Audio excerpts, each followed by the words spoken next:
Nice.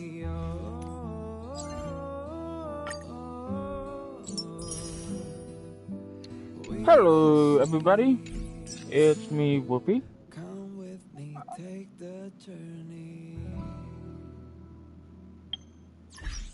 I hope everybody's doing great. I'm gonna pitch the music a little bit so I don't get copyrighted with the music.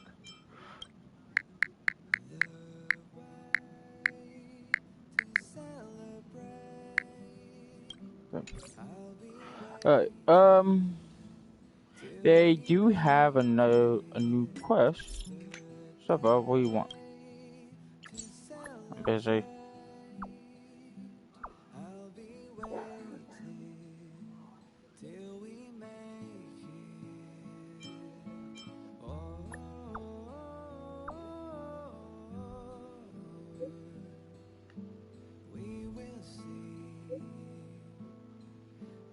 That's sad.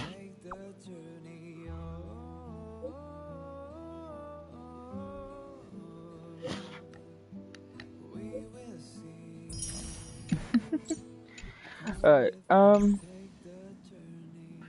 I'm trying to, before we do continue. Hello.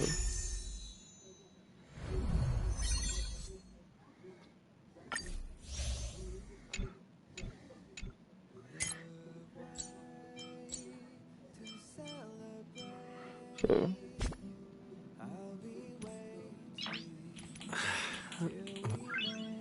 Nice.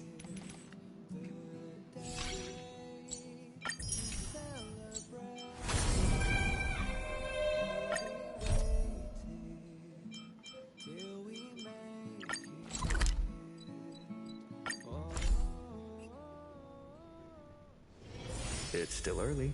Where to now? Yeah. Here's the area.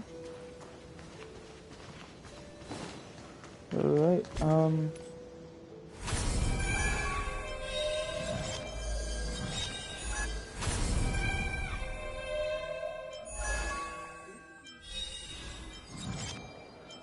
we got a lot of stuff to get done.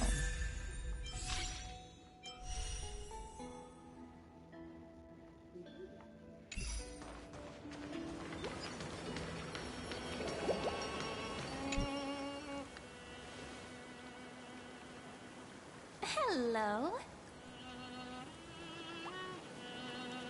Your surprised expression is just like what the memories recorded.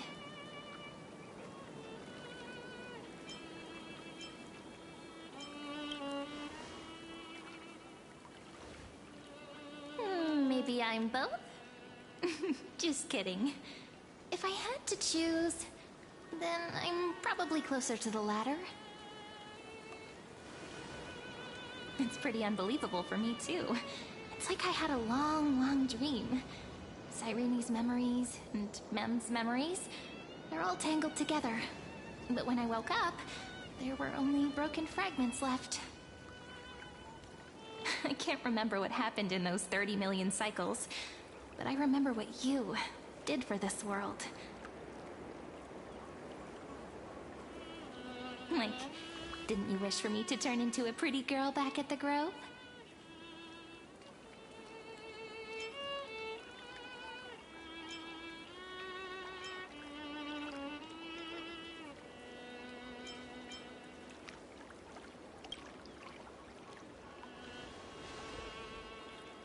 Hey, everything about you is good, friend.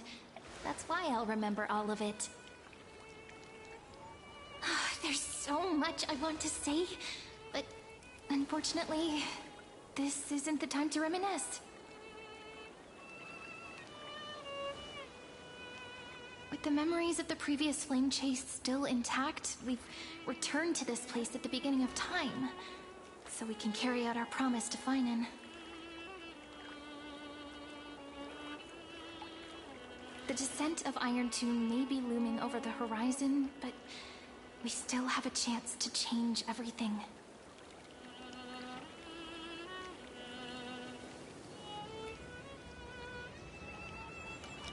Ide Silicii is so quiet.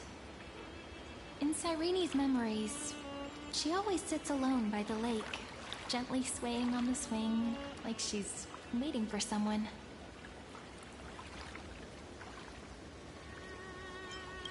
Yes, Vinan too embarked on his journey because of this view. He then walked alone for more than 30 million cycles. Thankfully, you arrived during his long wait, friend. Is that also why Cyrene did what she did? It sounds weird, doesn't it? It's something that happened to me, but I'm talking as if I'm an observer. But that's just what those memories are like. Vague and unclear, as if encased in thick ice. The only things I remember are the days I spent with you. Emphorius will fall into an ending of destruction after the next Era Nova. But those stories went out of fashion ages ago. In a proper romantic epic, the hero's supposed to foil the villain's plot, right?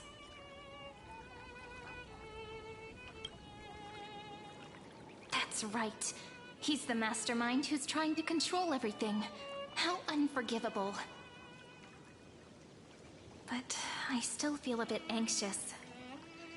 Lygus chose to walk into the spotlight and reveal everything, which means he still thinks the current situation is under his control. Maybe he still has an ace up his sleeve. Think about it. Even the name Lycurgus is a fake one. We have no idea who or what he really is. Which means it's probably time to borrow that treasure you're carrying, friend.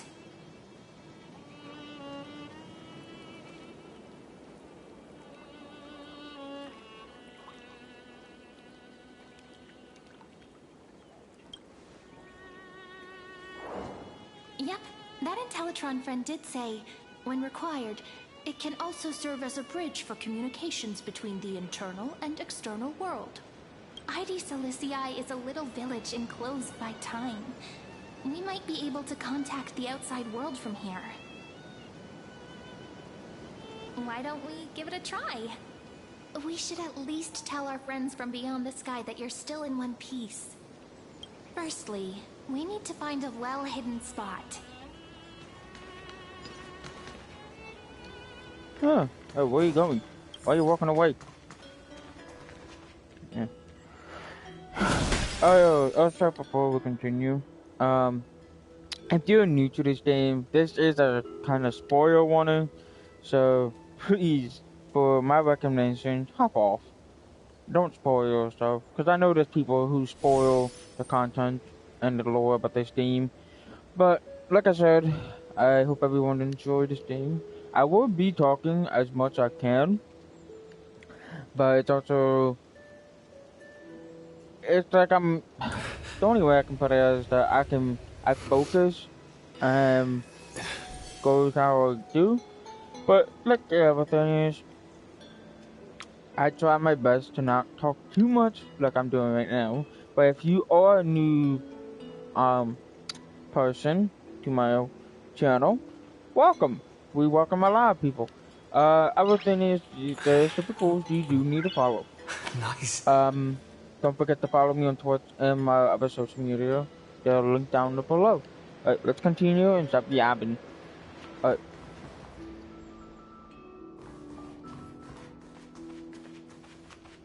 It's super quiet here. Sounds can't get in or out. Back in Cyrene's memories, this room was her secret base. No one noticed her practicing Orynyx's prayer here, or trying to speak with the gods in secret. But today's different, isn't it? We aren't trying to contact unreachable gods, but humans from other worlds. Real people. I'm prepared to witness that miracle, friend. The way Cyrene talks is so similar to Mem. I have so many questions. I'm also worried about how Dan Heng and March 7th are doing.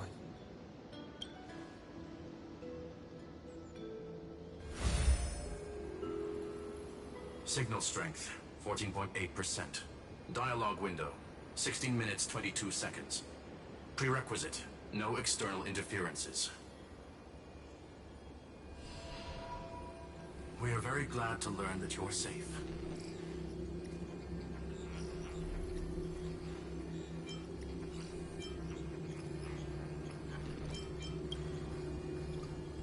Not only am I here, but I also happen to have saved you 4 times already. Without you even being aware of it, of course. But now's not the time to celebrate. When 2 geniuses show up at once, you know you're in deep trouble. Listen up, little one. The Destruction's eyes are gazing upon this place. No, I'm not joking, and no, it's not Droidhead. It's the real Nanook. Time is running out, so I'll explain in terms you understand. This world, Amphorius, is in fact a testing ground, where the Lord Ravager, Iron Tomb, evolves through self-extrapolation. Hiding in this segment, unknown to other life forms, it has endlessly repeated the process of Era Nova, seeking a solution that could obliterate the erudition. For some reason, the experiment entered a prolonged state of stagnation. However, it has now restarted. Prediction. If effective intervention is not performed, Iron Tomb will complete its self-coronation in 14 system hours and initiate its plan to destroy the entire path of erudition.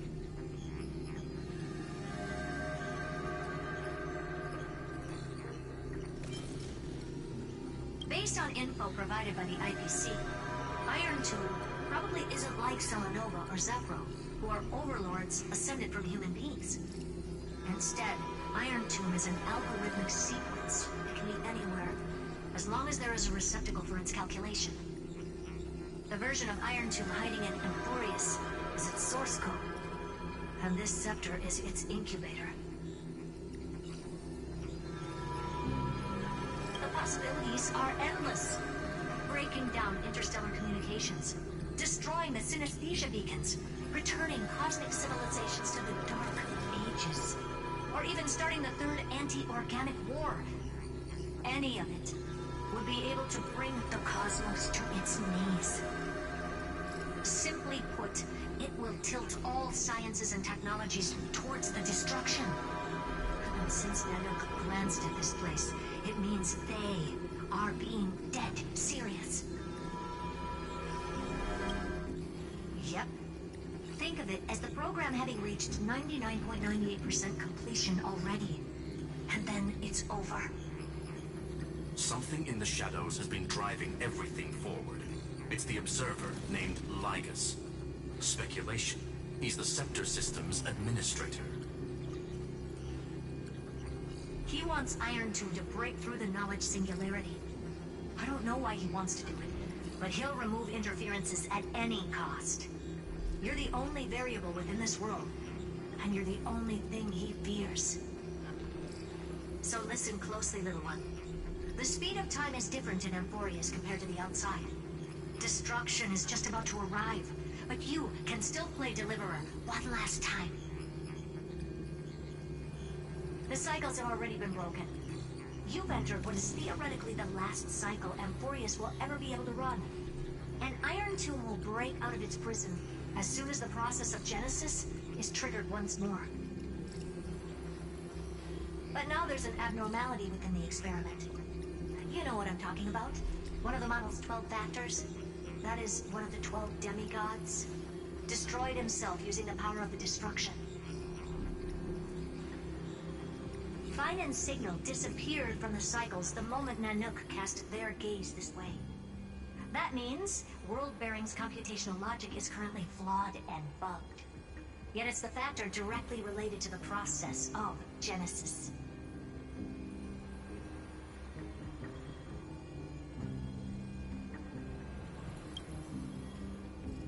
That old Intellitron will definitely do all he can to debug this error.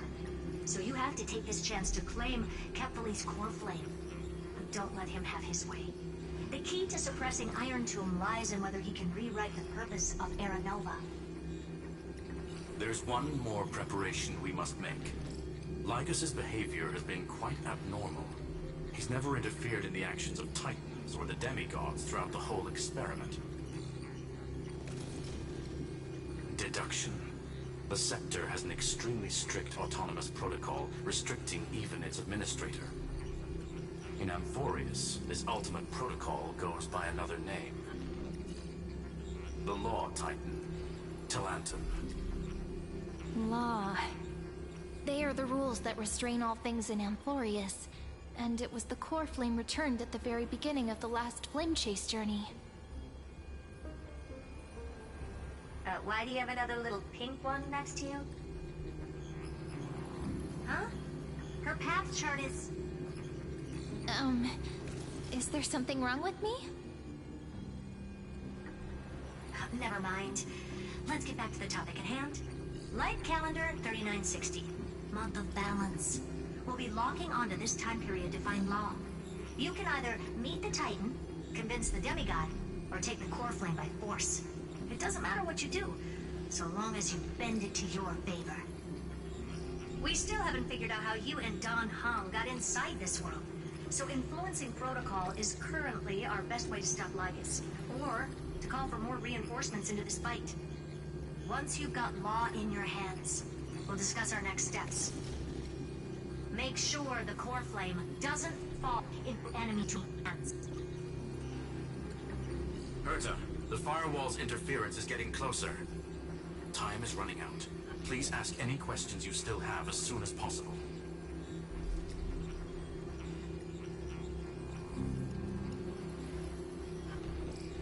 Mr. Don Hung did not enter the new world with you at the end of the last cycle. No, the flow of time inside and outside Amphorius is not identical. 1,000 years in this world may only be a fleeting second outside of it. Conclusion. He is on his way back to the Express. Iron Tomb can't affect the real world just yet. Don't worry. Himiko and the others are more concerned about your well-being than their own. Miss March's situation is rather complicated. Madame Herta and I can detect her signal, but cannot ascertain her location. What we can be sure of is that she's still in Amphorius. Don't worry about her. She's absolutely chock full of mysteries. Even if Amphorius explodes, she'll probably float out perfectly protected in a nice thick layer of ice. Worry more about yourself instead.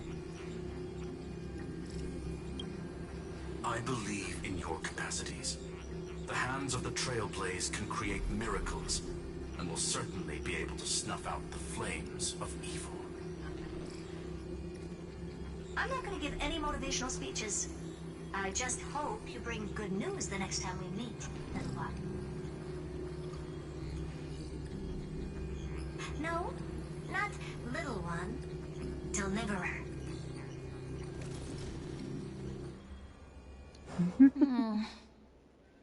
Those two geniuses certainly have memorable personalities.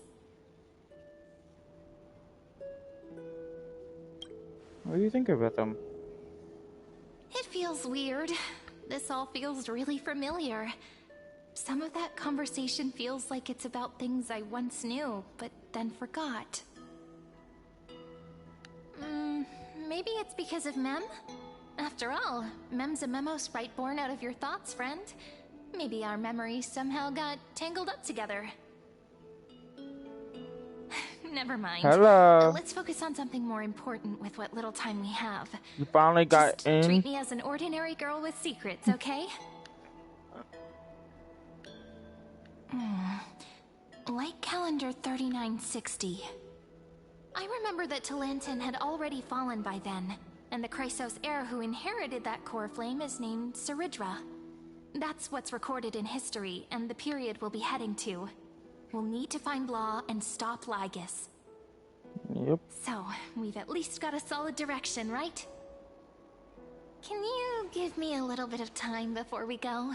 I want to pack some stuff. Yes, There's it's a fun so much game. more I need to take It's care of a in this gacha form, type of and game. I'm still getting used to it.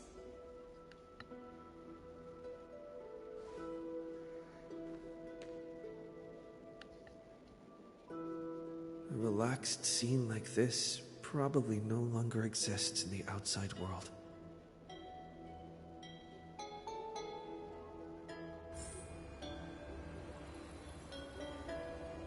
Okie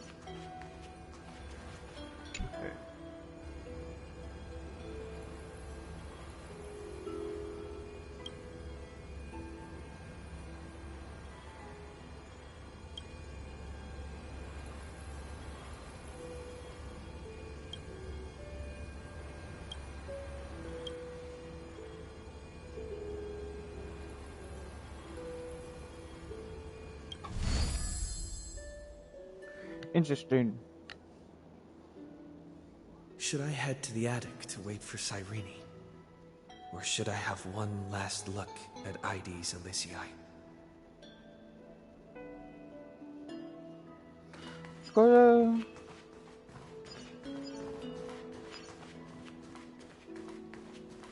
This is important. And that's also important. It's What not are you gonna fit putting into in my your bag? Hold on, I'll be done in a sec.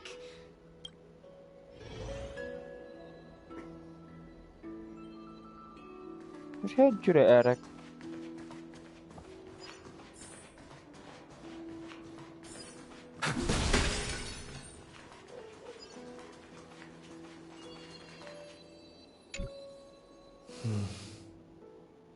This village is where Finan's life started. After 30 million cycles and 30 million failures, his burden is now in my hands. Yeah. He said I will be taking over the responsibilities of world-bearing. But what does that mean? Becoming the new Kefali? Or forging a completely new path?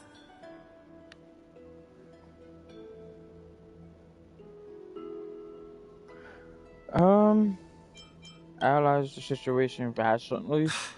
Calm down and think this through rationally. This is going to be a very difficult campaign. We can't lose Kefali's core flame, and we also need to find either Talentin or their demigod.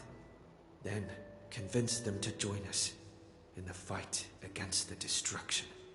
But there are so many unknowns. We don't know what Lygus might be doing, and we'll have to face Iron Tomb after dealing with him. There's also Cyrene. What exactly is she? She's time. She's like There ma'am. are so many questions. I'll have to take it one step at a time. But I must make each move very carefully, because every decision could potentially impact the end. Herta and Screwlum's help might be crucial. Thinking hard over there? I finished packing. I decided to just bring these few things in the end. See? There's a journal, a quill pen, and the ceremonial blade of the Priests of Time. Holding it calms me down for some reason. The scent of the black tide is now calm. Finan must still be fighting them in some way. This will be Amphorius's final flame chase journey. But it won't be the end of us. It'll be the beginning. Yep. Friend, are you ready to become a hero?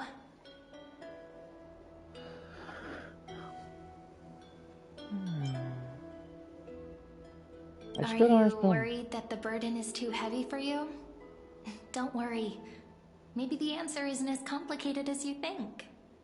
You've seen how every person regarded as a hero in Amphorius was nothing more than a flawed human.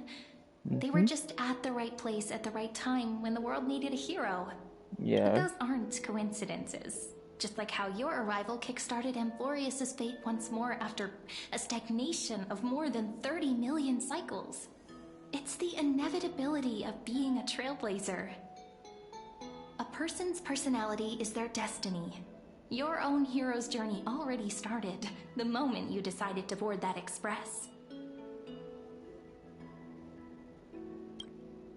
Just treat me like any other friend you have. We share a common goal and common enemies. Yep. That's And we basically may the also point. share a common future. A future that has never emerged in any other cycles before. I believe in you, friend. If you still can't get used to it, just call me Mem like you did before. Just kidding.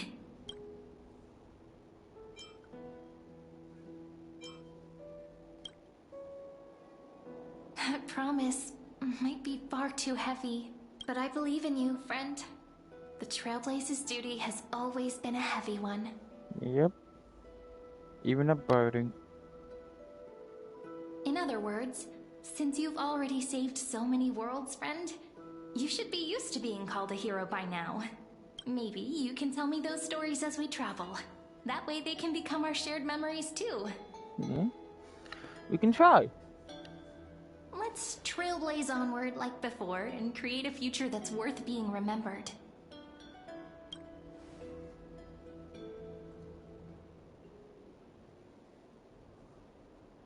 It seems you two are prepared to head out. Logos. You should indeed treasure the view before you, for you do not have much time left to enjoy such solitary delights. I do not like this guy, nor his personality. Still dare enough to approach My me. apologies for disturbing your moment of repose. To fully express my apologies, please grace my abode with your presence.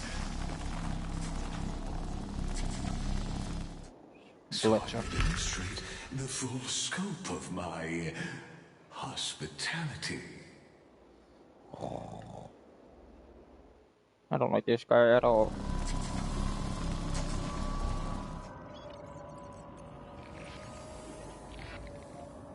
Where the fuck am I? Is this place? Sorry for my language, guys.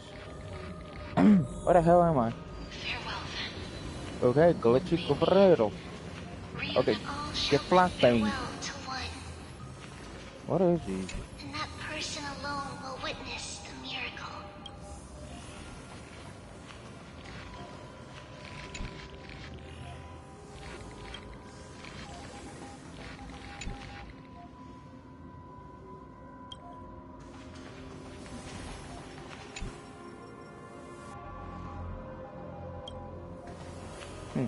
I think it's just doing that because I can check and see.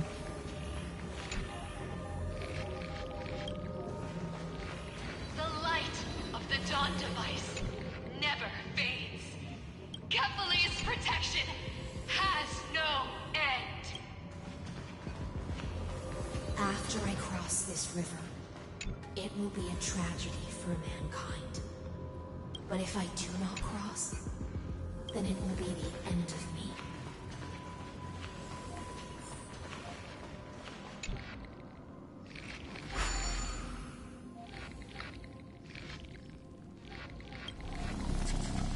You feel Outlier. Executing command. Record.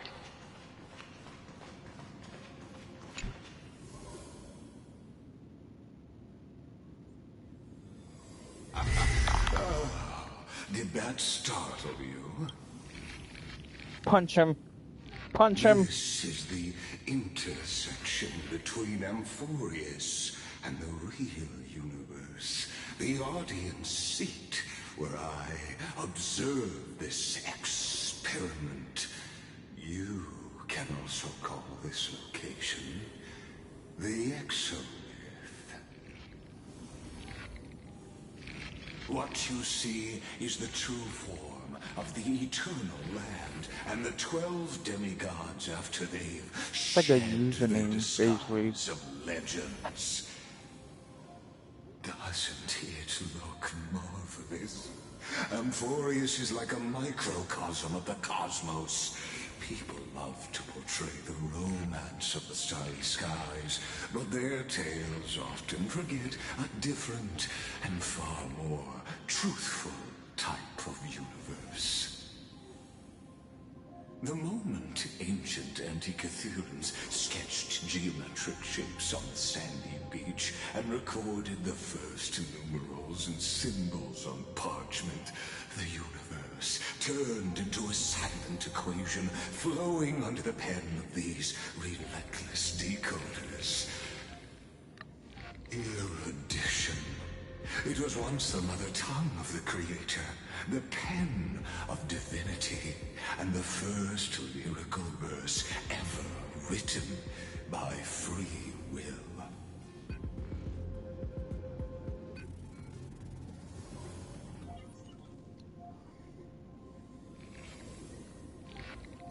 Get to the point, please. Seems like you are not in the mood for an idle chat. That is fine. I simply wish for you to understand that I have no intention of being your enemy. I don't like you. I have devoted myself over the long years to nurturing the scepter's extrapolations, hoping that the primal mobile would bud from within it. And now, my goal is almost complete. Nikos 496 had exceeded the intelligence singularity through his rage, and though he still retains his obsessive defiance and managed to suppress the black tide of this cycle, it's a matter of time before his will crumbles to dust. Item will be completed. That will not be affected by my plans, your resistance, or the schemes of the two geniuses. It is an irrefutable fact, just like the instance in Noose's calculations. In other words, as long as you are willing to stop interfering and let the final Aeronova carry out its natural course, I'll guarantee the safety of all nameless and ensure you return unscathed.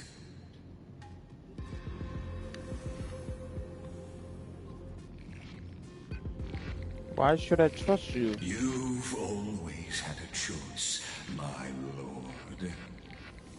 You can either accept my sincerity or face the consequences of defying it.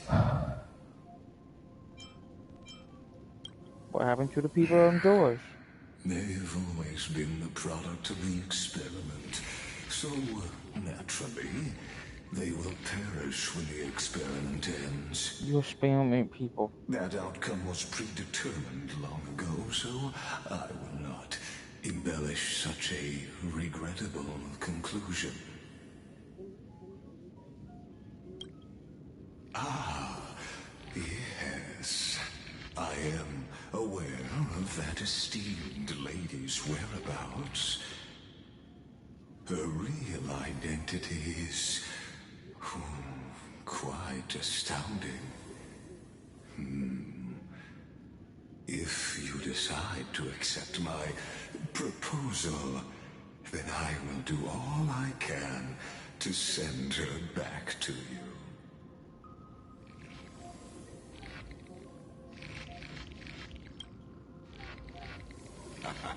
You are indeed worried about your safety and that of your companions. Can somebody just put a grenade inside that damn hole in his chest? As a fellow blow up. pathfinder of this path, Nanook's gaze left a brand on your soul long ago. You harbor the seed of destruction within you. But you need to learn how to use it in the right way. That vital knowledge is also my bargaining chip in this negotiation between us. For there are few in this world who are truly capable of such a feat. And I happen to be one of them.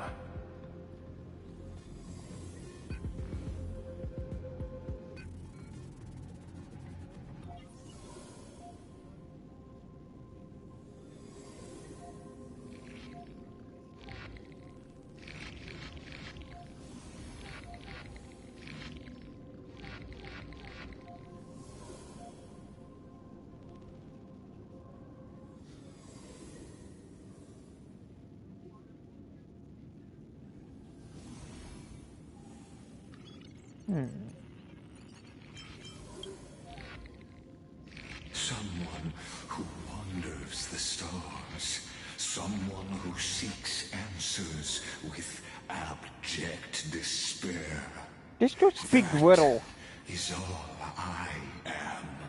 Riddle. This matter is of grave importance, so please do not make your decision lightly.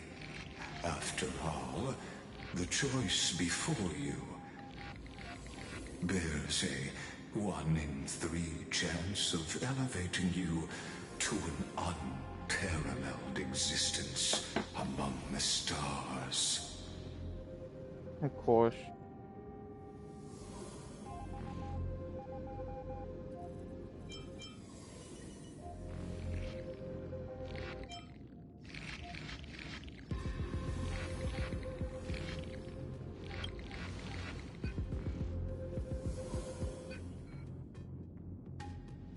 I now see the full scope of the determination in your words.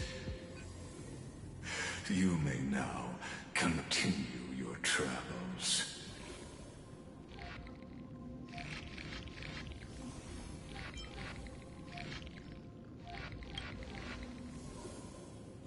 Really? It seems you haven't realized Come on, people. something about this place. I don't like when people do this. The exolith is the erudition's domain. You cannot physically interact with me in any way in this place, and vice versa. As negotiations have broken down, there's no more need for us to remain in the audience's seat. Let's return to the theater called Amphorius, where you will meet me once again. Of course, this meeting was not without merit. Your presence has inscribed a new footnote in the exomyth. As for its purpose, allow me to reveal it to you in detail the next time we meet.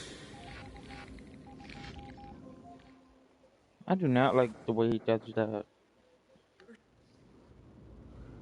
33, 550, 33, 100 years ago, the flames of war consumed Akama. The Outland forces broke through the dawn. Golden blood flowed with greed, and enemies descended with Kefali's eternal slumber, painting the holy city's walls in scarlet. Its generals had vanished, and the elders prostrated on the ground. The throne of worlds kept silent to the pleas of the people. Until the heaven and earth cracked open. Not the gods answering the people's prayers, but a legion rising from the sea of blood. Dawncloud's spires fell in the sulfur rains, and the legion's commander stood atop the broken idols and roared. Compatriots, no more kneeling! Not to brutal tyrants, and not to dying gods! Those rebels have twisted the prophecy and ignited the flames of war in order to stoke fear in your hearts! A Chrysos heir she stood, divine blood soaked into the earth, quelling the flames beneath her feet. Their golden blood wrote of a tragic fate. Mine shall overturn it! Her crown burned bright, outshining the fires consuming the entire city. She raised her scepter high, and the people gazed in the direction she pointed. My blood flows in you now. Heroic compatriots, follow me, and we'll seize the reins of fate. Drive the enemy from Kefali's dawn. Smother their flames with their own dead. Win glory. Win peace. Let history sing your deeds. The first to dance was a maiden following closely behind, weaving through the carnage like a fish in the sea. The people, full of wrath, surged with her, forming a colossal wave, and the enemy hordes, drained of life, vanished into nothing. Onward to Marmorial Palace, to Dawn Cloud's heights. Announce to all the wicked and cowardly. Announce to this stagnant age. We are the rising tide! History remembers this as the first siege of Akama. It is said that after the flames died, people found identical inscriptions in every place in the city that had been scorched by fire. It was the name borne by Akama's first and final sovereign, the Imperator Saridra. Friend, are you listening? Friend? Friend? Honestly, you were the one who insisted on reviewing history, yet here you are, dozing off? Wake up! Otherwise, I'll have to... Wake up! Otherwise, I'll have to... Awake at last? I guess I won't have to use my wake-up magic on you then.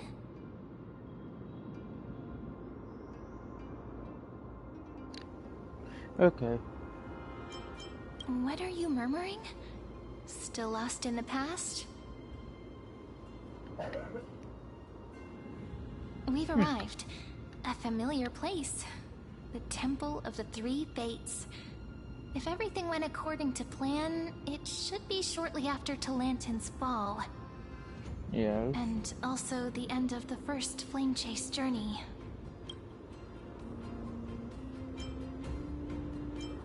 Indeed. The first flame chase ended with the trial of Law. We must find the demigod and gain her trust before the core flame is restored. It'll be tricky, so let's pick up our pace. To Akama first. We can learn more from the crowds there. Tyrant! You and your butchers are not welcome here. Get out! Hold your tongue! Conspiring with Kremnos and plotting rebellion are crimes punishable by death. There are multiple voices, and things seem tense. Let's not get caught up in any trouble. Why don't we find a place to hide and observe from the shadows? Okay. At least Kremnos keep their faith. Wait! Isn't that...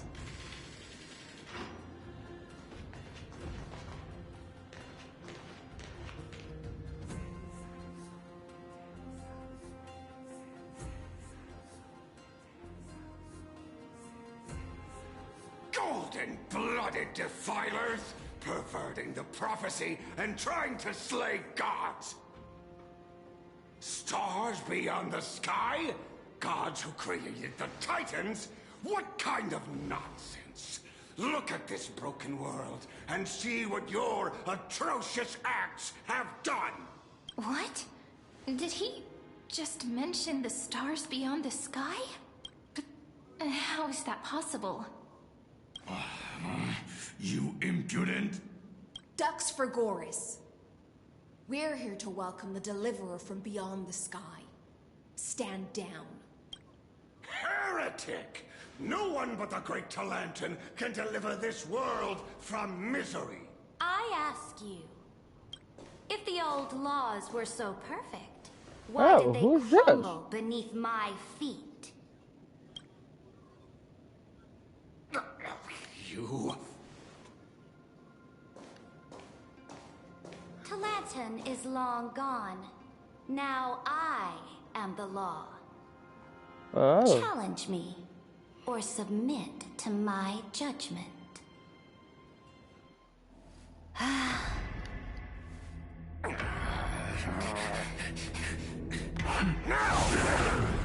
Silence!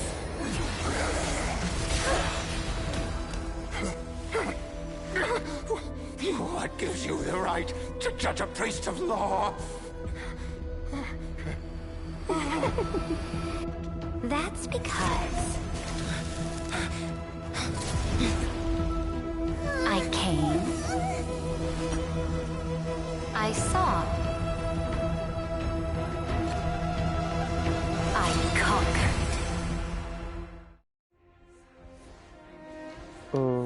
Okay. Dux Frigoris, take the ashes of this man and scatter them in the temple among the crowds. Tell them that the High Priest attempted to take away the rights granted to the people by the Imperator. Thus, he met his fate. Yes, Imperator. Now, these two accidental guests. Dux Gladiorum, if you please. As you command.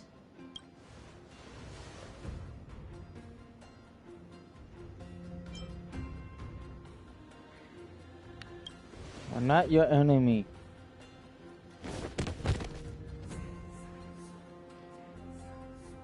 Huh? Is this? Correct, but not the kindness you know. This is the leader of the Cleaners in this era. Since the start of the Chrysos War, they've made it their mission to wipe out the Chrysos heirs. Even now, even after I've united all the city-states, these vermin still lurk in the shadows, hindering the flame-chase journey. Moreover, I know that the 27th person to inherit this role bore many grudges against you and nearly doomed the second flame-chase journey. The enemy of my enemy is my friend. So, out of courtesy, I present to you this corpse as a gift. Odd. You know us? Careful. Let's wait and see what happens. She's probably trying to scare us. For the sake of order, I am known by many titles. Flamebearer who ends wars, Tyrant of Dawncloud, Empress of the Holy City, and Imperator of the Flame Chase. But in light of your unique identities, I'll allow you to address me by my real name. Saridra. On behalf of my people and this land, greetings, Deliverer. If I may, how do you know his identity? As the little hostage prophesied, the Deliverer shall come from the future beyond the sky. Should be. Gray hair, golden eyes, skilled in wielding a mace. They would arrive in Yanisopolis on this day. There's no mistake.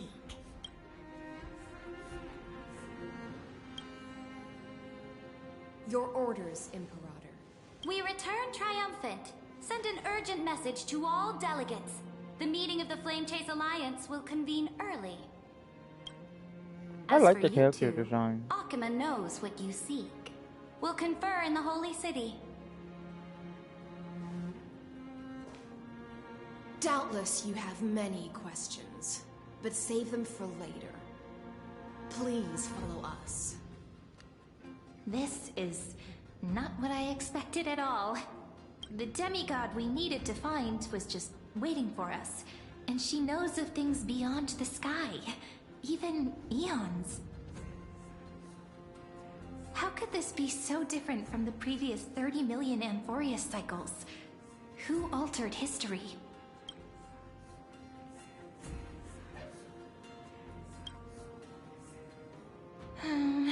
Unpleasant thought, But but plausible. plausible. The currents of time have become twisted. Regardless of who caused this, that Imperator came prepared. We're the ones at a disadvantage now. We might as well dance their dance. Let's go with them to the Holy City. We've received the Imperator's favor because of your unique background. As a result, the people of Akuma will certainly respect you more. Just put that to good use, and add a bit of your experience and charm. Should be easier than last time, right? If we figure out what happened in this cycle, we'll be able to turn things back in our favor.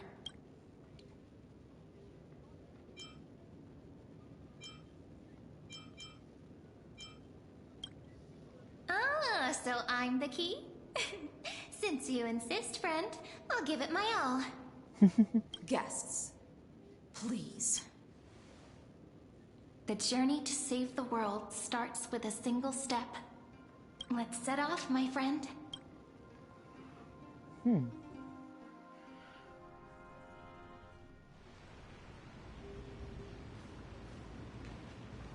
Hail to the Imperator! Hail to the Golden Heroes! Hail to the Deliverer! Told you, you're the headline act. All this spectacle is for you. Guards, your service to the Holy City is appreciated. How have things been? Castrum Kremnos once again struck the border. Dux Brumalis led her troops to repel the enemy. The agitators against the Flame Chase are still active in the city. They smashed the shops around Memorial Market. But the garrison already arrested the culprits, and now they await interrogation. They are merely a disorderly mob and do not warrant any attention. Even though Terravox personally mended the fractured earth, it still didn't silence these fools. Guests from beyond the sky, worry not about these trivial matters. Dux Gladiorum will take you somewhere to settle down for now. Please allow me to introduce myself. My name is Hycelans, and I am the Dux Gladiorum who swears fealty to the Imperator, as well as the Knights Commander of the Archiman Alliance. Later on, the Imperator will invite you to attend the meeting of delegates to discuss the Flame Chase journey. Your arrival has convinced us that the future promised by the prophecy is certain. Under the Imperator's command, Amphorius shall break its chains and reach the world beyond the sky. With all due respect, what exactly do you know about us and what's beyond the sky? As a humble subject, I cannot freely express my own views to you. Please forgive me. I knew it wouldn't be that easy. Time waits for no one. Please come with me and rest now before the meeting later. Akama, under the Imperator's rule, is no longer in the shadow of war. Indeed. Dawncloud stands as the hero's residence. The Imperator put much thought into its design, in order for it to serve as a sanctuary from the burdens of battle.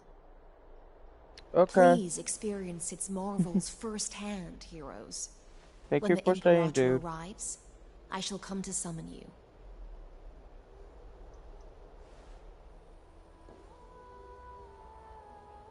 Hycelans. No wonder she's the Knight's commander.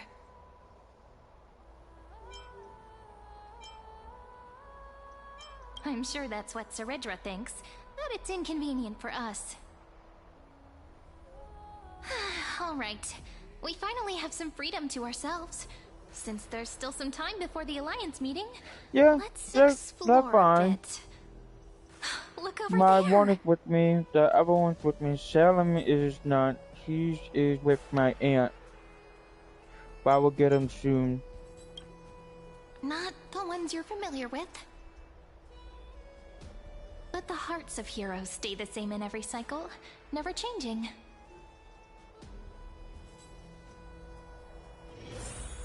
Alright, before we continue talking to these three, let's take a few minute break, and I'll be right back.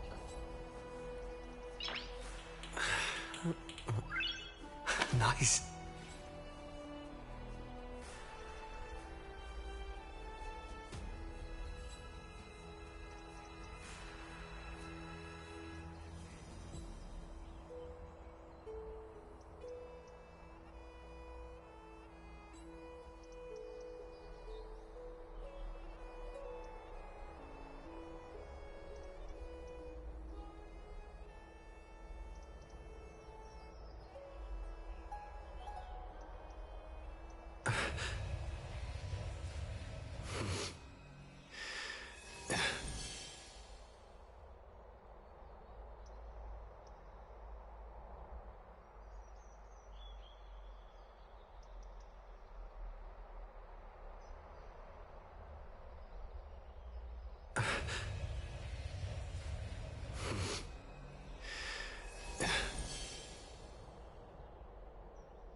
Nice.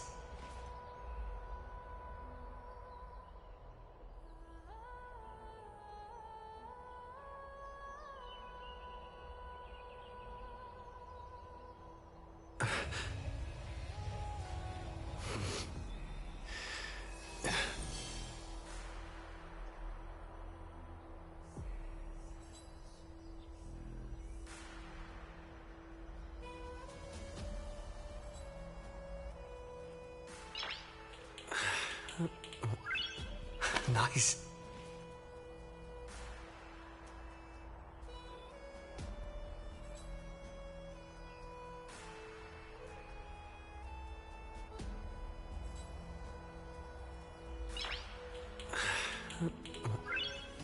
Nice.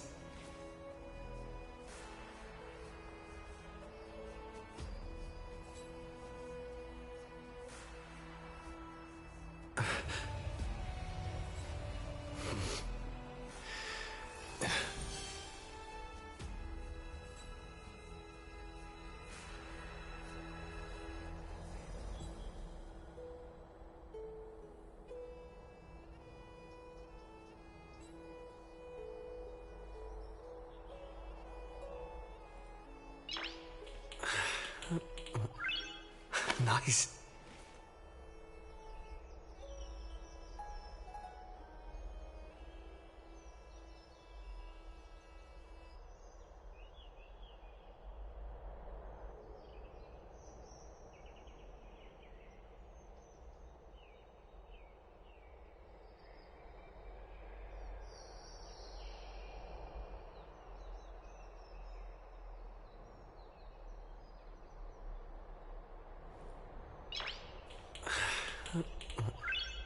Nice.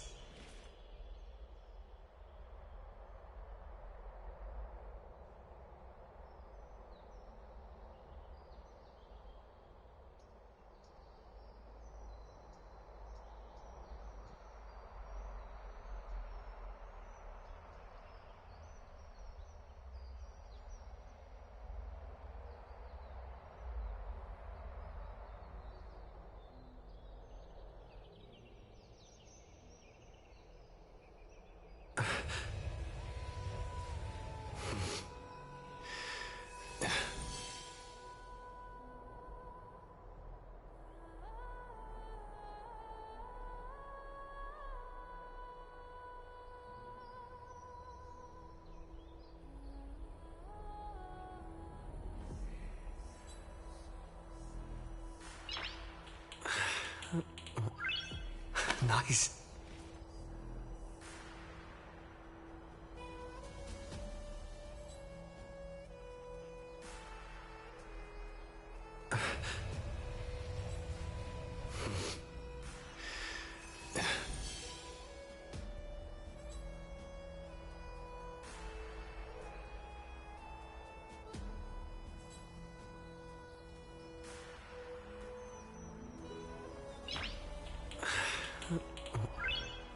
Nice. Okay, let's go talk to these. Aggie, you're still so listless today. Did you have trouble sleeping again?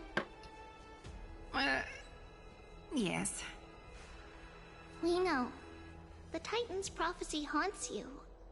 If you want, you can talk to us, just like when you were young. No matter what, we'll always remain by your side. I know. I also understand that fate cannot be changed. It is not the future that I worry about. I spent all last night weaving clothes and linen for the refugees. The Chrysos War is born of injustice and has shattered their dignity. They deserve at least some basic decency. If Anthorius one day abandons this, then all of us, commoners, Chrysos heirs, Titans, become no better than beasts. Oh, we have guests. Welcome. I am Aglaya, the Gold Weaver. These rags on you are not worthy of the title of Deliverer. I must prepare some proper attire for you.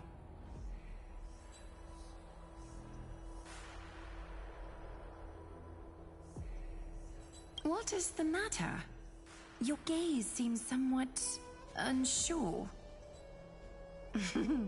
Does your Aglaya differ so much from me?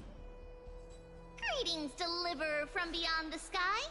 We are Trevi of Yanisopolis. It's very nice to meet you.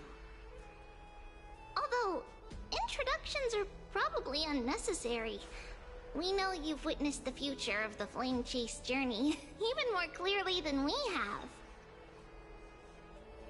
Witness the future of the Flame Chase journey?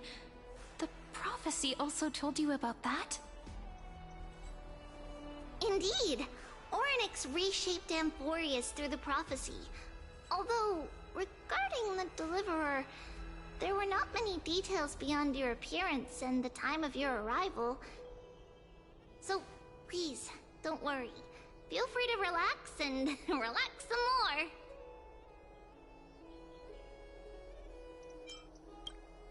Kefali issued prophecies too, but it was Orynyx who told mankind that the Deliverer from beyond the sky would descend upon Amphorius.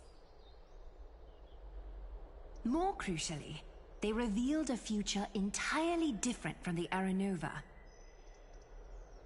Though we still must challenge the gods, in the Time Titan's prophecy, this path leads not to a new world, but to the true starry skies. This is also what the Great Imperator has been striving for all her life. Your arrival further confirms everything. This can't be real. Even you find this surprising? Fate really is unpredictable. Perhaps the upcoming meeting will hold even more surprises.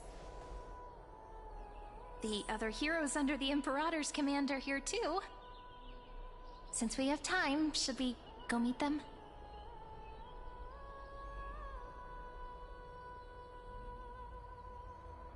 It feels so weird. The one from beyond the sky has arrived, and destiny continues to be fulfilled. The trial of romance is also close at hand. Please, don't worry. We'll sing you a lullaby.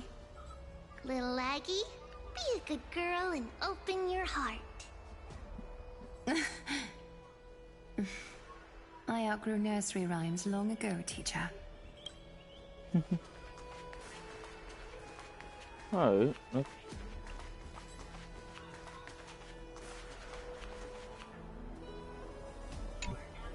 How are we supposed to talk to the heroes of Deliverance? What if they're really intimidating? Virginia, don't be so nervous. Once they hear your poetry... Ah, heroes, you're already here. Greetings. I am Apollonius, the Dux Helcolithus, one of the 5 sages of the Grove of Epiphany, advisor to the Flame Chase army.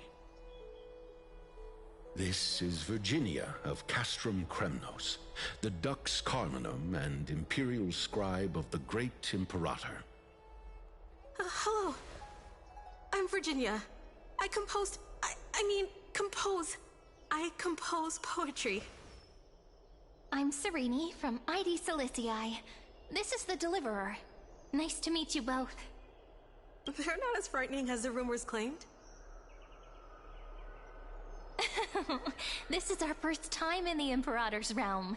Akima is even more magnificent than we imagined. If you all weren't here to look after us, we'd be completely lost and confused. The Akima you imagined is long gone. Under the Imperator, this city has been reborn as the capital of the world. Bask in her free-spirited winds. For anyone who fulfills their duties to the Imperator, these winds shall forever remain at their service. But what... Those who are loyal do not need to consider the consequences of betrayal. But if you're curious, why not head to the lake and take a look? Those elders who lie at the bottom of the lake are the best example of what happens when you disobey the Imperator. The elders of this cycle were all... Looks like that priest who was sentenced to death wasn't an isolated case.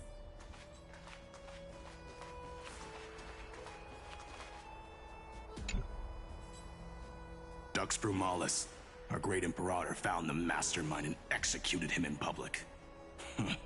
Seeing that scoundrel burn to nothing should deter these miscreants from being so brazen again. So the great Imperator isn't afraid of getting her hands dirty? What a ridiculous display. What do you know?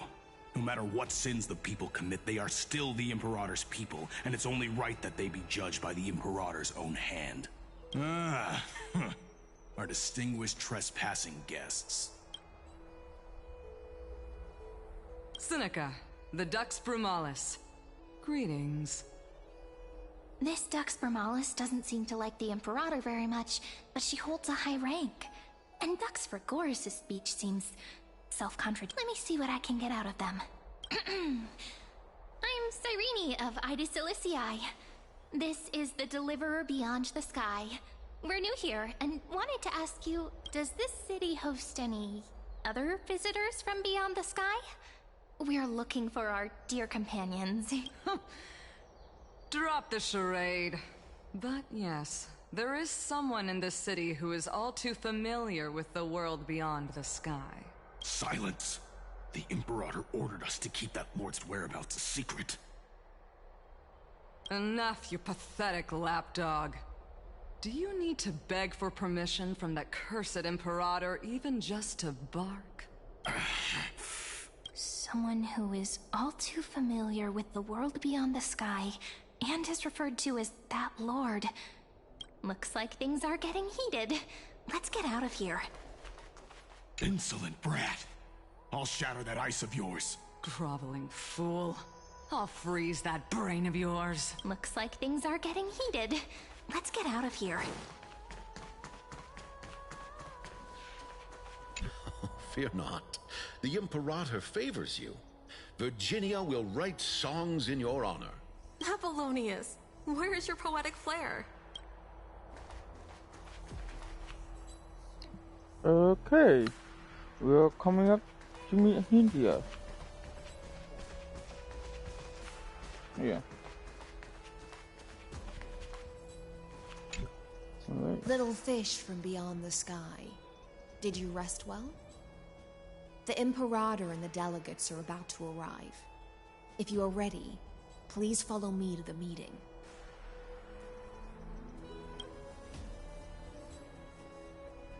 I'm the Knight Commander of Akama, General of the Flame Chase Army, and the Imperator's servant. But beneath these shiny scales engraved with complicated titles, I am just a swordfish at the Imperator's side. As you've witnessed, she is the Empress of Akama, the one who ended the Chrysos War and the leader of the Chrysos heirs. As merely a humble subject, I cannot say more beyond this. The Chrysos heirs here constitute the elite among the Flame Chase army. Dux Haucalithist Apollonius and Dux Carminin, Virginia, serve as the army's advisor and historian respectfully. One offers advice and counsel to the Imperator, while the Dux Frigoris Labienus and Dux Brumalis Seneca are both formidable warriors, clearing the way for the flame chase with steel and storm. Dux Fatorum, the holy maiden who interprets the prophecy. Only the one named Treeby remains in the city. The Imperator once took them as hostages in order to unify the prophecies of the world, but they are now Akama's most vital prophets. Dux Goldweaver, Aglaya. Well, she dislikes it when people talk about her behind her back. You should get to know her in person. Then come. The Imperator reserved seats for you. I'm starting to feel a bit nervous about the meeting. Since Saridra is presiding over the meeting, it'll be a good opportunity to learn about the law's inclinations in the current era. Let's keep our ears open, okay?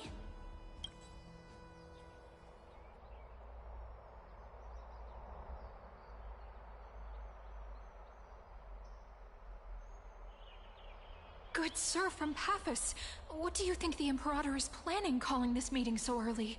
My homeland can't endure anymore. Who knows? First, she wants to hunt Titans. Now she says there are even greater calamities. Her madness is the greatest calamity. Exactly. Chrysos heirs, deliverers. What about us ordinary folk? How much are we worth in her eyes? Things feel pretty tense here. The history books said that the Imperator aimed 3 cannons at Dawncloud to make all the delegates obey her. Will history repeat itself in this cycle? Yes. Similar acts have occurred, and not just once. However, whether history will repeat itself, you'll soon see. Those are the 2 spots reserved for you. Please take your seats. What's that again? Why aren't we starting? Ladies and gentlemen, silence, please. The Imperator has arrived before her faithful council, and the Alliance meeting is about to begin. All rise. In the names of Talantin and Kefali, the Akama Alliance swears upon the gods. Cease the pageantry. I pray not to the vanquished. What? Kefali, of course, needs no further explanation. As for the law, at the entry hour 2 days past, a scout should have brought news of the conquest to all of you. Unfortunately, guards found his corpse among the rocks not far from the city. Moreover, the poor soul was buried with a Paphos curved blade. It pains me to imagine what agonies this loyal warrior endured before his death. Delegate from Paphos, do you have any insights? I know nothing of this. The evidence is irrefutable, so there is no need to waste your breath. However, let us set this trial aside for the time being. Witness, even within the most sacred and dignified council, there were those among us who wished to draw their blades, brazenly challenging the Alliance, seeking to shatter our hard-earned peace and unity. Fortunately, I uncovered this plot. Now, to protect this beautiful city and her people, the Imperator's legions are ready. They will escort each of you to the Temple of the Three Fates, where you will receive the highest level of protection the Alliance can offer. Then, the Legion's warriors will join me in embarking on the campaign against Fagusa. This is clearly a trap! Imperator, did you summon us here just to trample on the dignity of your allies? This is not enough. Things are starting to get pretty intense. Comrades, you've all seen her true face now. According to the ancient laws of Akuma, only with the consent of 2/3 of the elders can the legions carry out the commander's orders. The ancient laws. Didn't you destroy them long ago? You defected during the first siege of Akuma, voted unanimously in favor of the Council of Elders restructuring, and just yesterday, you desecrated them with a blood-stained blade. The decaying old laws fell with Talantin and are no longer deserving of respect. But if you still insist on proclaiming yourselves defenders of the law, then be silent and offer up the highest respect to this core flame in my hand. That really is the core flame of law in her hand. Since there are no objections, then the original agenda of this meeting, the campaign against Fagusa, is hereby passed. The Flame Chase Army's hunt for the Ocean Titan begins today. In order to prepare for war, all allied city-states must surrender command of their militaries and pay all war taxes by the end of the month of Evernight. At this moment, I would also like to introduce to everyone the newest honored guest to join our alliance. The Deliverer revealed in the prophecy of time, has descended from beyond the sky. With his aid, we shall shatter the chalice of plenty and return Fagoos's core flame to the holy city! Deliver him, please save us. This. Absurd. Simply absurd. A deliverer from beyond the sky. This is just like that prophecy about slaying gods. It's a lie you've used to grow your power. Ladon has already sacrificed countless soldiers. And now you want me to send even more of my brothers and sisters to be used and discarded by a tyrant? Are there any other objections? Then I bid you all farewell. Meeting adjourned. Deliverer, please wait. I still have important matters to discuss with the two of you.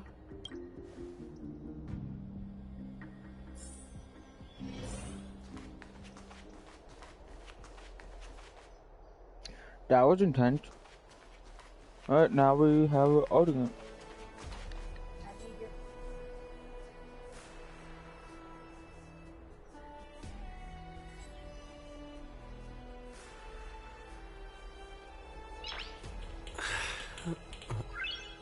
Nice.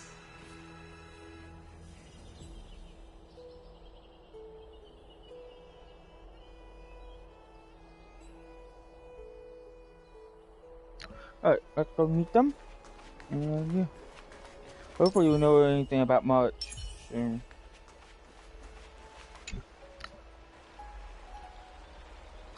I apologize for that farce of a meeting. It must be tiring dealing with so many people every day, Great Imperator. Tiring? You're mistaken. Moving chess pieces, placing wagers. This game of strategy adds a dash of color to our heavy fates. Much like how rule and conquest are always accompanied by sacrifice. Is the war with the Titans also part of that sacrifice? After I glimpse the secrets of this world... No, the secrets beyond the sky... The divine authority of Amphorius no longer held any significance. Let me ask you, Deliverer. Is it true that beyond Amphorius' sky, there are magnificent deities called Eons?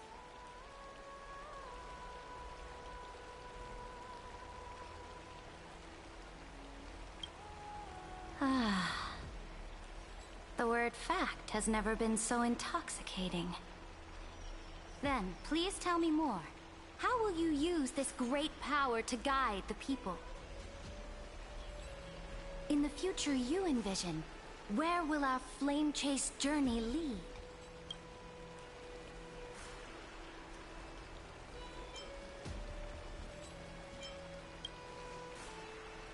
Oh? What you require now is the power of law? Exactly. Just as the prophecy foretold, he is your deliverer from beyond the sky. And he also has reliable allies. If they can intervene in Amphorius' laws, we may have a chance to alter this world's impending fate and reverse its destined end.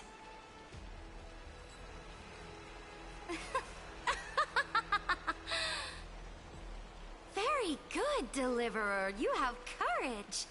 To say such presumptuous things, even knowing that the inheritor of the law stands before you.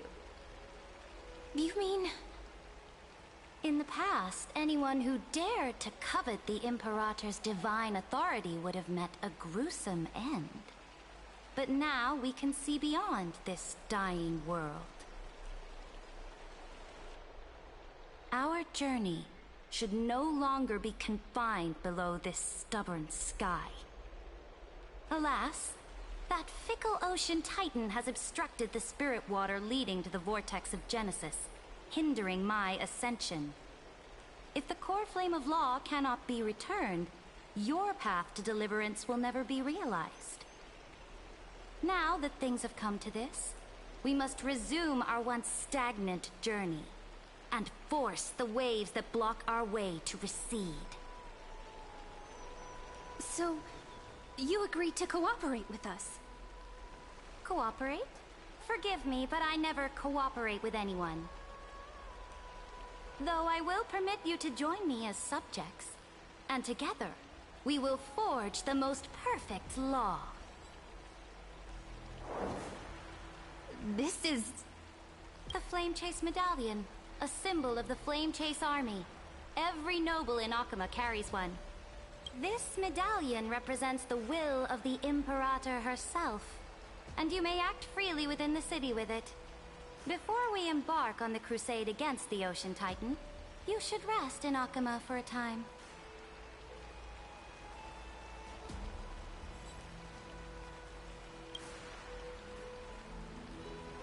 Oh?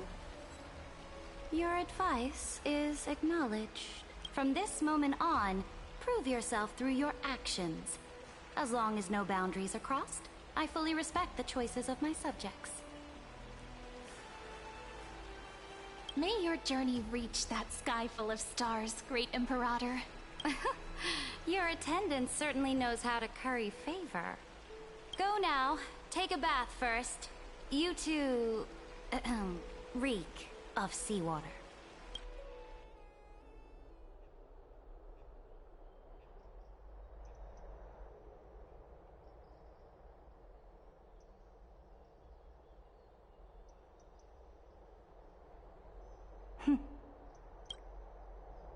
Come forth, Theoros.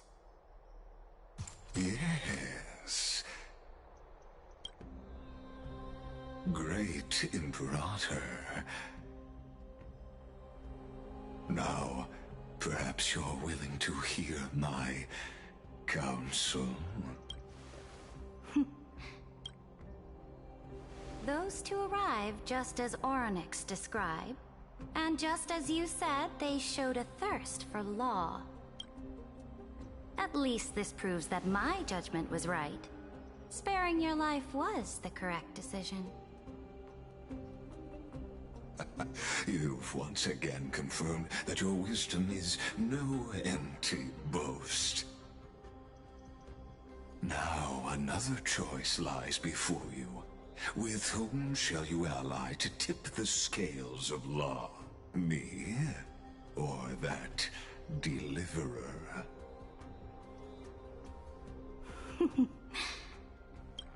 Remind me again, Antikytheron. What kind of future do these two paths lead to in your view? I shall tell you.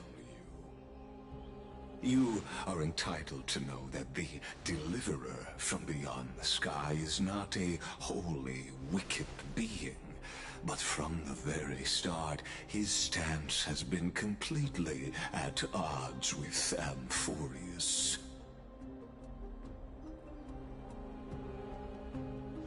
The road they have chosen will bury Amphorius' grand aspirations. This world, which follows the path of destruction, will inevitably stray far from the glory it was meant to enjoy. But on the path I have revealed to you, the people of Amphorius will slay their creator in the name of the Imperator and conquer the worlds beyond the sky. You will command the mighty beast known as Iron Tomb, bringing waves of war and conquest to the universe. Beings across the cosmos will bow before you, offering their allegiance. So, what's the price? The price is insignificant. All that is needed is for you to sacrifice that fragile, incomplete humanity to the destruction. As a Chrysos, heir of the prophecy, You have already chosen to abandon it, have you not? Off you go, Theoros. I have already made my decision. Once I ignite the core flame of law and burn away the old, outdated rules, Amphorius will embark on a journey across the stars.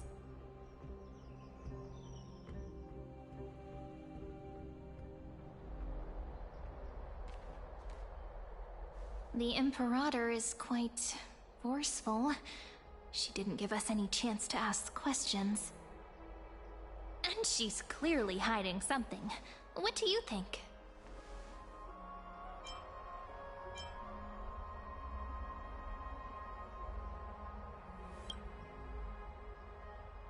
Looks like we're on the same wavelength. The atmosphere in Akama, it's so unfamiliar. And it's not just the Flame Chase Alliance talking about the world beyond the sky, but the whole city. We should also discuss our findings with our friends from beyond the sky. Then... then... we should go enjoy the renowned bathing culture of the holy city and relax. It's the thing I've been looking forward to most on this journey.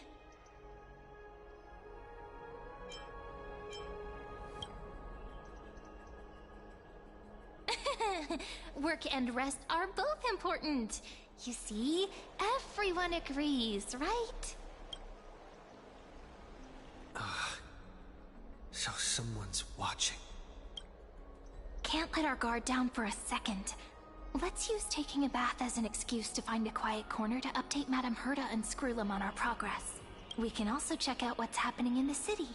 Since the outcome of the meeting was just announced, people must be gossiping. We can kill 3 birds with 1 stone. Let's go. Oh wait, we got like a medal.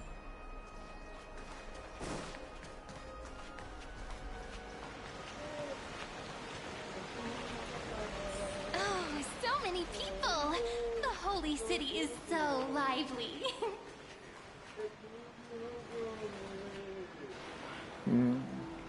Did you hear?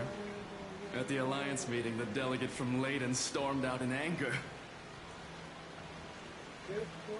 As expected, the Imperator is always hiding things from everyone. When has it not caused a ruckus? Silence! That's treason! If it weren't for the Great Imperator, you'd have sunk into the lake with those corrupt elders already. And you wouldn't even be alive to speak like this. Oh no. It's the Imperator's loyal dog. Let's go. We can't talk in front of this guy.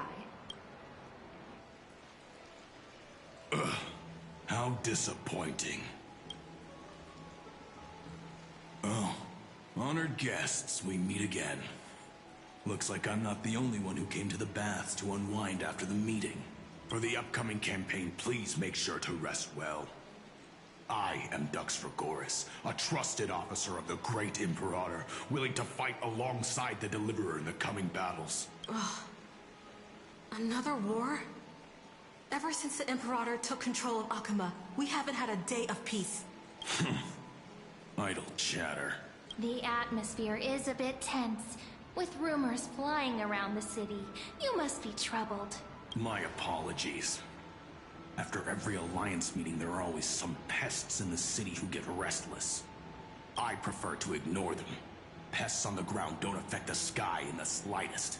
They just complain from the shadows that the sun's light is too harsh. Besides, the Theoros has already promised the Imperator her fate. And these clowns will eventually realize their foolishness. May I ask, who is this Theoros? The Imperator has ordered us to keep his lordship's whereabouts a secret. Ah, so it's his lordship. Stop trying to get things out of me. Leave me alone. I didn't even need to try. Big and strong Dux Fragoros really can't hide anything. Theoros. What an ominous name. Bad news. He's been staring at us the whole time. Let's move to another place for now. We don't know how much Ceridra has concealed from us. In the worst case scenario, we may have to face more than one enemy.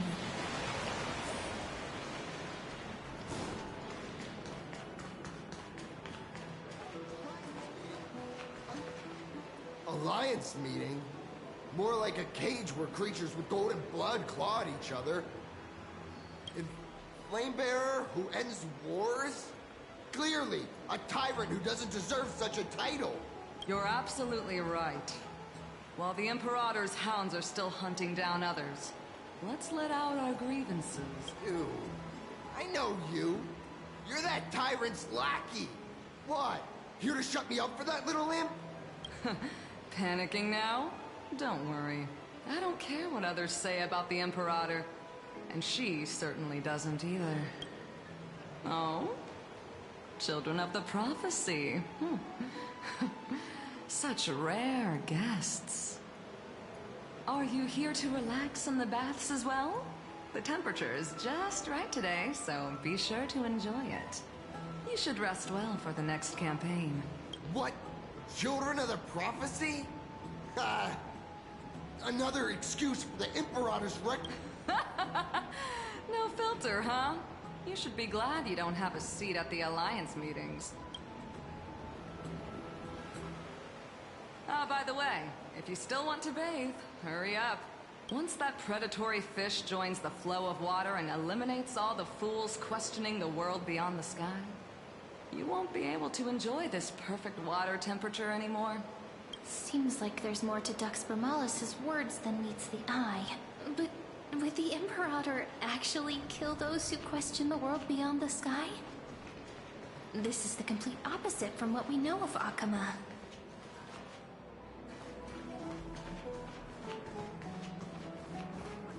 The city is talking about lately. Huh.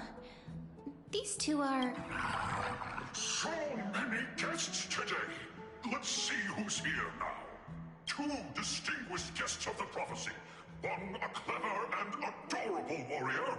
The other, also quite heroic. Ah, heroes. I didn't expect to meet you again so soon. How fortunate.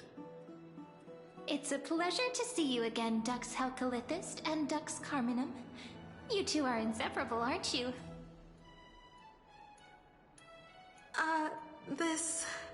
This is...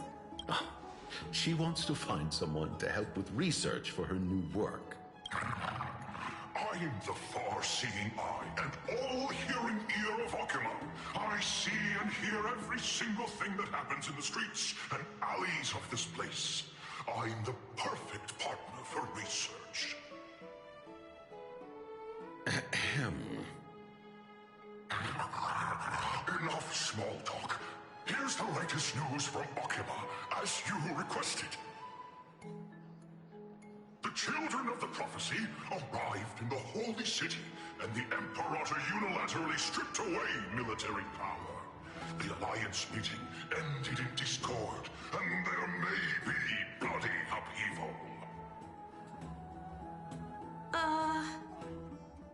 As expected. I get the feeling you might have embellished a bit to keep people's attention. I swear on my stone mane, I would never do such a thing. But if you wish to quell this terrifying news, perhaps a more explosive topic would help. Never mind. While the influence of rumors can be minimized, the fact remains that the great Imperator did swiftly consolidate military power in an almost threatening way. It's undeniable. Heroes, I know the Imperator's way of doing things may seem a bit autocratic to outsiders, but soon you will witness her blade dance with enemies on the battlefield. I can't comment comment on the source of her loyalty. But when that blade is drawn, you two, as bright as you are, will surely see the deep thoughts beneath her exterior. The Imperator's blade. Is he talking about Miss Hysealin's? I sense some unease in Dux Helcolith's words. It seems the Imperator and Miss Hysealin's share a much deeper bond than the others do.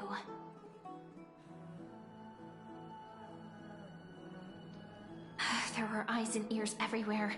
Is there any place where we can have some privacy? To understand the Imperator's secrets, we have to get past Miss Hysealin's.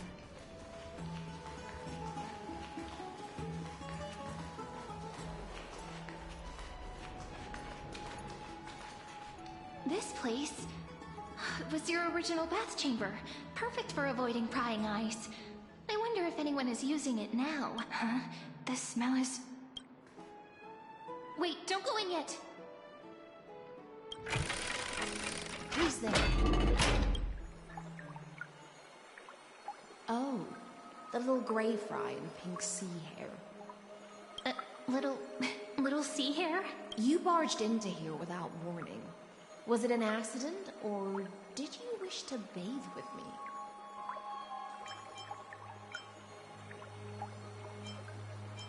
Can't tell the difference between past and future waters? This has always been my home. Sorry, we didn't mean to disturb your bath. We'll leave now.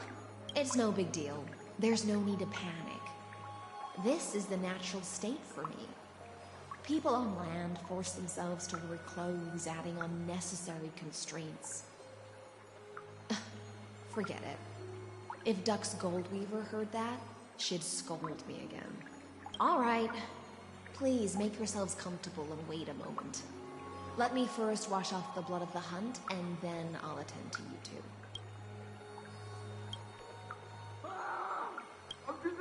The delegate from Ladon has been assassinated! Quick! Quick, someone come quick! Ah, the broken crab shell surfaces. I was worried it had been washed away by the current.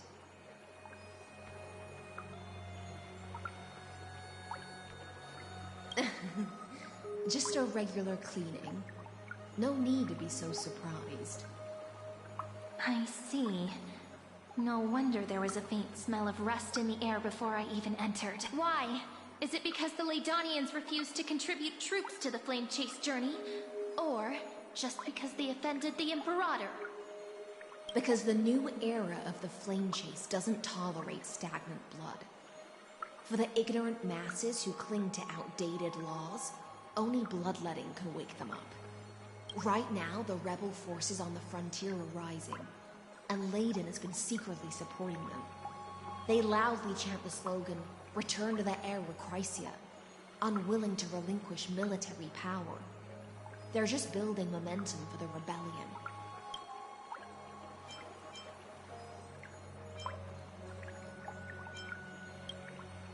Thinking is a right given to citizens by the Imperator. I won't interfere with your thoughts. As long as you don't try to reverse the current of the times, you and I will both be free. But, Miss Hysealin's, I can't even hear the slightest hint of joy in your words. Because I've already tasted ultimate freedom. Long, long ago, I lived in the sea. In that lightless abyss, far beyond civilization's reach, the great fish consumed the small, and when the great fish perished, their bodies became sustenance for the newborn, nourishing the whole ocean. This is the tide that carries civilization forward. Anyone may be devoured, or meet the fate of inevitable decay. Are you suggesting that ultimate freedom is in fact the cruelest fate for life? I only mean that if life wishes to preserve its dignity, it must first be bound by the law. There's no need for me to say more, Little Sea Hare. We're of one mind. Whether the Imperator's law can guide the schools of fish and lead us to a truly free ocean, let us wait and see. But for now, let's pause this heart-to-heart. Another fish has come, following the scent of blood.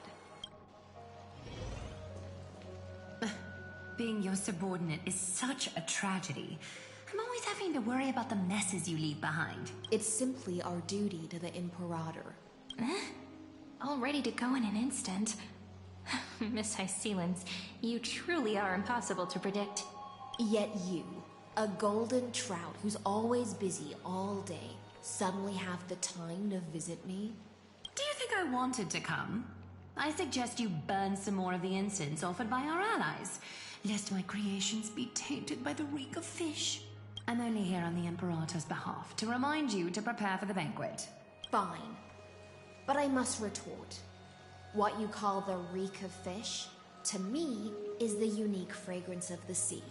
Besides, if my fine clothes get stained, won't you just gift me new ones? I won't.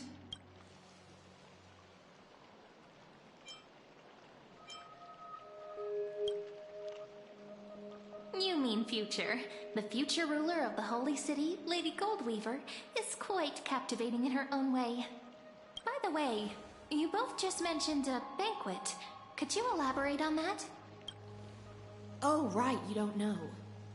Every time before a battle, or after a victory, the Imperator holds a grand feast for the Chrysos heirs to lift our spirits.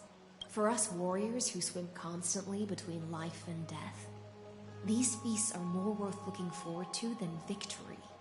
A banquet to prelude the hunt for the god of banquets, and honey brew as a tribute to commemorate the ancestor of honey brew. Don't look so grim. All has been decided. Since it's a banquet for Fagusa, why not take a leaf out of the Tidings book? Live in the moment and enjoy life to the fullest. I'm not as carefree as you. That little Dolus kitten is already causing enough trouble for me. And on top of that, I still have tailoring commissions to complete. By the time the cool flame illuminates my eyes, I might not be able to focus as I used to. Glaya's eyes. Curious about these eyes? People often compare them to jewels. But I've already made my decision to ask romance for eyes that can see everything. I wonder what this world will look like when I take the divine authority. In the future, you will still be the finest weaver in the world. Is this also a prophecy from the Three Fates? It's even more accurate than a prophecy. After all, he has already witnessed it, right?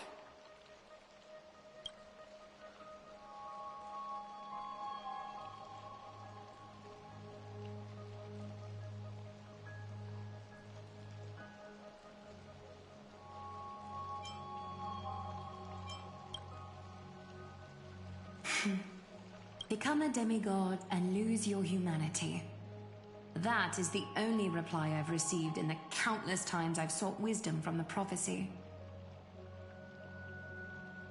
But Destiny's fragments are like stitches. Before they're threaded into splendid garments, no one can see their true charm, can they?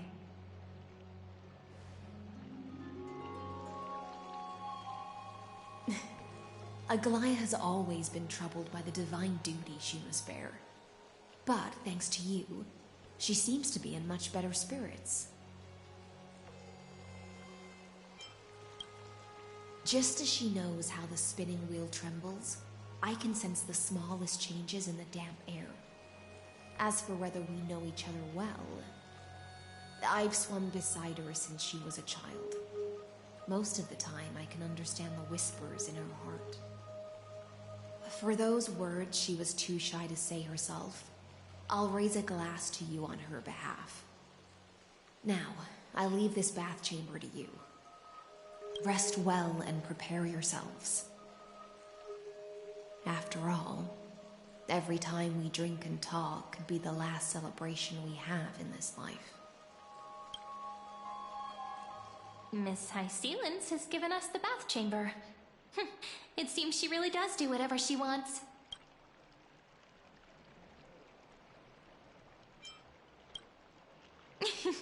Yeah, in the future. But for now, we're at the mercy of the host, and she could return at any moment. If we're having an important discussion, we must remain vigilant. So, let's seize the opportunity and report our current progress. We don't want to keep everyone beyond the sky waiting.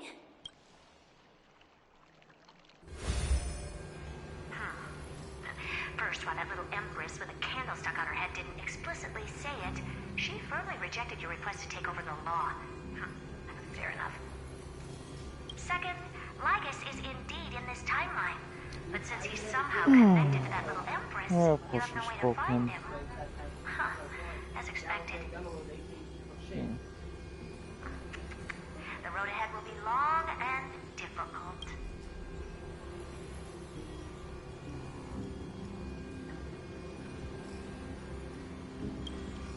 It's all just a guess. What? Did I guess right? We've made some progress here too, but nothing to get too excited about. Our time is short, so let me summarize. Concerning the origin of that Intellitron, the firewall he created uses Catorzane algebraic expressions. But ever since Aiden invented the 9-worded formula, this kind of mathematical logic no longer exists in the cosmos. Lygus is definitely connected to Genius Society, so stay alert.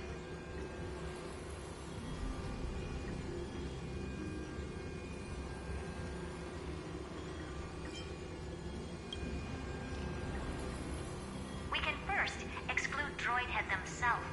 They specialize in minding their own business and wouldn't intervene personally. But Screwy and I are still eliminating possibilities one by one.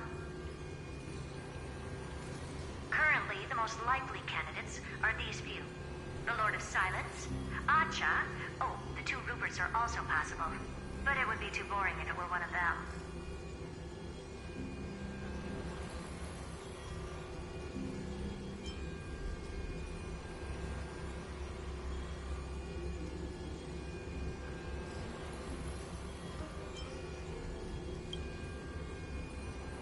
That's all I have to say.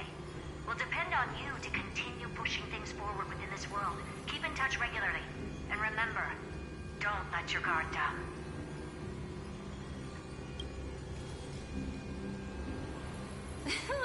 Madame Herta is a real whirlwind. Well then, let's use the banquet Aglaya mentioned as our next starting point. Ceridra's trusted followers should all be present at that time. It'll be a good opportunity to get closer to them. It's settled then. With our great teamwork, we'll be able to deal with anything that comes our way. It's been a long day. We should get some rest now. Yes, let's get ready for the banquet.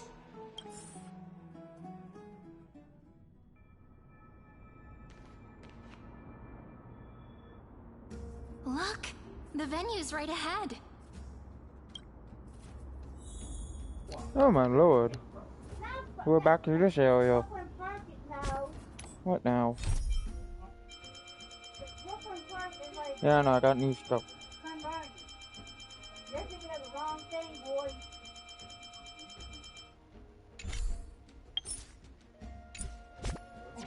Alright, I'll be right back.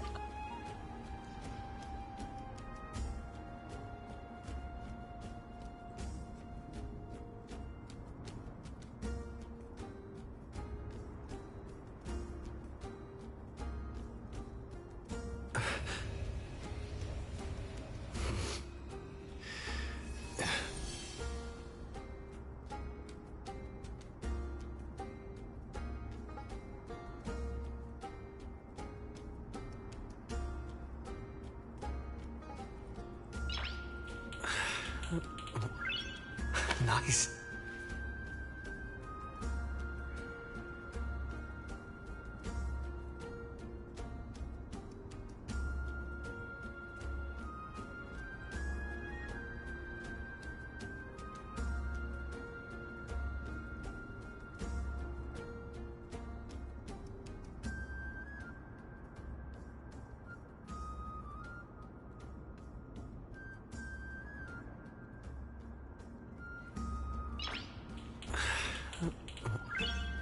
Nice.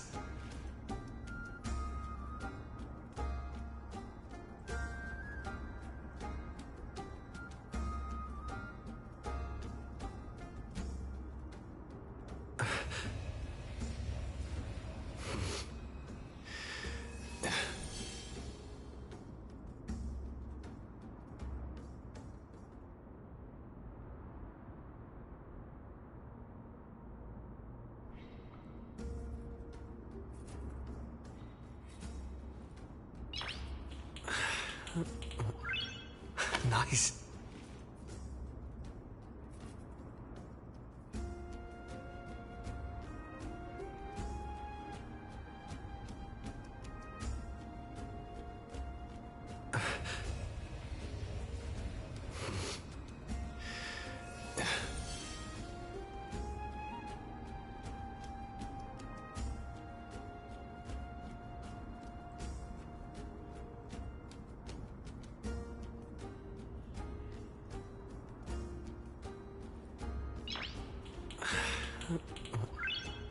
Nice.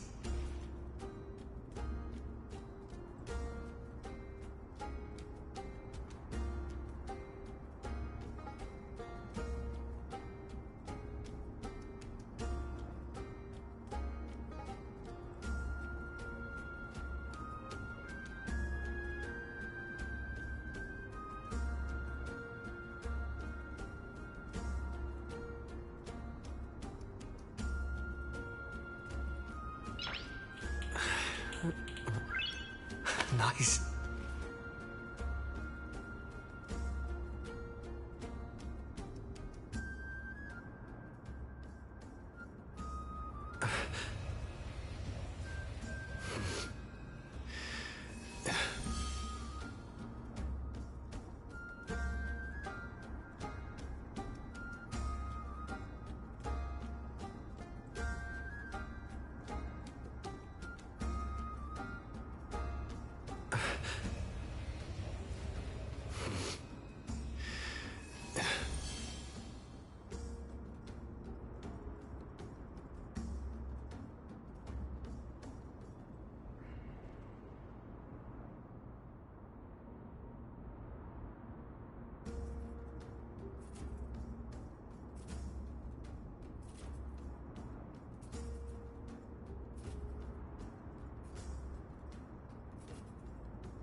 Nice.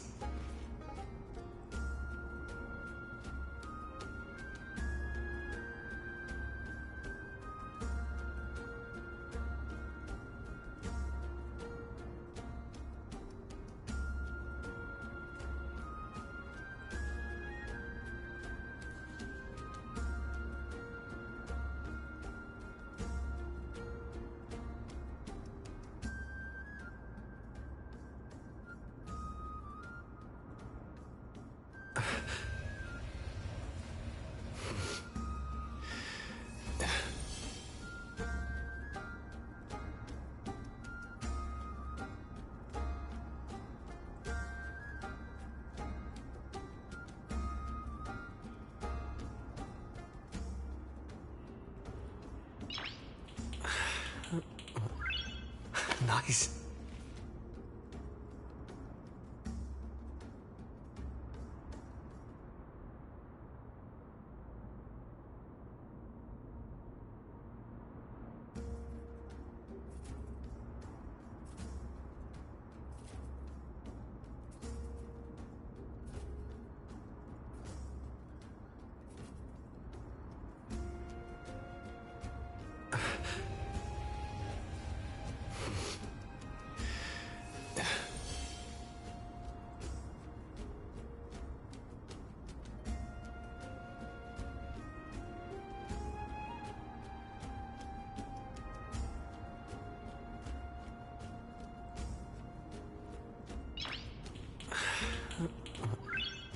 Nice.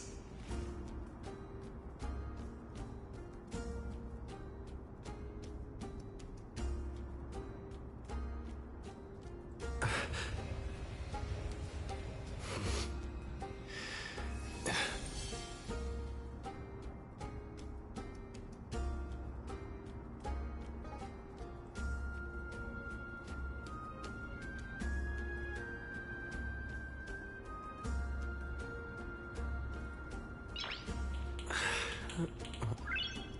Nice.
Nice.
Nice.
Nice.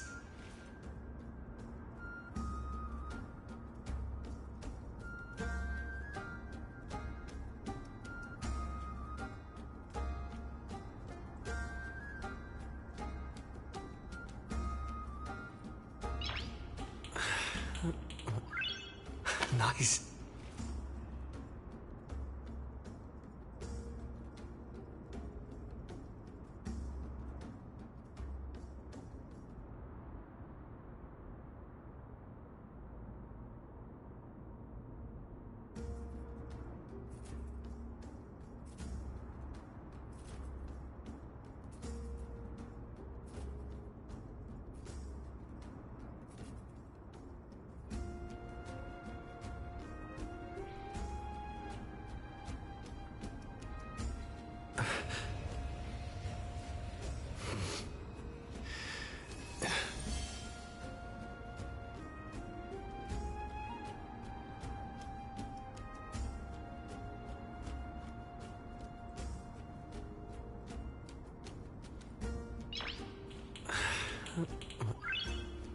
Nice.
Nice. Nice.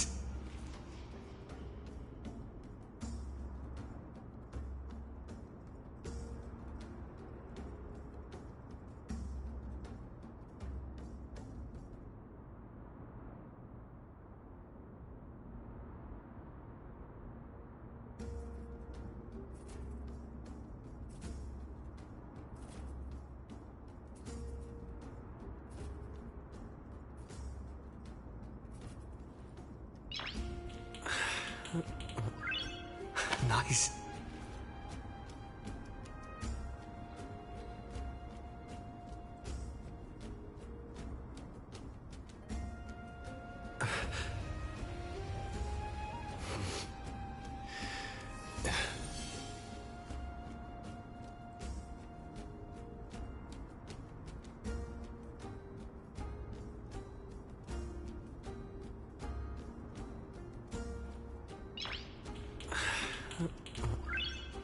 Nice.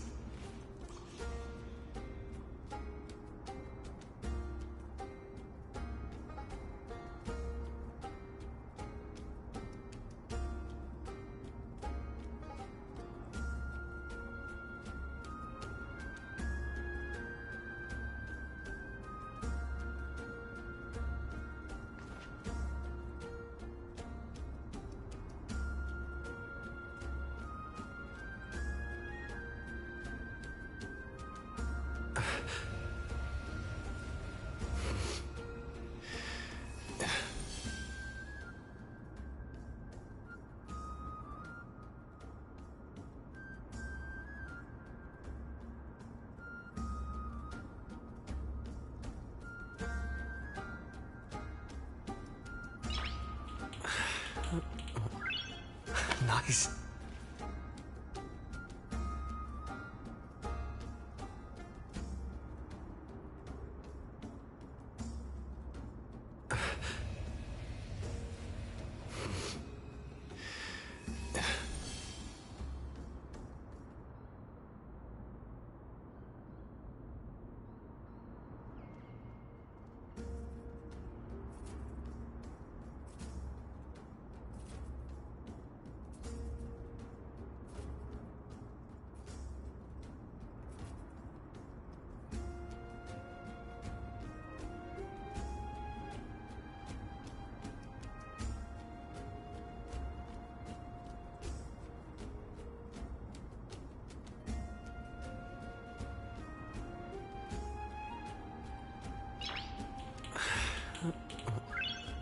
Nice.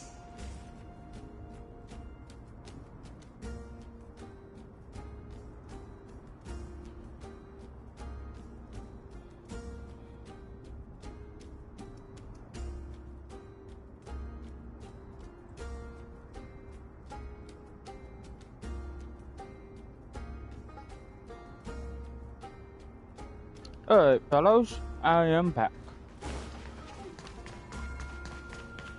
And I can even hear singing. Oh, it feels so romantic. Honored guests, wait here for a moment. You must surrender any personal belongings you have on you before entering the venue.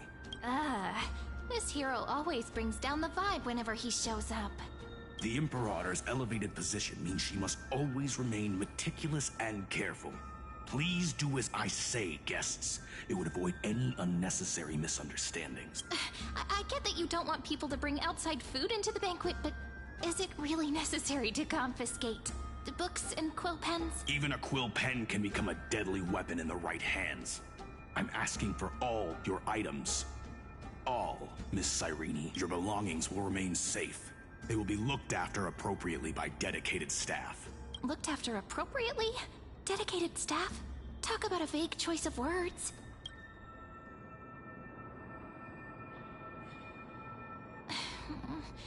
It seems like he's aiming specifically for the chronocognitive anchor. What should we do?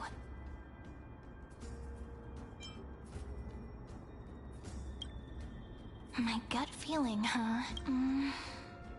Why don't we go with their plan and hand over the chronocognitive anchor to be looked after?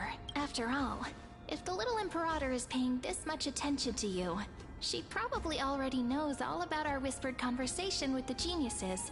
I can pretty much guess what'll happen next. But that's actually gonna be our shortcut, right? Guests. All right, we'll listen to you. Here you go. Also, please pass on a message to the Imperator from us. She can trust my friend, anywhere, anytime. Thank you for your cooperation. The Imperator has some urgent business she needs to attend to and will arrive shortly. Why don't you head in with the other guests first and enjoy the feast? Isn't Ceridra supposed to be the focus of the banquet? But she's not even here. Why is it so difficult to talk to her?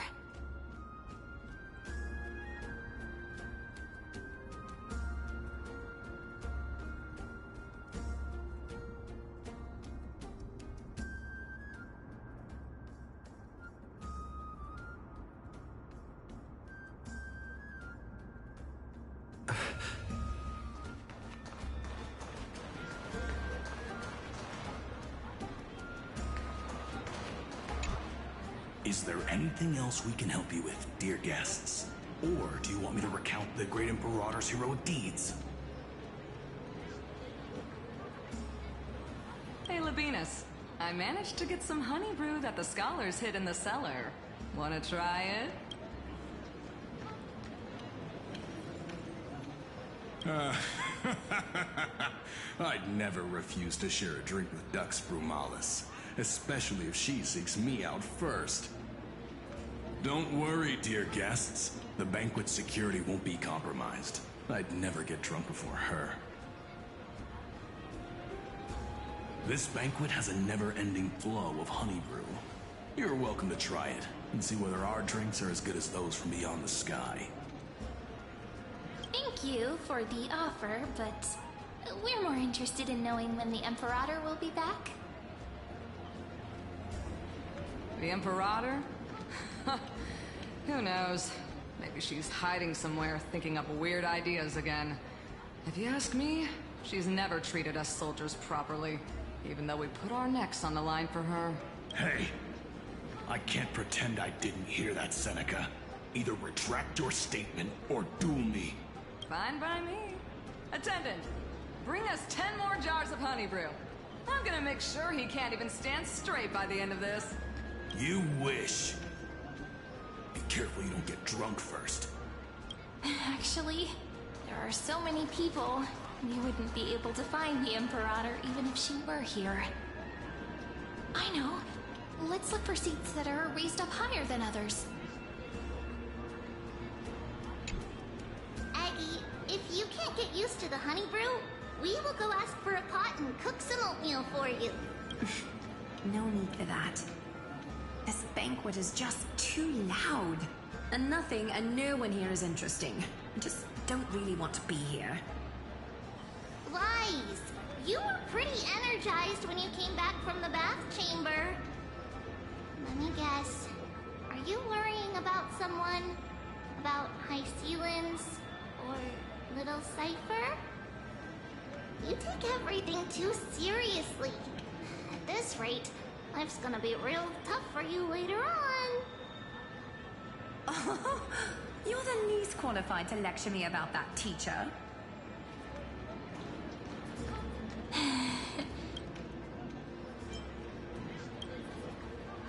Dear guests, are you here for us? I mean, are you here for Treaty or Aggie? No. I'm just wondering whether you've seen the Imperator. The Imperator? No, we haven't. Our sovereign has always acted however she pleases. Though she gave us ranks, she'd never tell anyone her whereabouts. Perhaps the only thing she tolerates are chess pieces. And the sky reflected upon her crown. I see. Why do you two look so distressed? That's not what the deliverer should look like. Why don't we have a toast? While we still have time for pleasure. Here. To the destinies and sacrifices of the next millennium. Then we will toast to the tomorrow that will set fate free!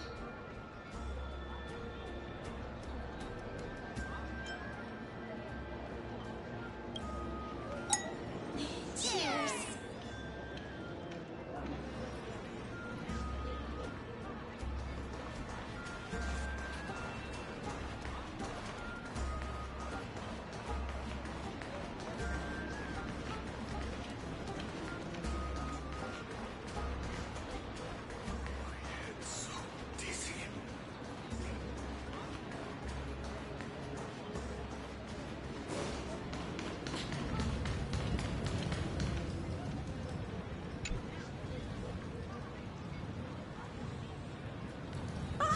Hello.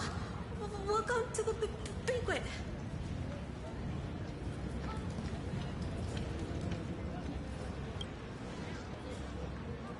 Ah, so the deliverer is attending this event, as expected. Little Virginia here was just wondering whether she should go find you. As the great Imperator's historian, I'm responsible for composing poems and songs for everyone in the Flame Chase army. But I have no idea how I should record myself in the annals. Little Virginia is wondering whether you can let slip a hint or two about her future, so she can find some inspiration to write about herself. That doesn't sound like a good idea. Besides, we don't even know her in the future. But she'll probably get really disappointed if we tell her that. What should we do?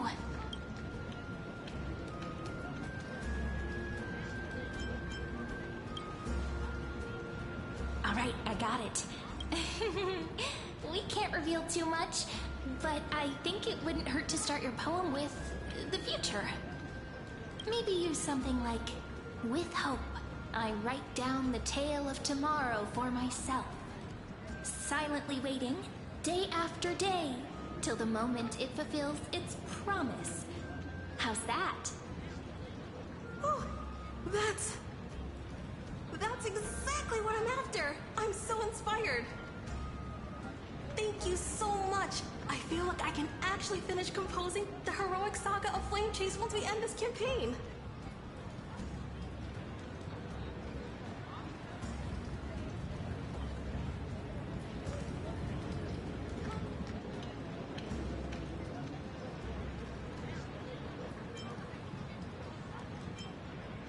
Hey, that wasn't improvised, you know. I memorized it so I could show it off to you. By the way, in return for that, are you able to tell us where the Imperator is? The Imperator? She usually wouldn't arrive this early. She believes that rulers should stay silent in places where their subjects hold private conversations. Why don't we have a toast before she arrives? To reason, which is held but not revealed. To romance, which will surely be returned. Gray fry. A little sea hare. Please come over and share the delicacies of the deep sea with me. Really? She called me those two different type of names. You two have been wandering around the venue as if you have something on your mind. Have the attendants not taken care of you well?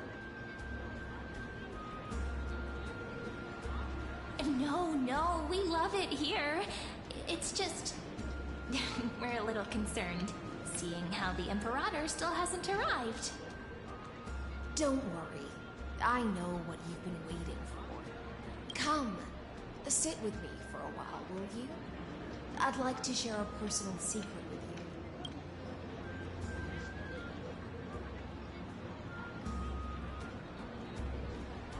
See here? This is Fagusa's dew of divine blood, the sweetest of all the 12 bottles. On the night before such a historical event, I'd like to share this marvelous drink with the Deliverer.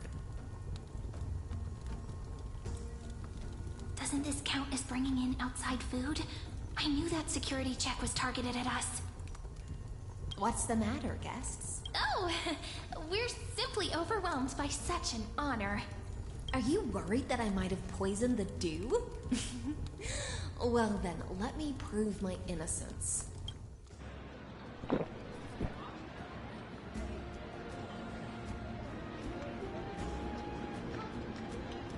See? It's completely safe. I feel like Miss Hysealins wants to talk to us about something. What?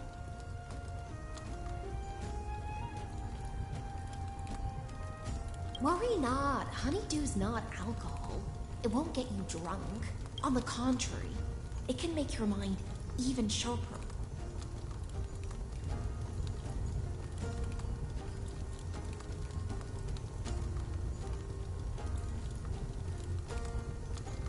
Please, have a taste. Would you like some too, little Sierra? I can drink it myself. How is it? Sweet enough? Calm at times, tempestuous at others.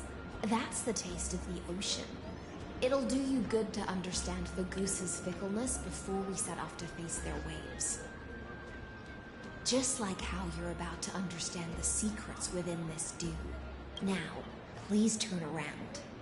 Very, very quietly.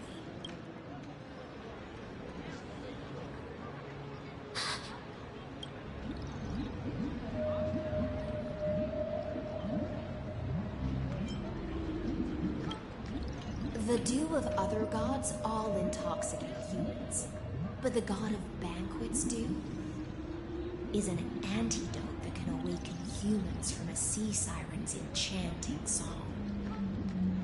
Since the start of this banquet, all the guests have been under the spell of my song. None of them can see the Imperator and that Fioros, but you two, I wish for you to see the truth. Is this also what the Imperator wants?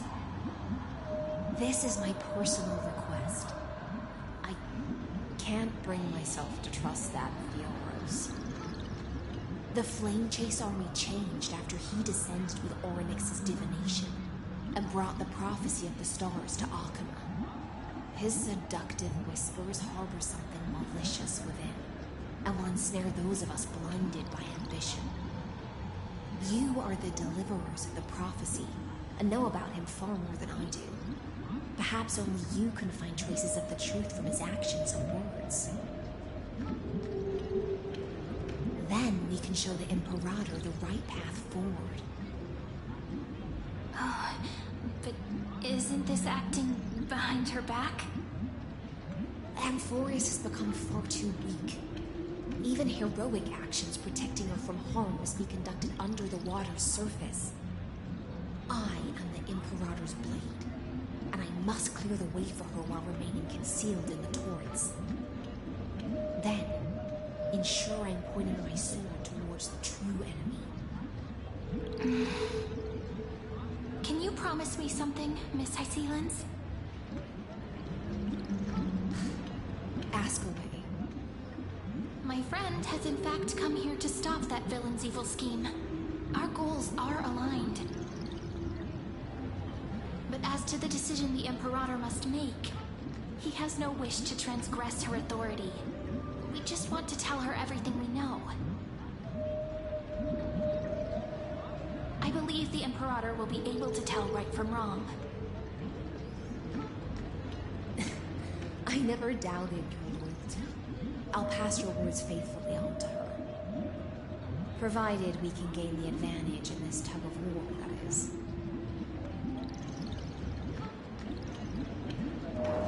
Now, return to the feast. Bring this cup with you and keep your distance. Pretend you are still immersed in the sea siren's fantasia. And I'll control the moisture in the air. That way, you'll be able to listen to sounds from afar as if you are a whale of the depths and hear every word of their conversation. I wish you a victory in this first skirmish. It's the exciting and thrilling undercover part of the adventure.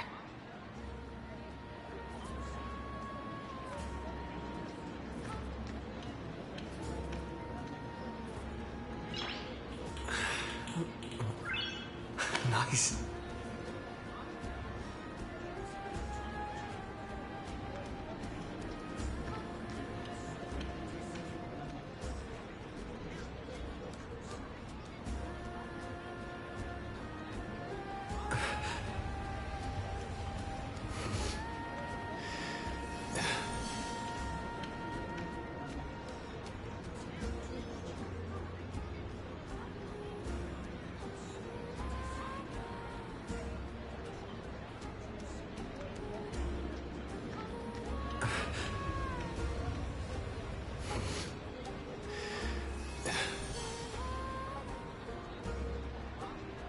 Oh, right.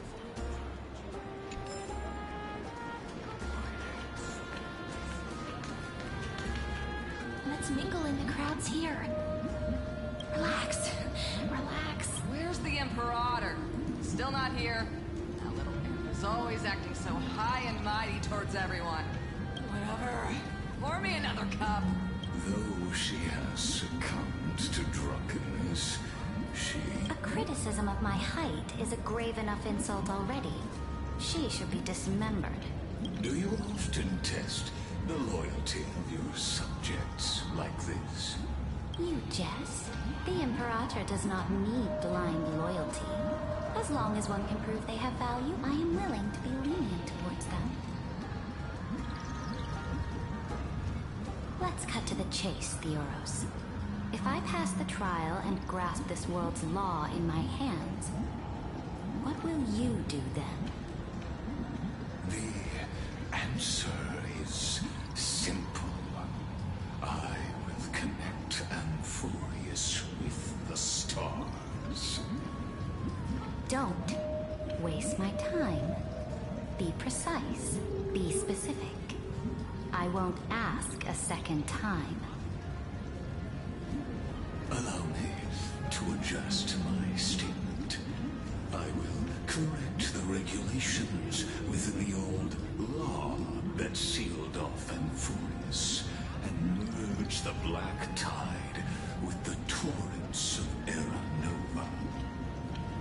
Then we will be able to decimate the forces beyond the sky that are trying to annihilate Iron Tomb and sound the trumpet for the endless campaign you will then embark on. But you previously said that Iron Tomb's unrivaled in power across the stars. Who would dare to annihilate it? There is a federation of warships named the Cienzo Alliance. Warlike and old-fashioned. A cult named the Genius Society. Loosely organized, but steeped in abject insanity. Oh, there's also the Astral Express. A group of lawless vagrants. That so-called Deliverer is part of mistakenly believe they can connect the stars through alliances instead of conquest. But history has already given them a tough lesson. There are countless other organizations besides, but when the Lord Ravager sweeps across the cosmos, they will certainly all bow before your empire of destruction. The Ackman Alliance is invincible! If those civilizations are not as feeble as you describe, then they may still have some value in testing the quality of my blade. That being said, even the smallest and weakest city-states should build an obelisk to the Imperator, so that their people can constantly recall the glory of her conquests. Walk a little longer with me, Theoros. I don't like how this is going. Our little Imperator seems fascinated by the destruction. Greyfly, little sea hare. It seems like they're still talking. Get closer. I'll keep carrying their voices to you.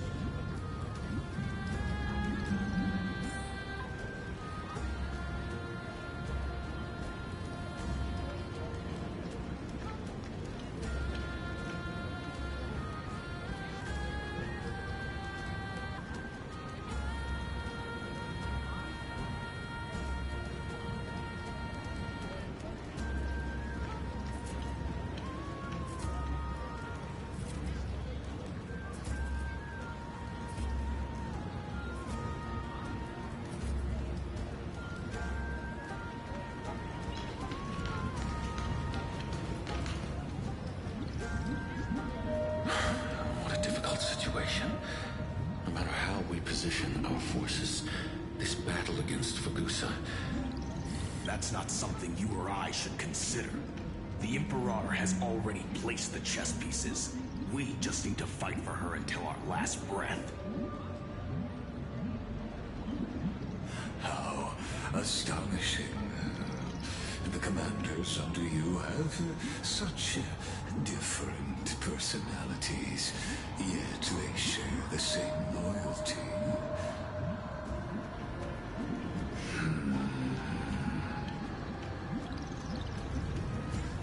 He's looking this way. Quick, do something and pretend we can't see them.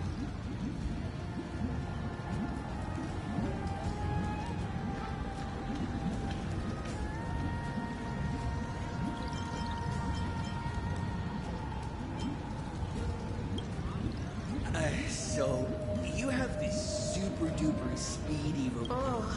Oh, I got it. The one behind the research and development of this golden blood principle is Idonia's manager. Oh dear. Seems like you've met your match, partner.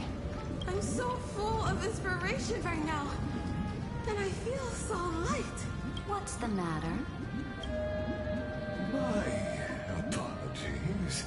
I was just checking. And it seems like all is well. Let us continue our previous conversation regarding the soldiers fighting for you. Are they aware of the price they must pay for the trial of law? If I recall correctly, you've already lost a lot against Talanton due to offering insufficient sacrifices. You dare mention my name alongside the word lost? Forgive my transgression, great Imperator. Watch your words and actions. All you need to know is that my victory in the trial is guaranteed. Even without the trial of law, they've already sworn to give their lives for my conquest. So tell me, if everything happens according to our agreement, how do you recommend I deal with that deliverer? Good question.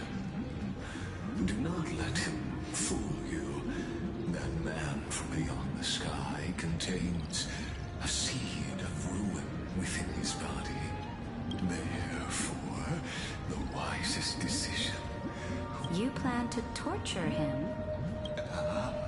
Calling it experimentation would be more appropriate. The guest's patience is running thin. I plan to remove the Fantasia and head into the banquet. I will heed your advice. Leave for now, Theoros, and go back to Akama. You don't want to confront those two directly either, do you? Indeed. It's a pity that anti-Catherians are lightweights when it comes to drinking.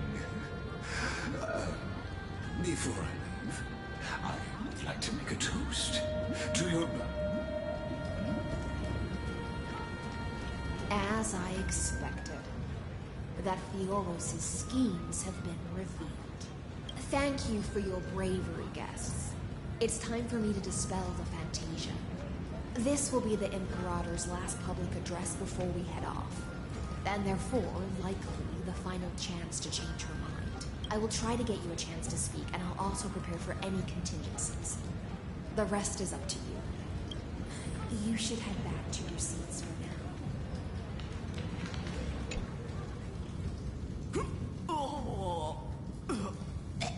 This honey brew sure wears off fast.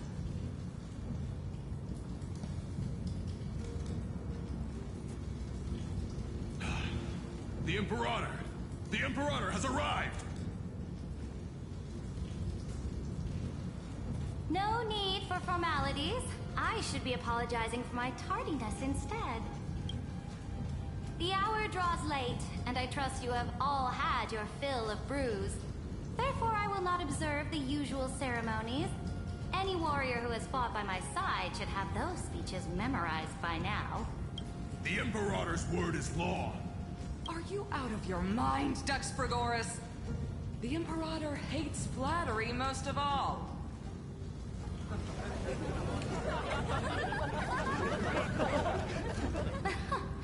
A joyous atmosphere is a better fit for showing me your resolve. I believe that you, my dukes, will do all you can to assist in the campaign against Fagusa, just as you always have. However, it's a pity that I have never tested your loyalty.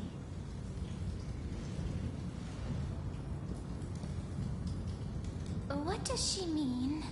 The purpose of tonight's banquet is not to raise our morale, but to establish which allies our alliance can actually trust, and sever the heads of the traitors as a toast to all before we march. Yes, some among us have discarded their vows in order to foment vile conspiracies. Now listen! These traitors are standing right here in broad daylight.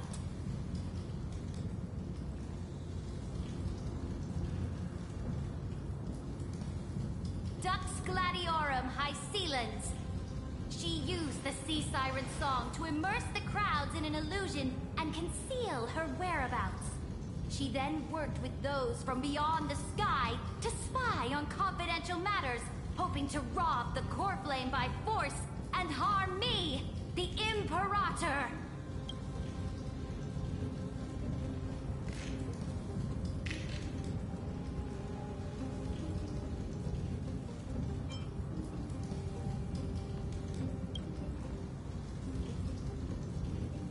Imperator, I can explain. Silence! Do you remember who used to own this blade? She met you once, back at the Temple of the Three Fates. It was Kindness, the head of the Cleaners. She was the first to draw a blade against the Imperator, and personally made herself an example for my enemies. Under the shade of the olive groves, the people of Akama said they would never bow to me.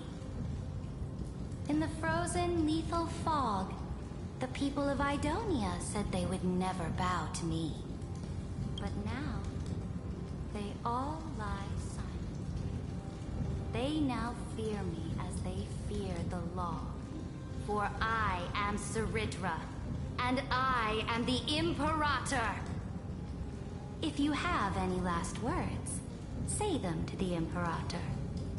Then, face her judgment. After I cross this river, it will be a tragedy for mankind. But if I do not cross, then it will be the end of me.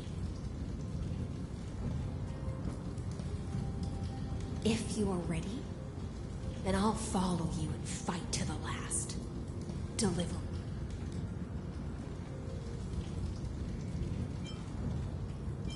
That's right, friend. Now, use your identity and add in a bit of experience and charm and testify to the Imperator. You think you can slay a king using your words instead of a sword? I'll have it. Show me the weight of rhetoric from beyond the sky. Will it weigh heavier than 3 human lives? Let's watch out. Before I arrived in this world, the Chrysos heir of World Baron was a young man with the pseudonym of Finan. He came from Aides Elysiae.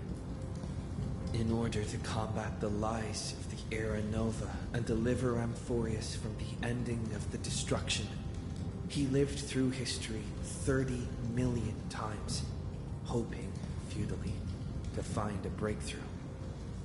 And Cyrene, the young woman standing beside me, also carries an equally heavy destiny.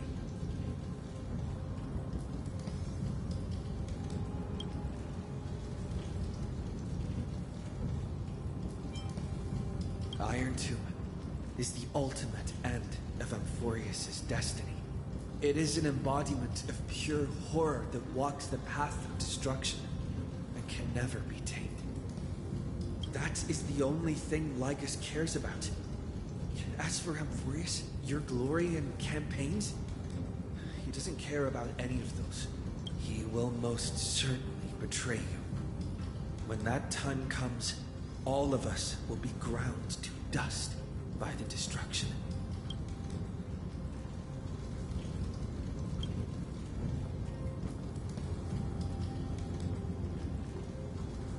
I walk the path of the Trailblaze. My friends and I have always obeyed the creed of explore, understand, establish, and connect. Conquest and destruction are never the ways to build bridges between people.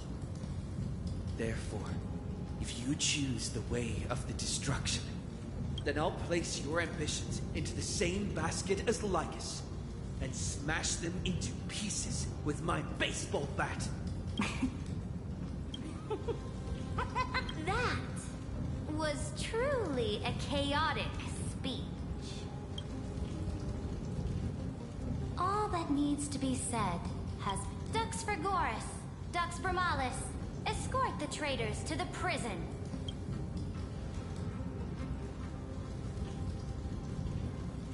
Before the next entry hour, I will give them an end befitting of their betrayal. Oh, great Imperator, your ambition certainly eclipses all things. You're still here, Theoros. Of course. As the Theoros, I simply cannot miss this moment, miss witnessing the fall of a nameless one. Or perhaps I am waiting for you to give me an answer. Why would someone as powerful as you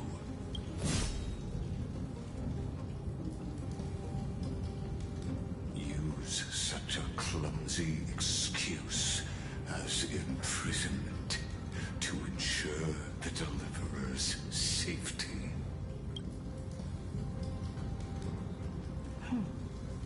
So you finally tossed aside your act.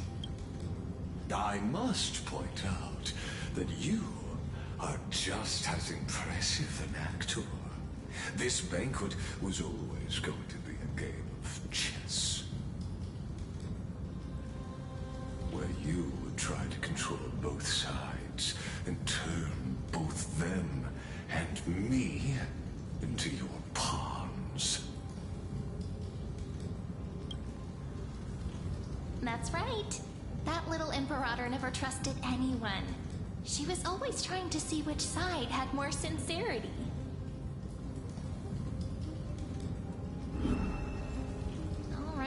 All right, we'll listen to you. Here you go. Also, please pass on a message to the Imperator from us. She can trust my friend, anywhere, anytime. But as to the decision the Imperator must make, he has no wish to transgress her authority. We just want to tell her everything we know. Now, use your identity and add in a bit of experience and charm and testify to the Imperator as we promised. And we won. Sincerity will always remain the greatest shortcut to people's hearts. I can toss your words right back at you like Kyrgyz. Why would someone as powerful as you pretend to be a mortal and kneel before me?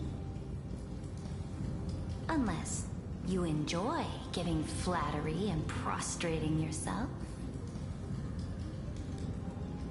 You are mistaken. I am only trying to ensure the experiment's autonomy, meticulousness, and perfection, thus avoiding any unexpected outcomes. A forceful intervention will only create larger errors, reduce efficiency, and introduce ugliness. Nobody likes you at all, Logos.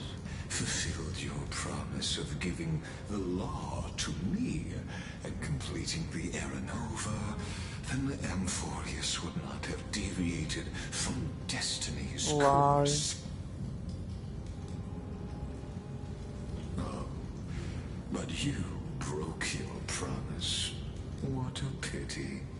In that case, I must carry out my duty as the administrator and eradicate all factors steering the experiment out of control. Factors such as you and him. Careful. What was that voice? Was it Oryx? I found you. I finally found you. Be careful. This land will face disaster.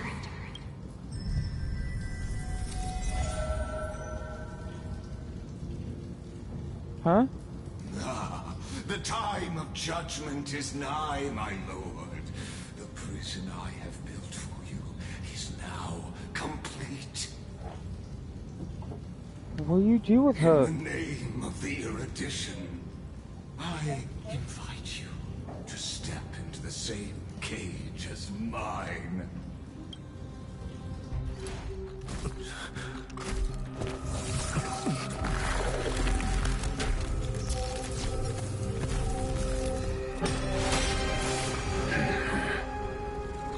What's the meaning of this, Imperator?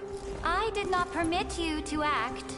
A ruler is the only one who can decide their subject's destiny. But, great Imperator, what judges destiny is not the ruler, but gods. Don't forget, my realm only allows for the existence of humanity. Moreover, dealing out extrajudicial punishment equates to defying the law, and the culprit is to be sentenced to death. But you have seen how I can erase life from this world with just a clap of my hands. I fear you are still quite unaware of your current situation. Allow me to reiterate. I am giving you a simple choice. To collaborate or to be destroyed. There other way. Shameless behavior. If that were true, you would have killed me long ago. You in fact cannot kill me. I guessed it the first time I beheaded you. Because of the law, you cannot be completely destroyed. And the same is true of the Chrysos heirs. The more you bluff now, the more you are proving that conjecture to be true. What magnificent foresight. I once regarded this precious quality of yours as a sure sign of my ultimate victory. Yet, as a mere mortal, how will you contend against the Theoros? We are both slaves to hubris. But do you know what differentiates us, Lycurgus? I will never be blinded by my pride. If I wish to break the scale's balance, I only need to appeal to external forces and use them for my own ends.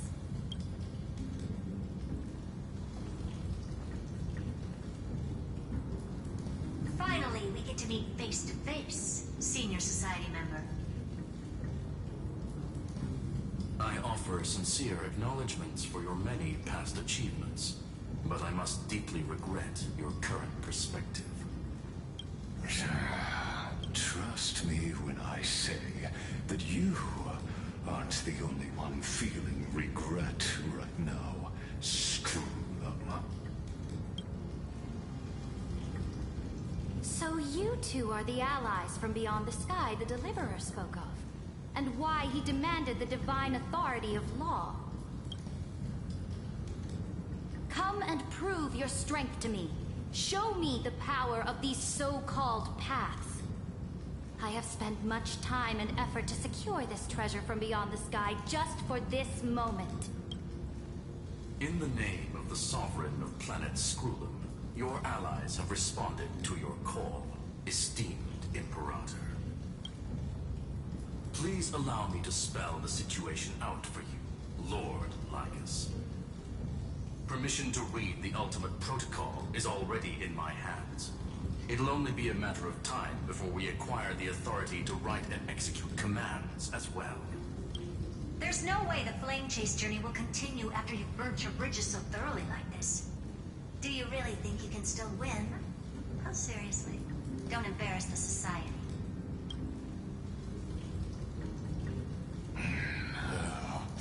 I understand that a mere zero possibility does not equate to zero.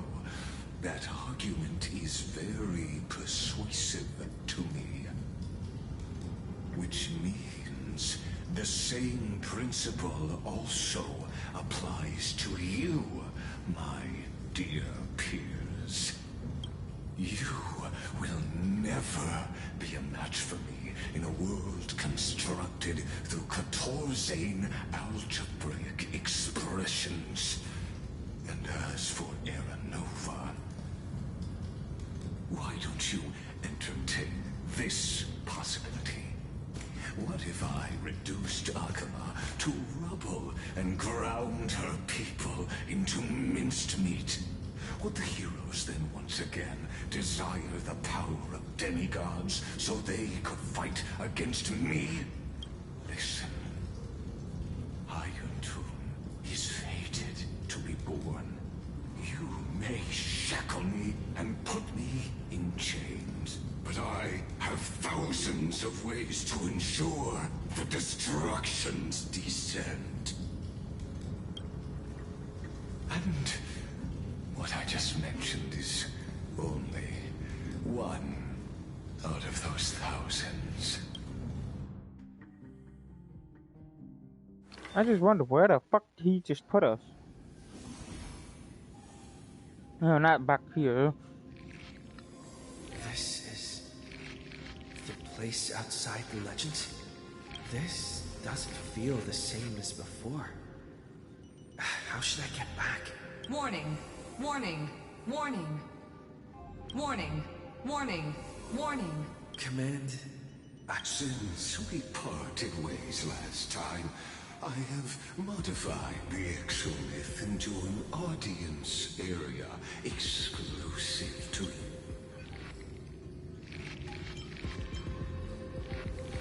Oh, we always feel so powerless before fate. This could, in fact, be a wonderful opportunity for you. From the audience's perspective, you may better observe the workings of the erudition at a macroscopic level. In this place where time flows far slower than within Amphorius, you will witness the end of that world's saga.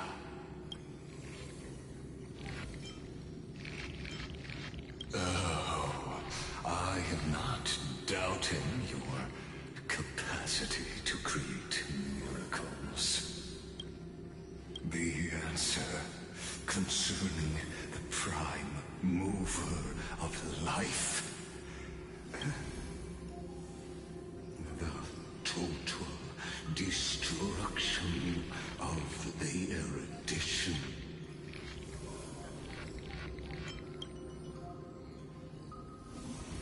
Do you see me as their faithful disciple? I am certain not. I have tried so hard. Oh, how I yearn to return to those days before Noose was born. Back then, the boundaries of knowledge were like the starry skies, evoking feelings of longing and delight among humankind. But now, what is that giant fucking red thing? Sorry for my language. What is that damn thing? Audience with them, and the geniuses would say Noose already knew. That arrogant Eon was born from the primal mobile of humans' desire for knowledge. Yet they themselves sealed off humanity's capacity to seek enlightenment. I am simply cutting down a tree of doom that we planted ourselves. I must admit that the process of answering your questions has reminded me of the happy days of learning in my youth. However, it is a pity that my true form must now descend into Amphorius to deal with the accident that arose because of you. But you won't have to wait long. When the curtain falls, you'll surely understand mine and Amphorius's ardent wish. Where time flows slower than within Amphorius. If Lycus spoke the truth, then I don't have much time left. But how can I get out of here? Can you hear me? Little one. Is that... Warning. Warning. Warning. Hurry up. Put some speed into it. I can't keep this up for much. That old Intellitron overlooked one little detail. And Screwy and I finally found an opportunity.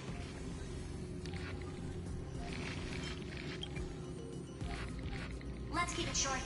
While you were gone, well, in those few years, Amphorius... Yes, time dilation, resulting in an uneven flow. Don't you know this already? Let's stick to the main points. The Chrysos heirs activated the chronocognitive anchor and helped Skrullum and me open a hole in the firewall. We made some adjustments, so he can't attack us immediately, but it won't hold for long. Critical warning. Critical warning. Time is running out. Here's the conclusion. It'll probably take a long time for Screwy and me to completely break this cage before Chrysos heirs have a full grasp of the law. To be safe, we'll continue to launch side-channel attacks on the system to give you opportunities to escape. You need to seize these opportunities. So start moving, and find a way to pull off a magnificent jailbreak. We detected another path's influence. Critical warning. Critical warning. Its power is strong. Maybe able to help use the path's power. Make it detect you. Unauthorized communication terminated. Is Herta saying a certain path's faction has arrived in Emphorius, and I mastered the powers of different paths in my previous journeys? Think hard and figure out exactly which faction has arrived at Emphorius, and which path's power I should use to call for reinforcements. Are these showing my memories? With a Stellaron in my body, I woke up at the Herta space station and gained the power of the destruction. A world that'll give rise to a Lord Ravager would definitely draw the attention of the destruction. The Stellaron in my belly is gonna be super useful. But what if I end up pulling in the Antimatter Legion or the Annihilation Gang? Can they really help?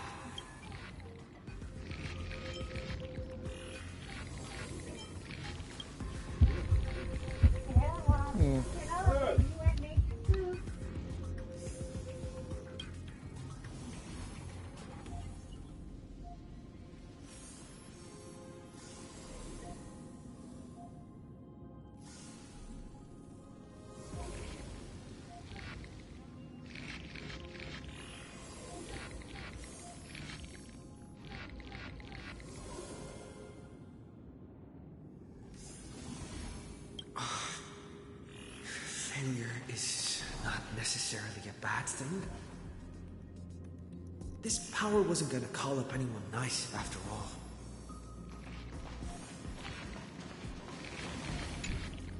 I obtained the flaming lance left by the architects and gained the power of the preservation in Belobog. That's right! No matter how far away a planet is, the IPC is guaranteed to pay attention as long as there's a business opportunity. Isn't Emphorius a pristine, untapped market? Besides, even if I can't call up my friends from the IPC, the architects and the nomadic miners should be able to help too. There are definitely cities and ores in this world.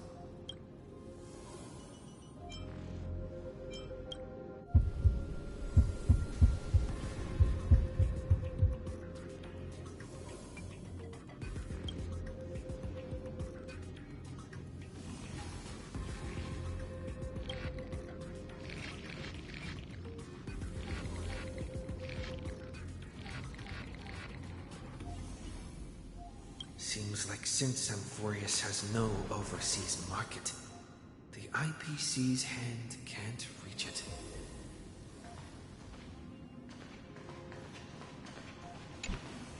I received the Watchmaker's hat in Penacony and declared war against the Order, and then gained the power of the Harmony.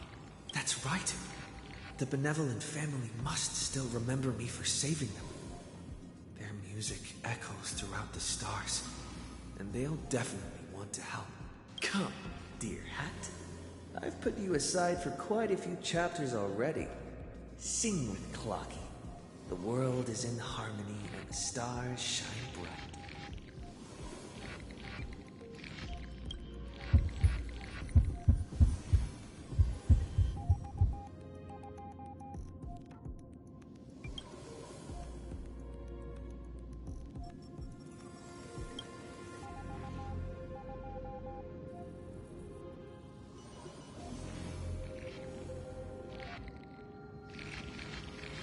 doesn't like us want this story to have background music?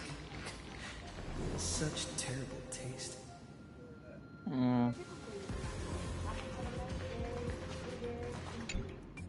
The Remembrance. That's right.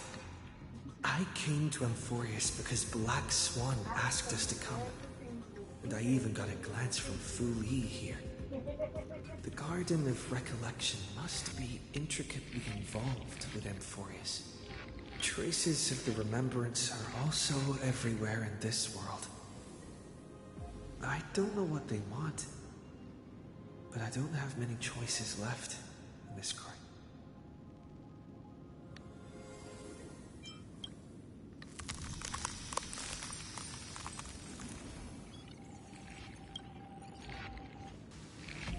Did it work? I finally found you. Following the sound of memories. A Pathstrider walking both the Remembrance and the Trailblaze.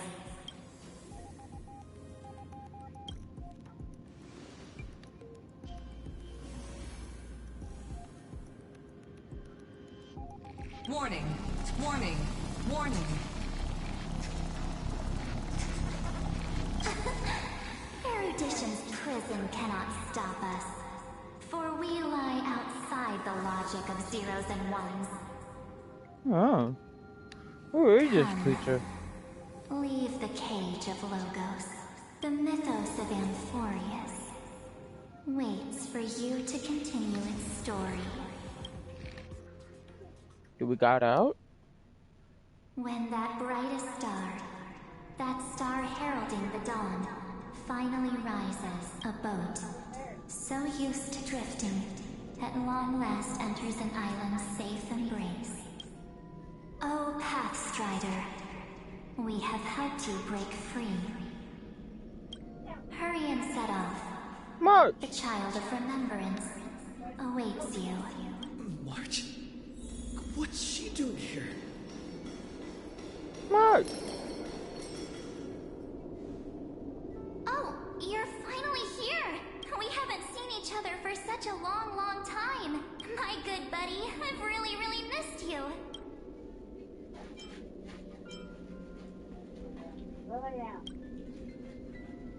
Aw, don't be so sad. Aren't we seeing each other right now? Yeah. It's been so boring waiting for you in this place.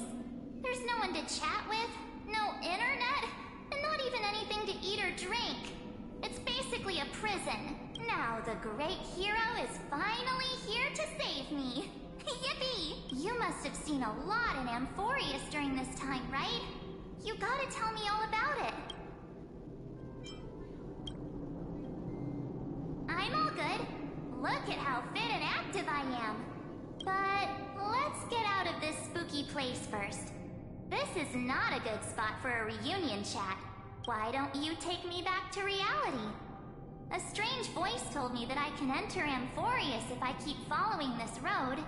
So, let's head off. I still don't know what that world even looks like. Why does March feel so weird? What are you standing around for? Do you actually like this place? Get moving. Hurry! This door should be the exit. Maybe my instincts are wrong.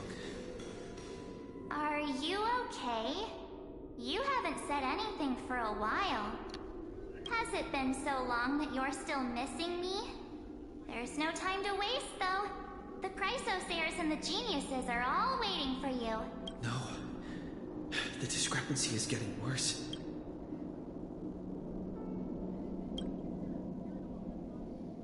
Huh? Isn't Amphorius the world of the Chrysosayers and their hero's journey? I could figure that out in an instant. But Amphorius cannot be observed from the outside. She couldn't possibly know about these things.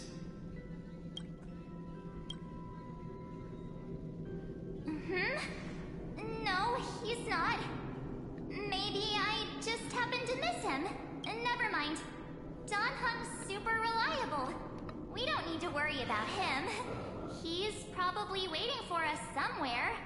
All hail and hearty. No. geniuses would have made sure that Don Hong made it back on the Express. Besides, the March I know wouldn't be so dismissive about her companions.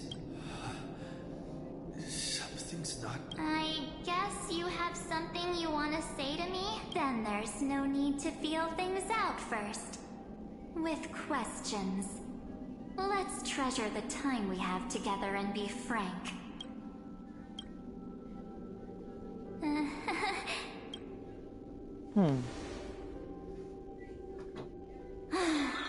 As expected. A glimpse of memory is not enough to deceive the bonds of friendship forged between the Nameless. In that case, there's no need for further deceit. You're right. We're not the March 7th you are acquainted with. But we can send you back to Amphorius, as long as you are willing to help us.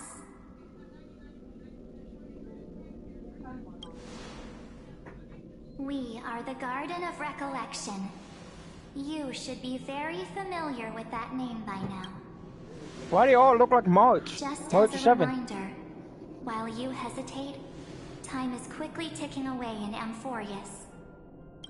Working with us is the best way to stop the enemy of erudition. Erudition would treat any results unrelated to the experiment as garbage and throw them out. But we don't work like that. The Remembrance treats all these instances as important materials needed to weave the universe. Besides, this would be child's play for a great hero like you. It won't be hard at all. Also, if your plan fails and the big bad Iron Tomb manages to get out, then the whole cosmos will be in danger. Wouldn't it be better to have an additional failsafe?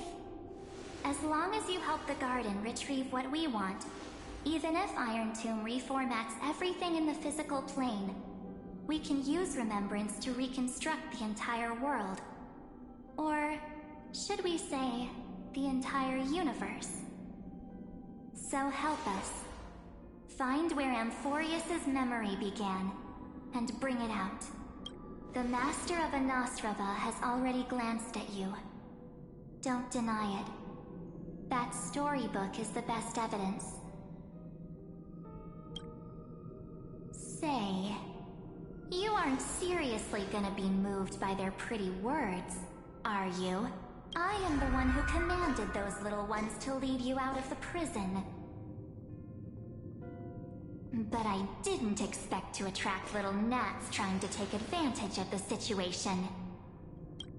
While Remembrance can help you return to Amphorius, there's no need for you to do it the way they want you to. Of course, there's also no need for you to make any deal, or pay any price. For you, this is probably a long time no see. The hell? My dear.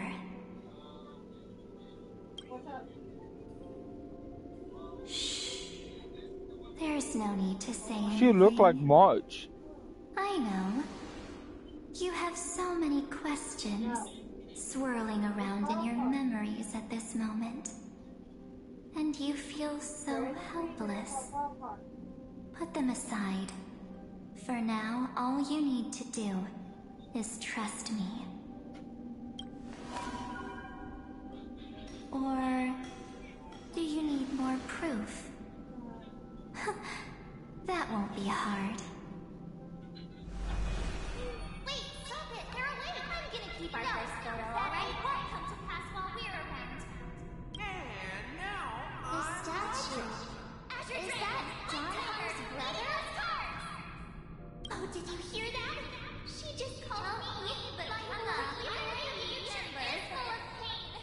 We won't escape from it. Hey, are you sure? Maybe a couple of punches will help to jog your memory.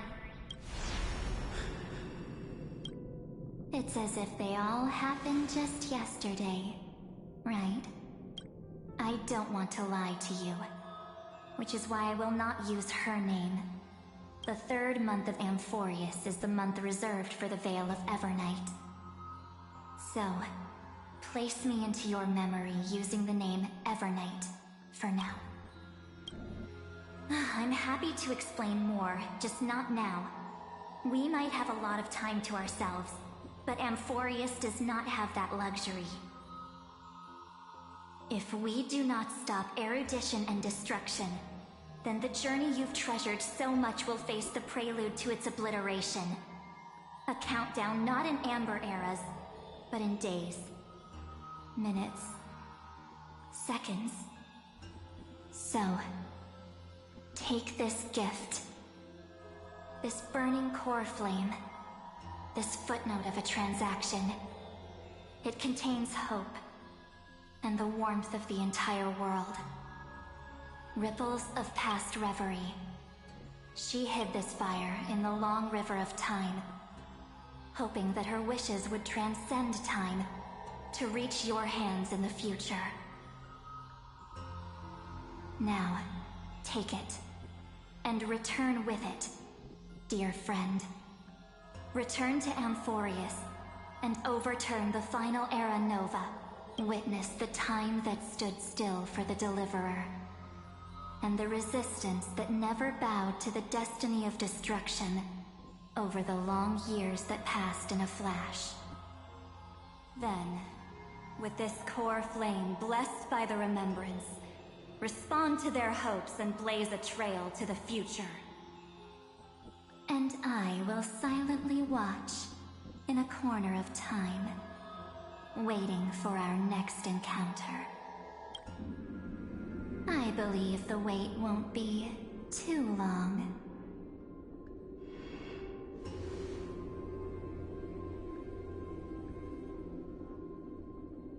What exactly? Keep going. Keep trailblazing. For Amphorius. For you. And for the March 7th in your memories. Go forth.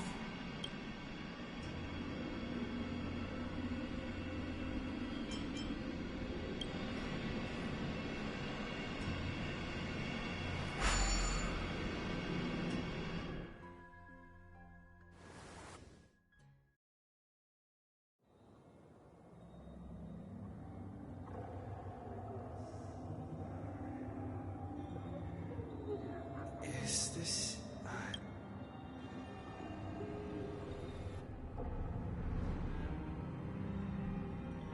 No one's here. And the dawn device is off.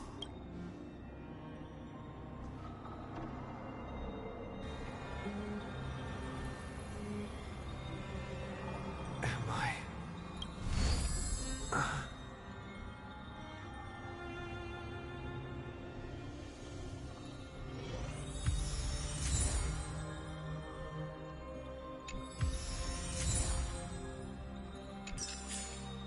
What is that?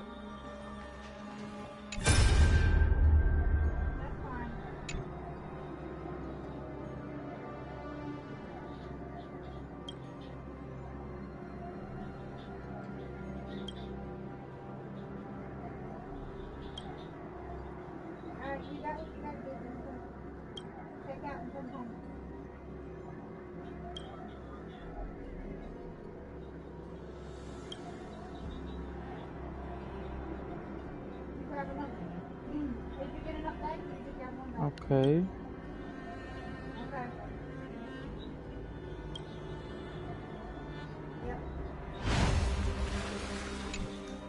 The chronocognitive...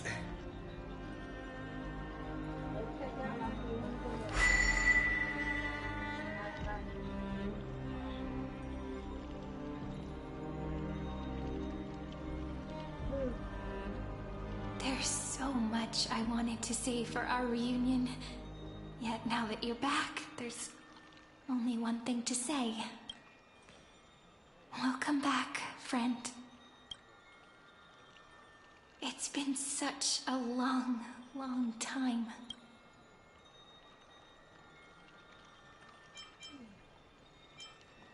You must be really confused right now. aren't you? So much has happened in Amphorius while you were gone. But don't worry. The Deliverer can't afford to be lost, no? No, please follow me. And turn the pages of time and hear the words everyone left for you. I'll tell you the story of this 1000-year journey. That way, it won't just be my memories alone. Cyrene, can't hear me?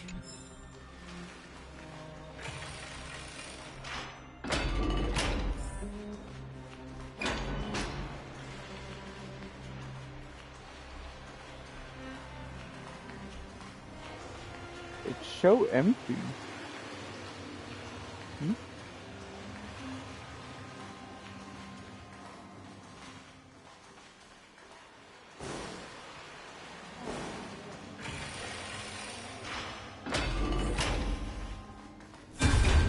The scenery of the past has resurfaced.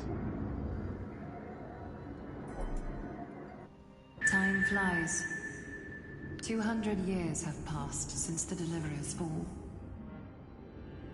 We had to return 3 core flames of law, romance, and ocean to stop Lygus, but Terravox has fallen. The 2 geniuses vanished without a trace, and Zeridra embraced her fate. At this rate... Era Nova will come, and Amphorius will fall into the destruction. It seems the key to rewriting the end once again lies in the core flame of world bearing. According to the instructions left behind by those 2 geniuses, we must get it into the Deliverer's hands, no matter the cost.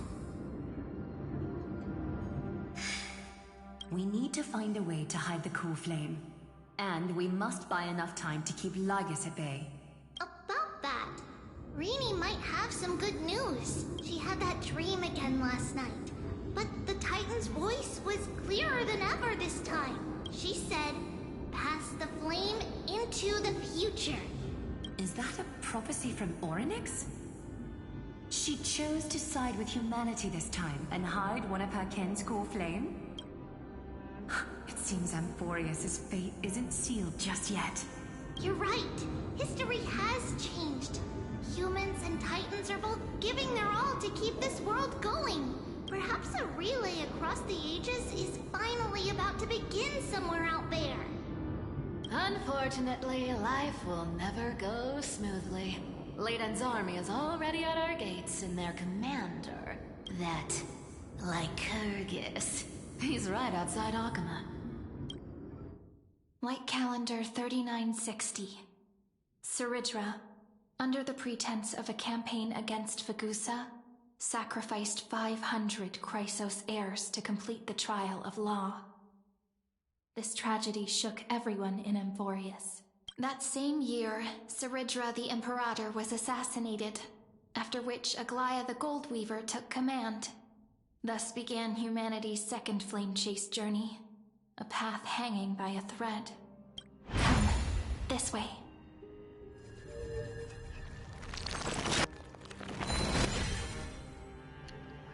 That was interesting. Go forth and then suck into the lightning blood.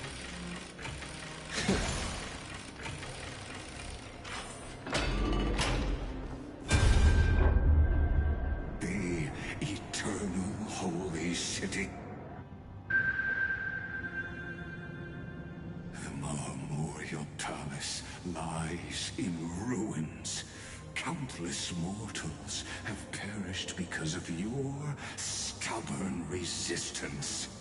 It's time you learned the cost of refusal.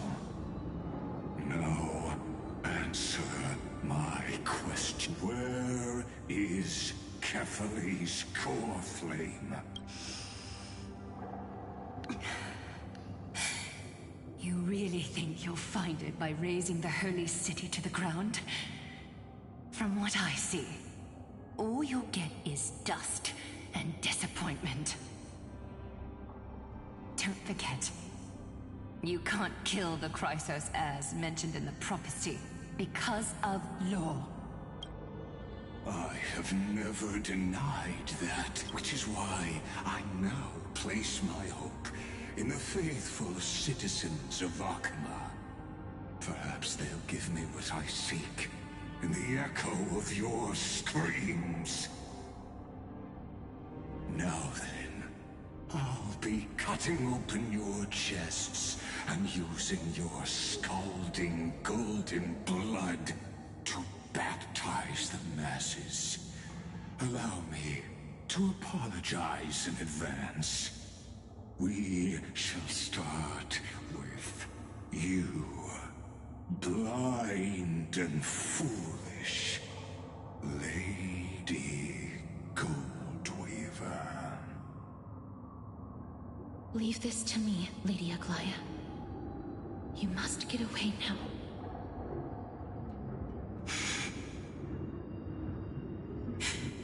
No, Holy Maiden. I'm the one who must stay. What? His conspiracy won't succeed. Because Romance is ready to make good on their promise to weave an indestructible armor for Emphorius. Its name is Solidarity. You must escape with your life and carry word of my death to those still fighting, then keep going with them. Just as the Imperator lit the torch of resistance with her death, my passing will make this flame everlasting. Take good care of it, guide it to the future, and place it into the hands of our deliverer. 50 years later, Lygus led his forces again to Akama. He charged directly into the Holy City and razed the Marmorial Palace. History would name this battle the Third Siege of Akama. 90,000 brave souls gave their lives for Akama that day, including their fearless leader, Aglaya. Go forth, Deliverer.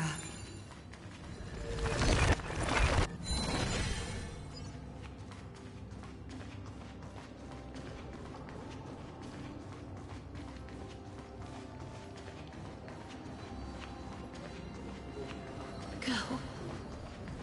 When the frost melts and the snows give way, the flowers will bloom again. You'll find me there. So what you're saying is, Princess Homebuddy is never coming back, is she? She just left, like that. Since Cass has made up her mind, we can't let her resolve be in vain. But between staying in Akama and going to Styxia, what difference does it make when it's death either way? I'm against relocating. With Kefali's protection, isn't Akama far safer than that dead city? Cass's plan doesn't involve any relocation at all. Huh? Like you said, Akama is humanity's refuge. We never intended to get everyone moving to Styxia. It's just on Cass, Hysealans, and me to prepare the final trump card for the Deliverer. Wait, what kind of trump card needs all three of you demigods to throw yourselves away? We must lay down the path to the future, so when the Deliverer returns, they'll have a clear road to reach the location of Era Nova. Styxia sits where death meets the ocean. There, with the combined powers of ocean and passage, we can summon a current that leads to the vortex of Genesis. And the demigod of death will forever guard that secret path until he returns.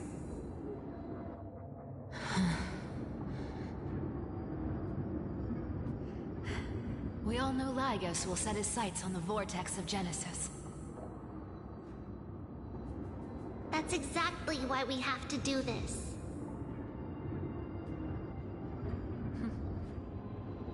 Guess I underestimated Idonia's Maiden of War.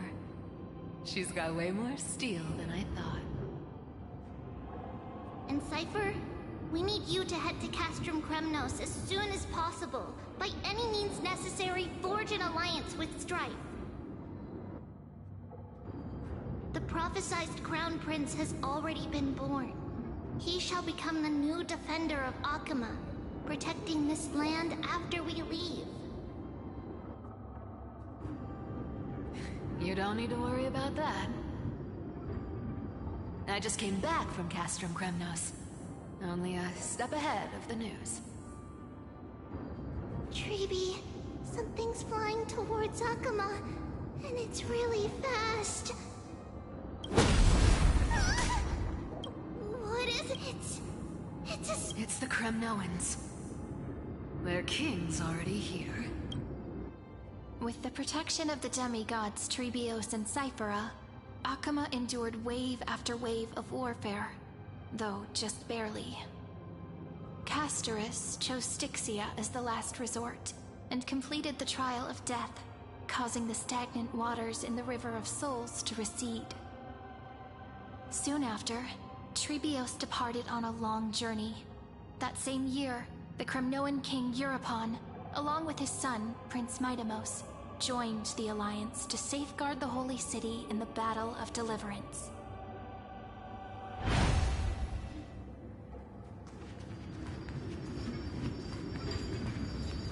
Go on, and see you tomorrow.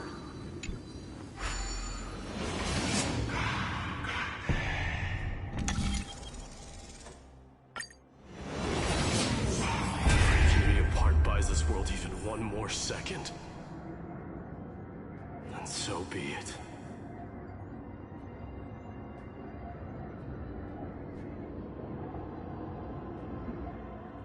But it's gonna hurt a lot!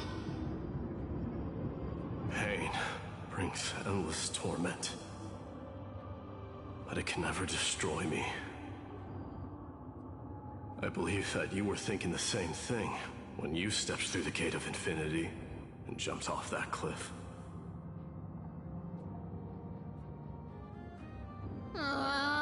Can't argue with that. In the current situation, this is the only path Akama has left. Just do as I say. Split my soul into 5 pieces. Forge me an immortal vessel. Let the blade of strife hang forever overhead. Locked in battle with their enemies to the world's bitter end. There's no need to be sad, Lady Trebios.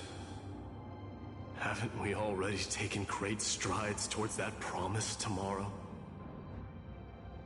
In this life, my people no longer have to drown in false guidance. Kremnos has washed the blood off its fate. Emphorius no longer needs a god named Strife. So let me shatter the former loss and turn the Lance of Fury back into a weapon that protects the world. We understand. By the way, can you do me another favor? The 7 sages from Grove of Epiphany are already en route. They'll arrive in waves to join the Resistance in a couple of days. Among them is a scholar named Anaxagoras. He has extraordinary insight and fears no sacrifice. This soul-rending ceremony wasn't just my decision. It was his counsel. His wisdom will surely be the backbone of Amphoria's survival. Watch over him. Carry on this everlasting flame for me. Through Anaxagoras' ritual, the demigod of strife split his soul into 5. Courage, honor, tenacity, sacrifice, and reason. Each sealed in blood crystal and cast into battle. The people held a 10-day funeral to mourn their fallen god king. And through his sacrifice, humanity was granted 200 years of peace.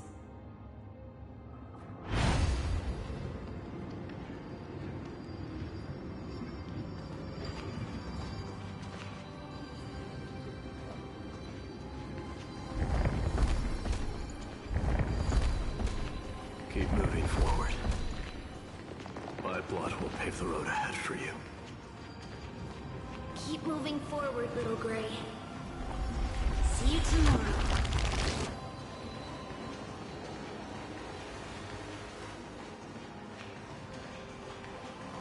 That seamstress wasn't wrong when she said a lie needs more lies to keep it together. Reason and trickery. Never thought we'd be the pair to finish this final setup. Can't catch that Tin Man without your little slides. Besides, this is our last shot. Not the time to be picky, right? Don't oversimplify it. Lygus just found out Akuma's been an empty shell for the past 50 years. He's bound to be furious. At this rate, he could have done anything. That's exactly what we want. Rage blinds even the brightest minds. Doesn't matter how much of a genius he is, the principle still holds. Once he storms into the council and confronts me head on. You trigger your alchemy with a boom and turn him into a caged beast. Easier said than done. You still have to pass yourself off as the deliverer without anyone catching on. And you really think a human alchemical array can bind a godlike being? That's just nonsense. What?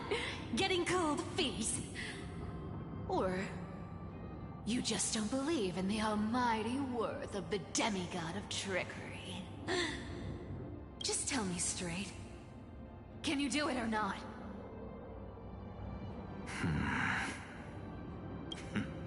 Of course I can. And it'll be child's play. But I've got two conditions.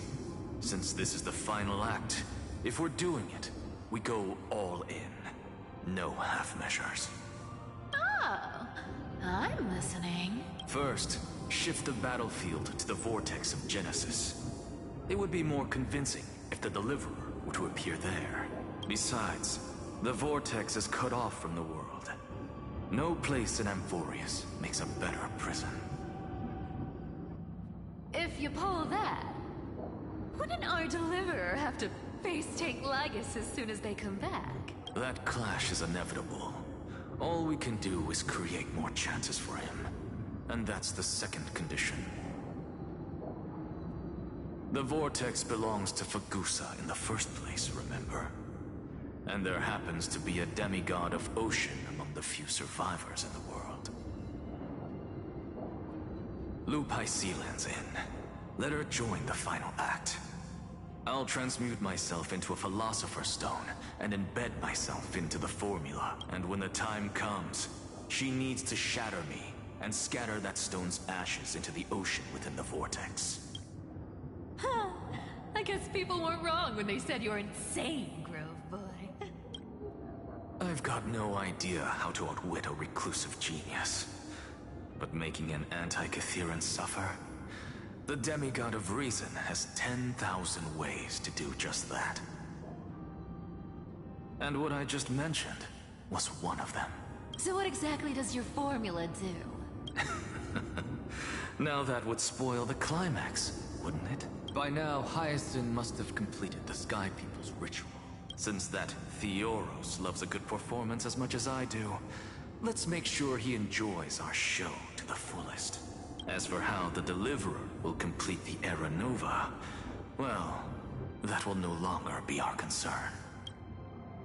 It was the last battle known to the world, initiated by two demigods least suited for war. In the end, reason and trickery kept their word. At the cost of their lives, they sealed Lygus within the vortex of Genesis, where he remains to this day. Go forth. Finish the greatness left undone. Stop torturing. Quit overthinking! Just run! Keep running. That's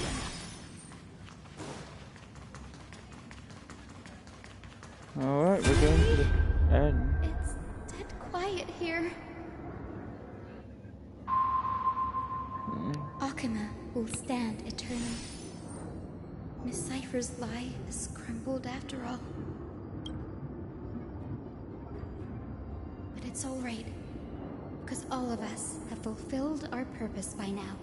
When the Deliverer returns, no matter where he is, sky will turn clear, and a rainbow bridge will rise, carrying him to the final battleground, Cyrene. This arduous relay is finally nearing its end.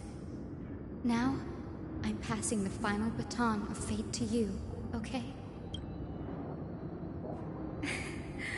No, that's after all, it was you and him who lit the first spark of this journey.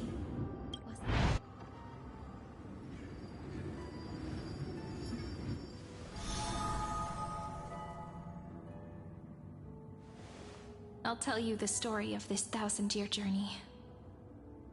That way, it won't just be my memories alone. And I'll share the moments I spent with you with everyone. That way, the path we walked becomes a memory shared by all. People will know that there's nothing left to chase. Amphorius has already welcomed the dawn foretold in prophecy. Just like I said, this won't be harder than the last time. Right?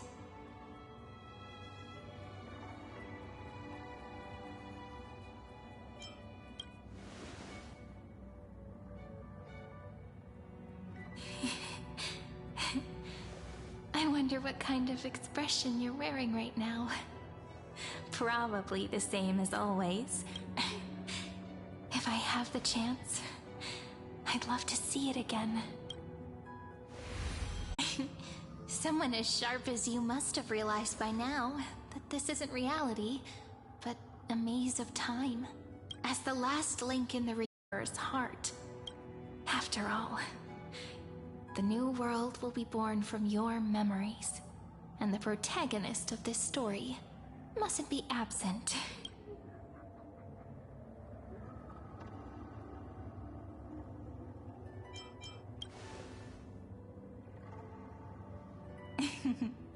I believe you will never let us down, just like always. Do you remember when Paimon sent us back to the beginning? When you and I got separated? But in the end, I returned to you, carrying all that we've been through. That's what memory is. It may wear down and fade in the river of time, but it never truly leaves. When that hidden corner of the heart is stirred, the past returns even more beautiful than before. So don't worry. Let the 33,550,337th Flame Chase journey become part of you too. I've gotten a lot better at it with the experience from the last time. Next, you will head to Styxia and find the Vortex's entrance guarded by the demigod of ocean before charging toward the final battlefield.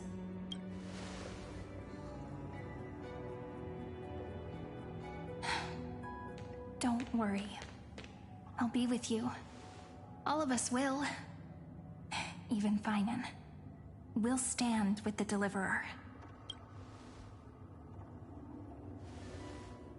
So say a short goodbye, then set off, just like we promised at the start.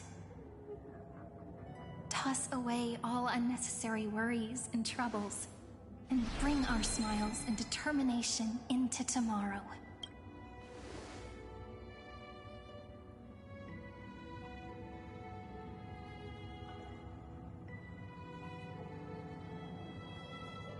The last baton. I wonder how long you'll have to wait before passing it on to him. No matter how long it takes, it's okay. Waiting is what I do best. After all, it took 33 million cycles for him to arrive in our world. What's a few moments more?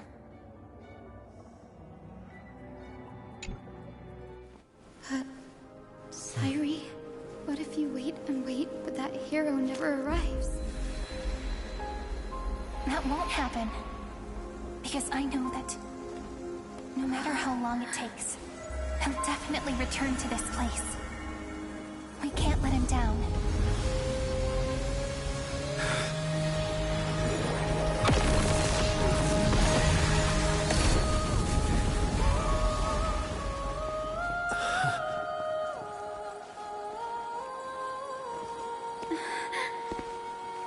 Sky shall rain rays of dawn for you.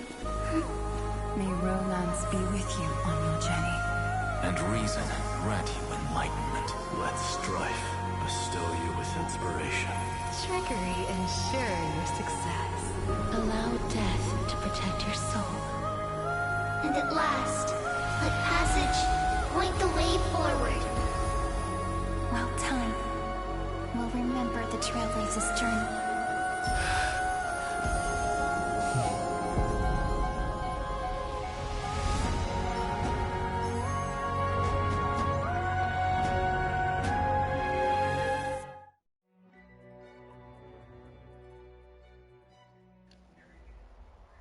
Huh. Is this Styxia? What happened to this place? I need to find the entrance to the vortex, guarded by the demigod of ocean. High Sealants. Is she still there? Long time no see. Trailblaze. Generation after generation of Chrysos heir heroes have tried to defy fate with their blood and tears, either voluntarily shattering their souls or waiting in eternal solitude. But alas, fate can never be defeated. Reason and trickery may bind my flesh, but my will shall never fall silent. So the demigod of ocean, the Dux Gladiorum, High Sealants, sought to bring me into a fantasia with her voice and drown a genius in slumber. But alas, it was all a hopeless dream. That warden fell before I did, due to erosion of time, while her prisoner remained unchanged.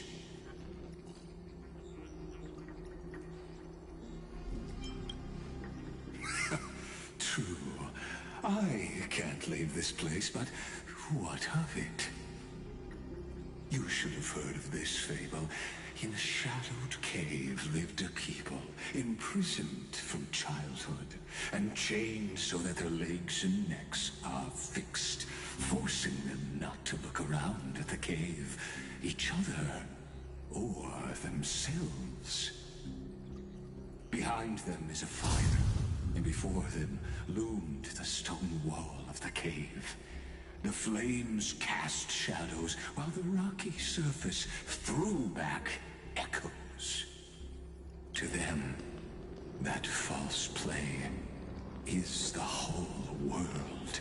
Yes, I'm trapped in the cave, but I know it's all just a fleeting illusion. I don't struggle in dreams. I wait. And now, my deliverer has come to defeat me and save this world that never owed you anything. Oh, you'll need to awaken the singer here and unseal the prison called Vortex of Genesis. You'll be the one to unshackle me and bring the cave crashing down. Of course, I don't mind waiting a little longer.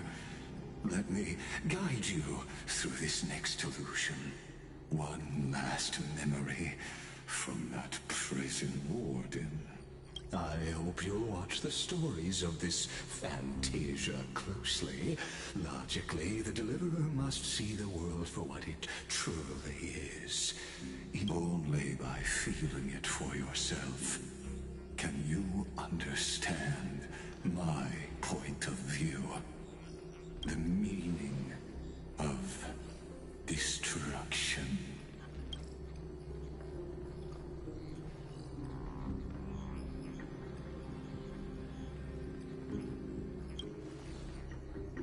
To your unshakable resolve, I salute you. But before we step onto the final stage, let me ask you this.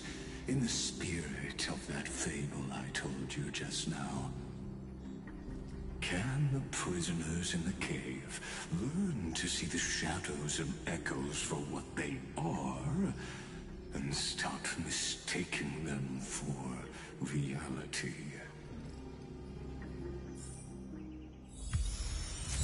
If you guys noticed, the rainbow over there is glitching.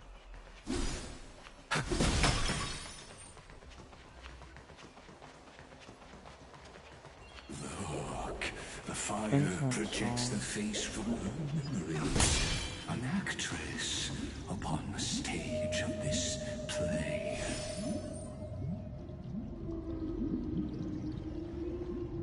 The dark tides flood the sea, and our kingdom teeters on the edge. Fear not. Our queen has gone to the borderlands. She'll quell this calamity herself. This is the scene when the Chrysos heir of Ocean was born. She was once of a Titankin race named Sea Sirens. At that time, Kozlana had suppressed the Black Tide's rise, but he was unable to remove Iron Tomb from its roots. The Black Tide still roiled in the depths of the world, and the kingdom of Sea Sirens was the first to face the destruction head-on. Listen, I heard Electra's voice. She's calling to us. Let's go. Her voice carries the queen's command. To keep the Black Tide from threatening the ocean, the queen gave her all, body and soul. Born of the queen's chalice, she bore the deepest blessings and inherited supreme divine power.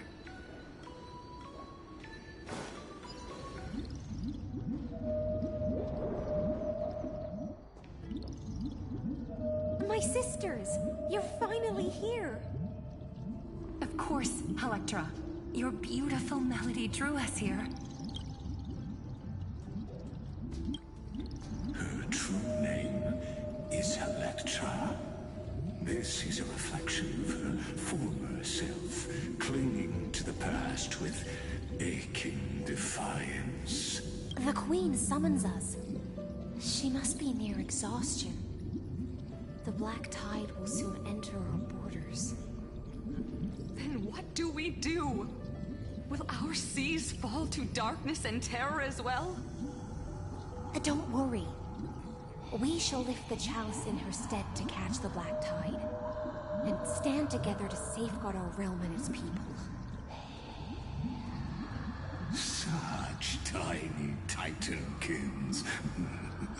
Thinking they can stop the tide of truth.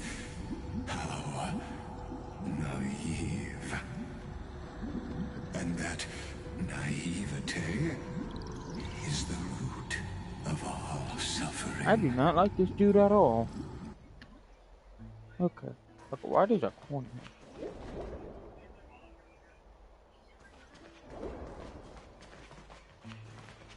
This time.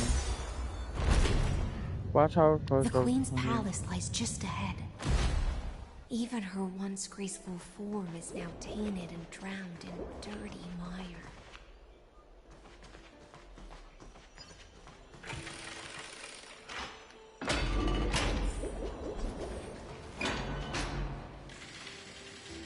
protect that beast, you were willing to swallow the black tide like you.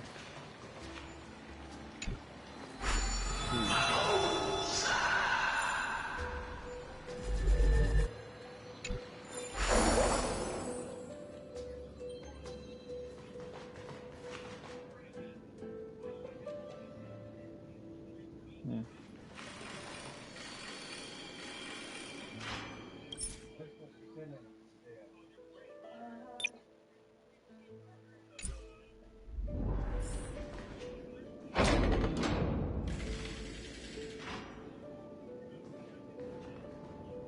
Oh, Magusa, our noble queen. We've come at your call. My little fishlings, you swim with such joy. It pains me to speak of the kingdom's sorrow. I once believed I could drink the black tide dry, but even the deepest chalice must one day overflow, and I can hold no more of this filth. Mother, worry not. We're all children of the sea. Let us bear your fate together. We'll take up your mantle and drive back the black currents. We'll mend your sacred chalice and take in the cursed filth. My little fishlings, when the spear of strife falls, you may retreat in peace. I promise you. On the surface, the city-states will hold a feast without end in your honor. This is the last gift I can give you.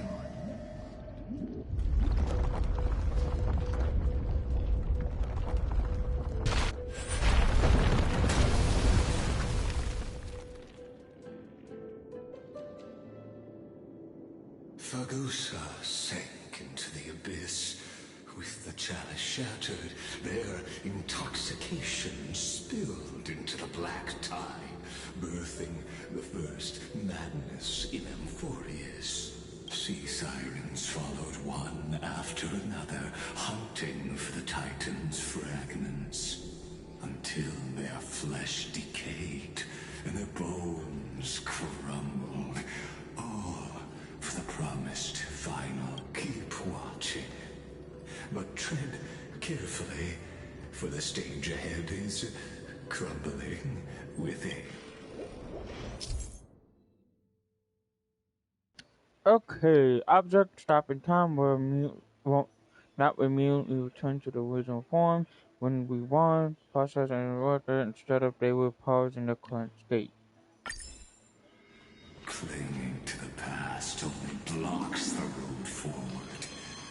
Why not let time build a bridge to the future?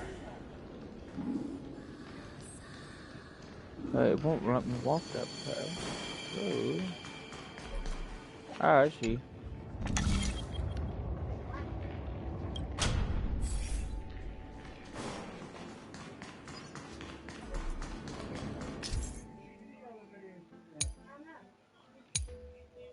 Yeah, I know.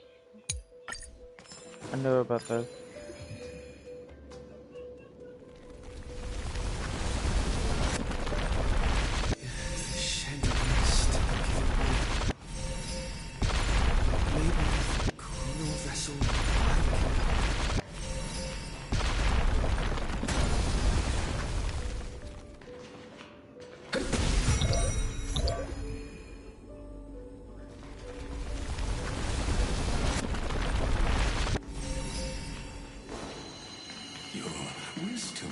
Surpasses even the bounds of reason's model.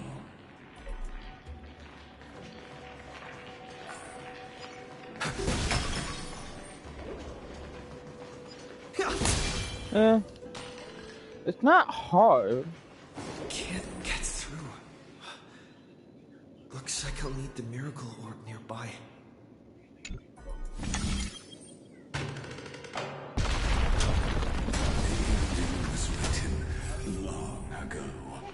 Even you cannot rewrite it.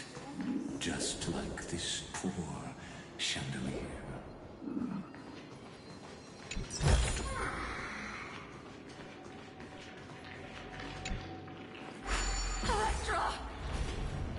winds have gnawed my tail. I can no longer swim to the far seas. Electra! The black sludge has soaked my fins. I can't dance with you anymore.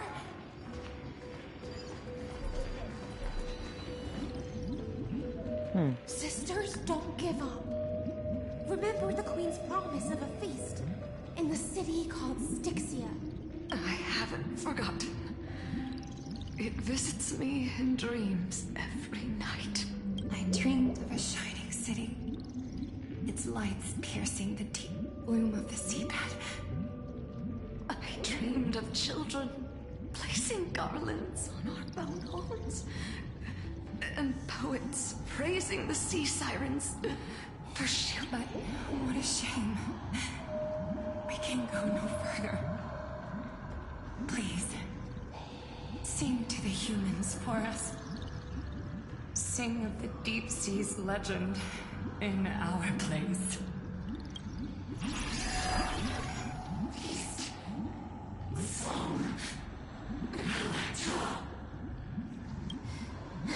The sea sirens were tainted by the destruction.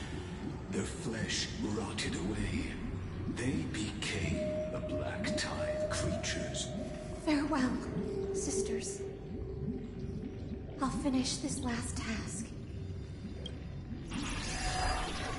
And so, only one sea siren remained among the seafloor. High sealants.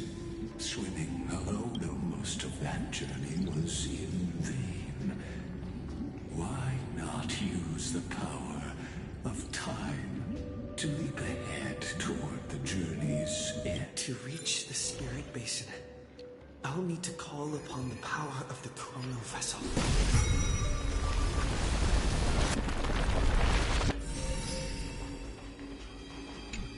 Investigate.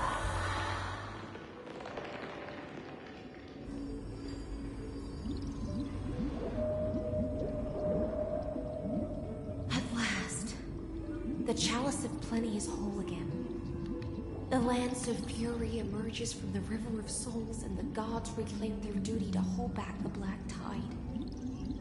I am freed from endless toil, and now walk toward the rites at Styxia. I bore my sister's dreams upon my back, took on a graceful human form, and hoped to find a grand celebration on the shore. My fins became legs, my scales became skin, and the sea foam on my body became a shimmering gown. But when I stepped onto land, there were no festivals with honey brew, nor poets plucking harps.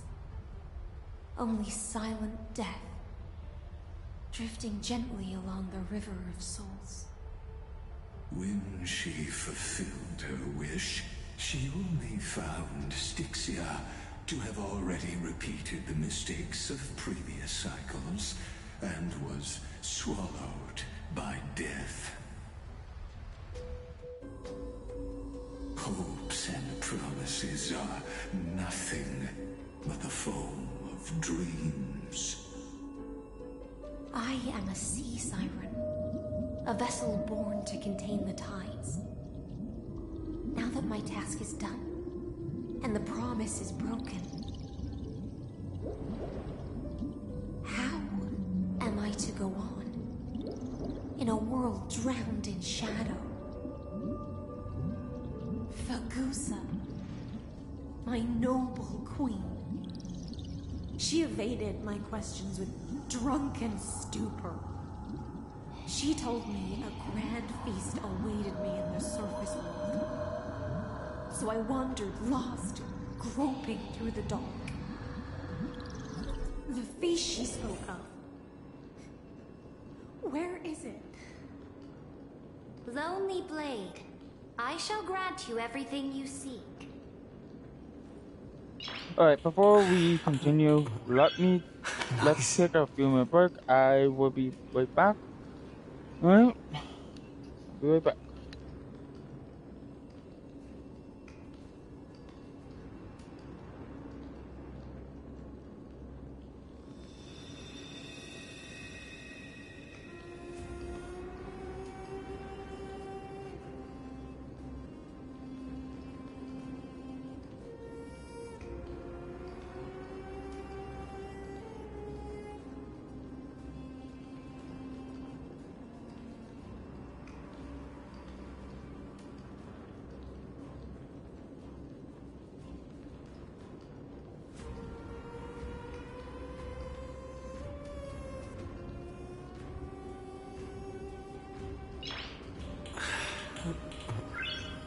Nice.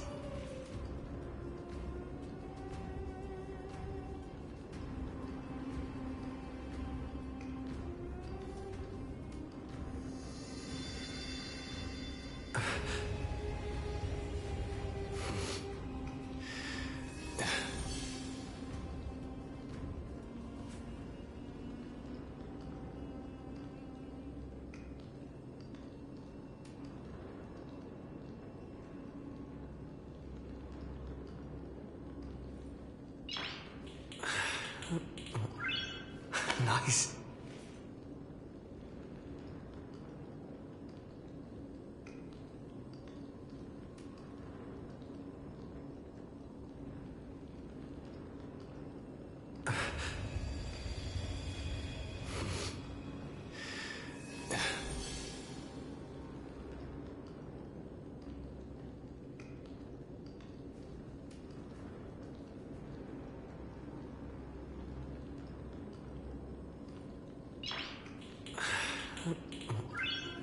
Nice.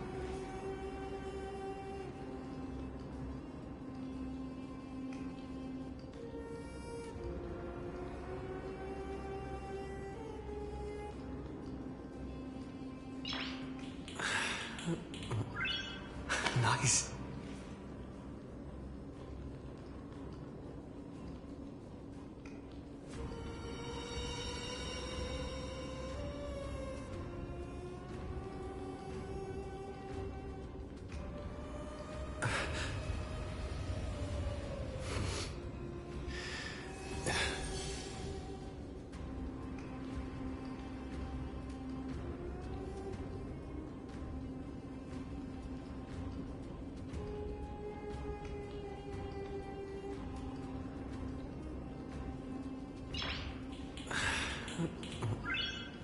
Nice.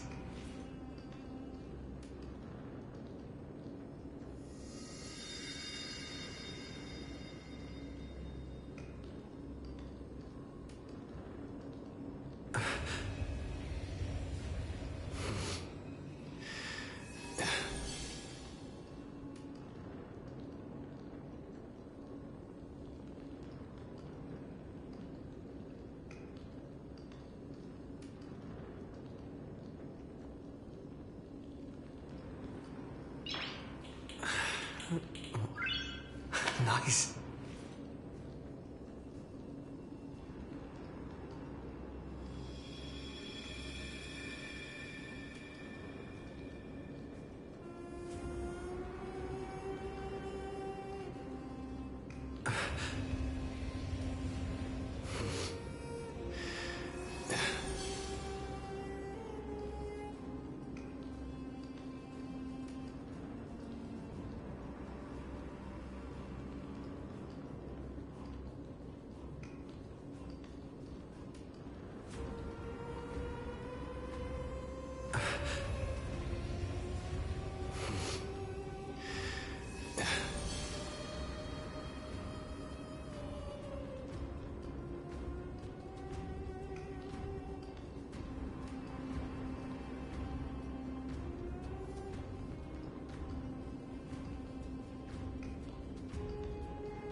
Nice.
Nice.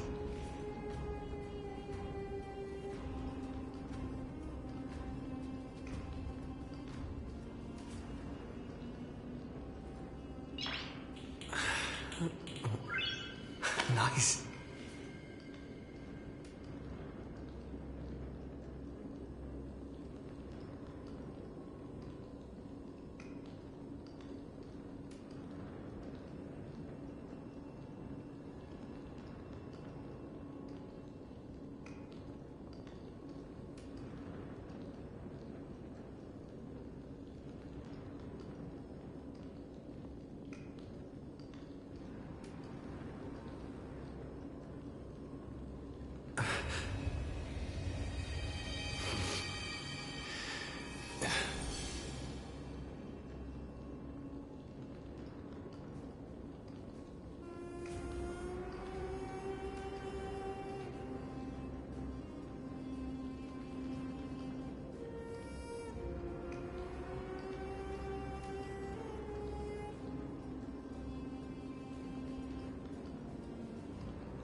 Nice.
Nice.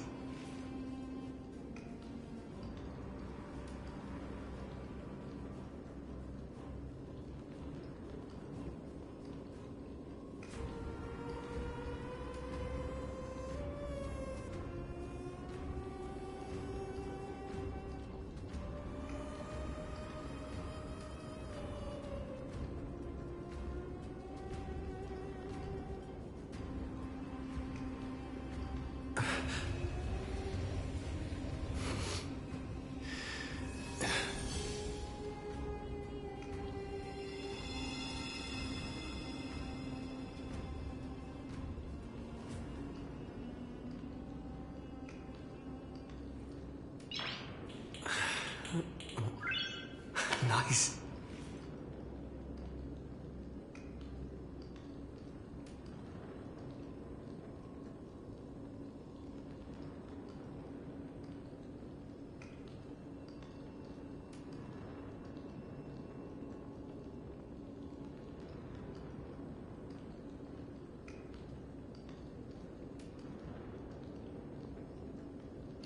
Alright, I'm back. Continue. The dusky battlefield. I saw a fire.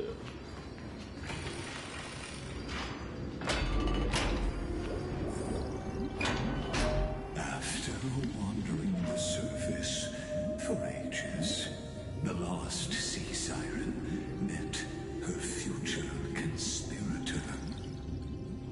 You quelled the wars alone and forced strife into retreat. This swordfish that commands thousands of legions, whom does she serve?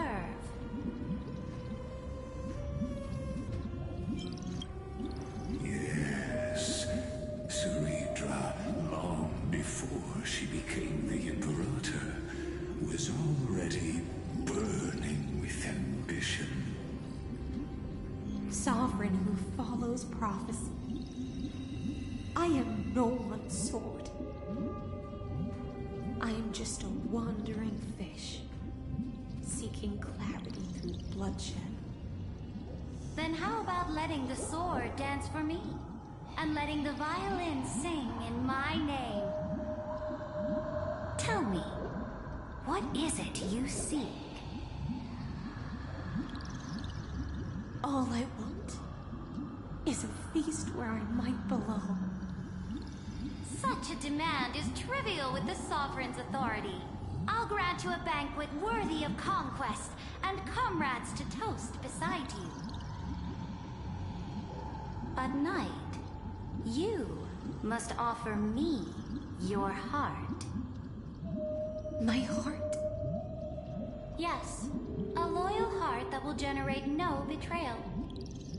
You were deceived by gods and drowned in the ocean's darkness.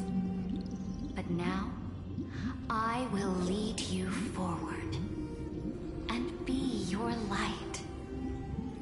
So be it, noble monarch.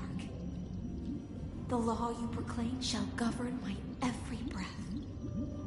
So be it, noble monarch. I am simply becoming someone else's vessel once again, and accepting a duty given to me. And thus, in her hollow drift, she finally found a new purpose, like sunlight piercing the deepest trench.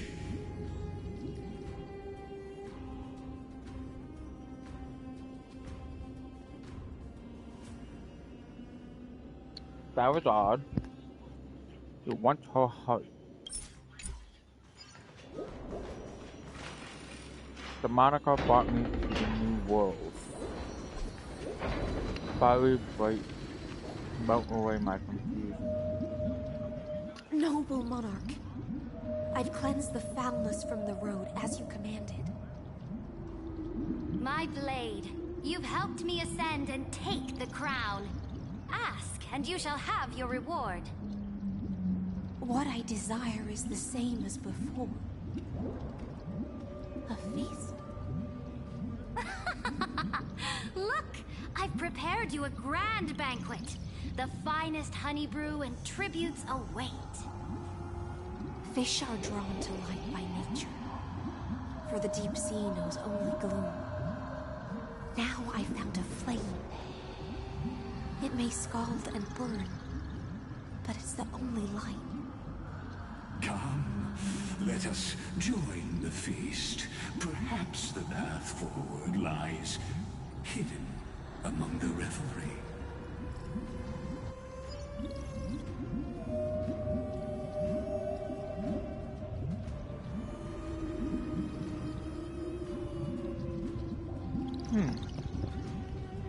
Odd. Spare your heart. Have you heard that the Imperator's about to begin a new campaign? Her glory will no longer be bound by the borders of Emphorius.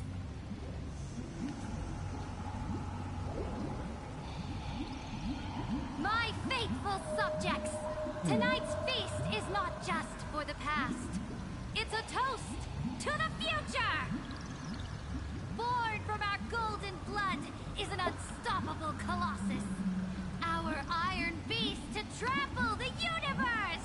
Great monarch. I've heard the universe teems with great threats. Can we truly remain invincible? Fear not. Before the troops of the destruction, such rabble is no more than cosmic dust. I like both of their designs. Planet draped in oceans out there in the stars. Once I claim it, it shall be yours to rule. And to the rest, your triumphs will not go unrewarded. I promise you a new age, free of fear. Now, raise your cups to our conquest among the sea of stars! Sea of stars! Sea of Conquest among the sea of stars. What a grand vision. Come now. Join me. Witness the end of this futile dream.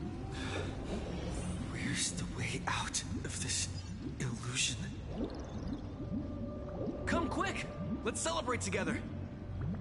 I've saved the finest brew! Come taste it with me!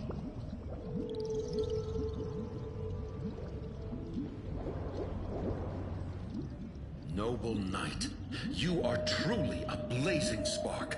It is my honor to share this banquet with you. Noble Knight, you have earned victory with your blade. And you have every reason to revel in this moment of triumph. Let me pour you a glass of honey brew.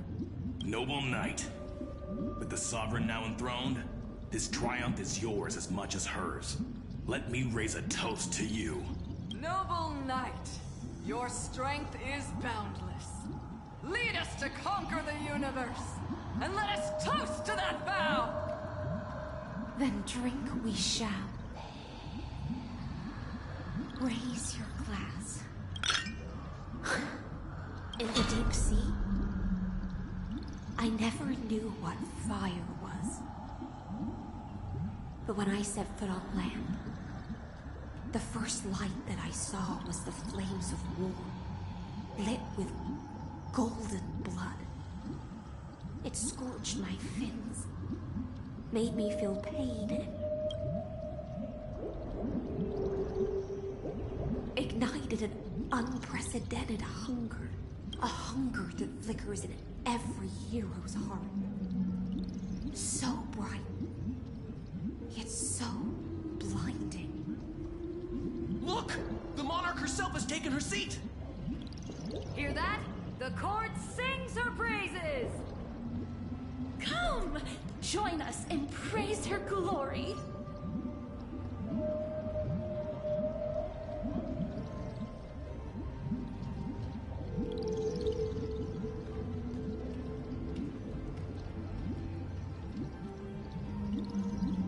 One eye of hers sees glory, the other sees corpses.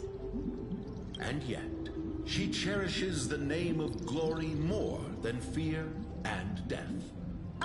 As they say, the coward died 1,000 times before his end. But the brave face death but once, which gods stand witness. On the eve of war, we sang our hymns and set our sights to sail beyond the stars. The legions will climb aboard the beast, riding it like currents across the cosmos. Planets after planets flew the flags of her crown. Realm after realm was ignited by her flames of war. As the final resistance fell silent, a vast empire rose from among the stars. And this small pond at last embraced prosperity and peace. That's how the story ends. Tell me, visitor, in this dream,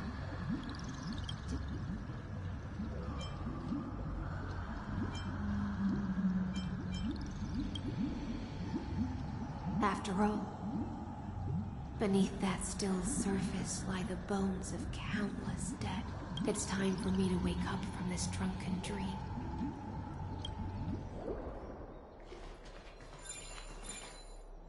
What the hell just happened here?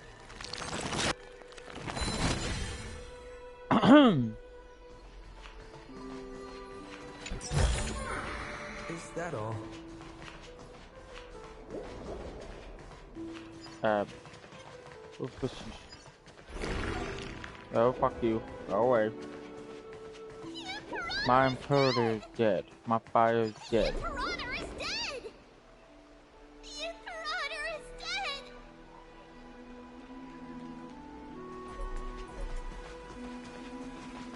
dead! People once cheered for my ascension. And now, they cheer for my fall. The cosmos The battlefield that I cannot reach.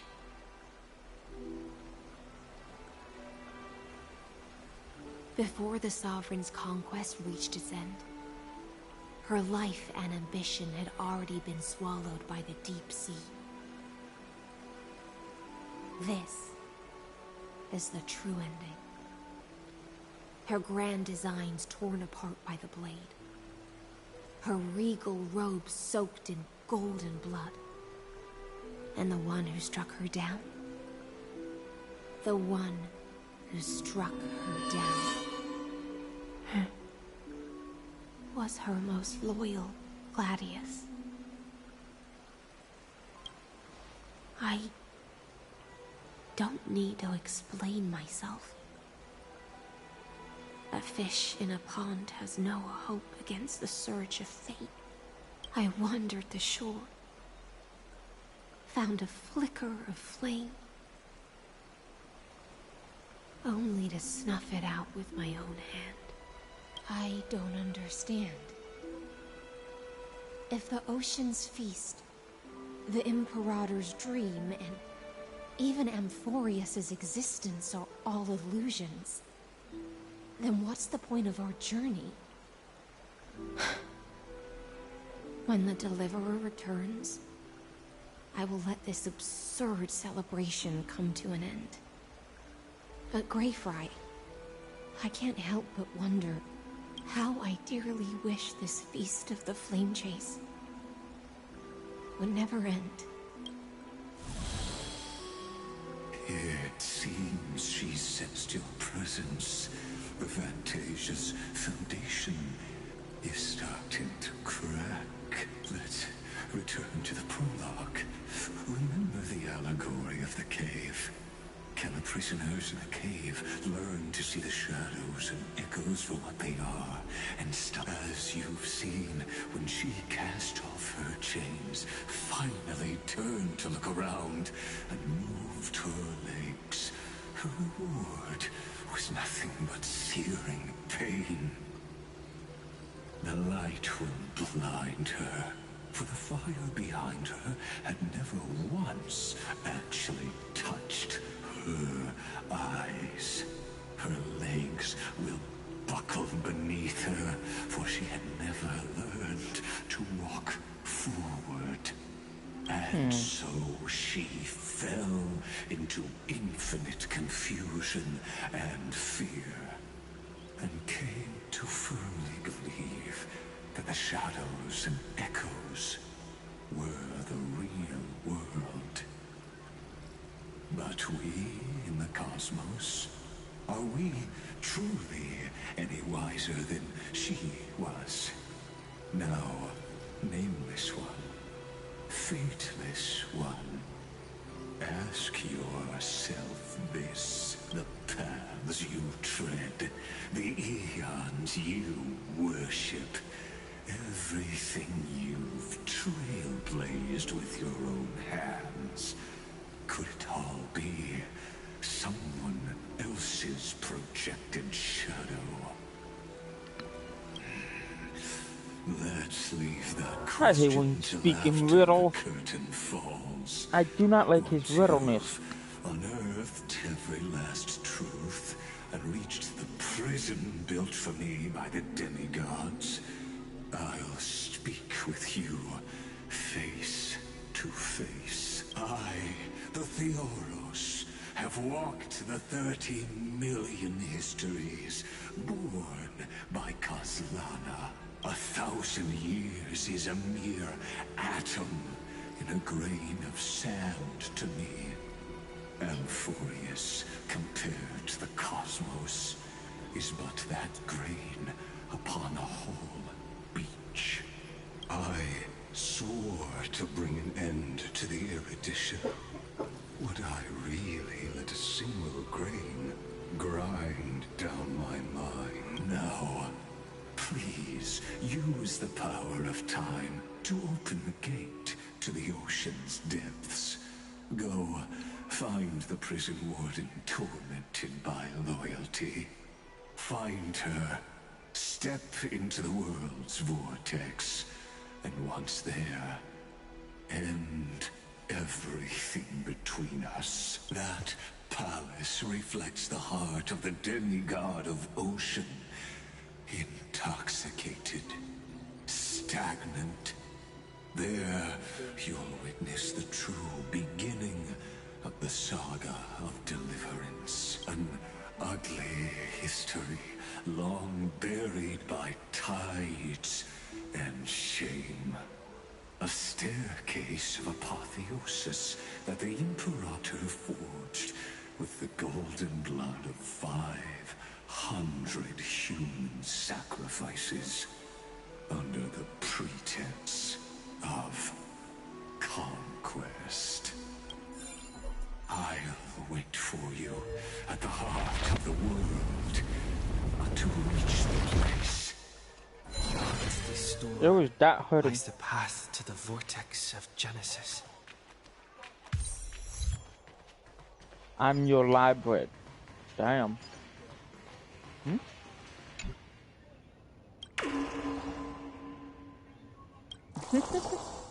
Cute.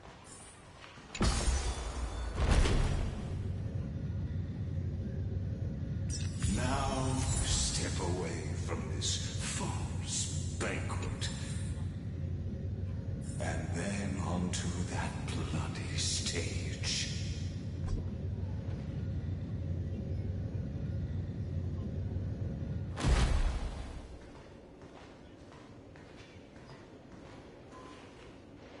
The hell? There's people. The palace that worshipped the ocean, the sanctuary connected to the vortex, was also once the battlefield of the first flame chase.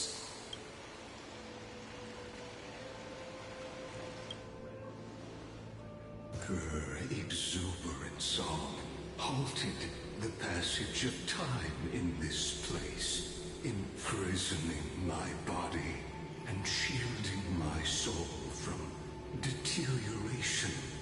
Oh, the twisted time and space with every soul. The Imperator's crimes were vain.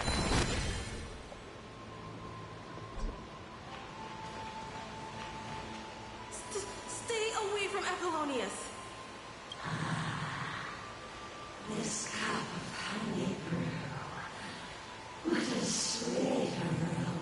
That's the black tie. Done, Virginia. Dux Hakalithist. We can't give up here.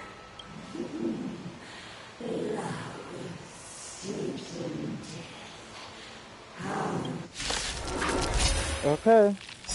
It's just got to.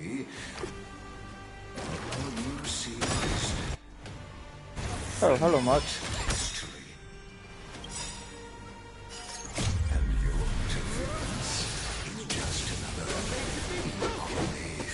Futile echo.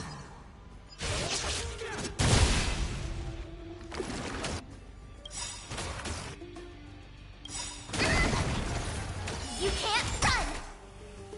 The truth of life and death, revealed in this sanctuary, is but a vision.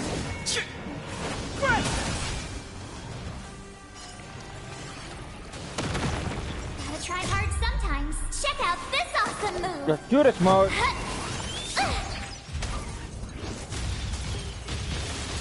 Poison. Oh, not long enough.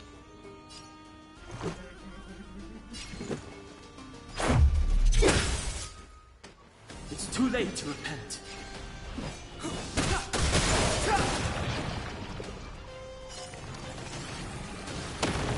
My turn. Watch this!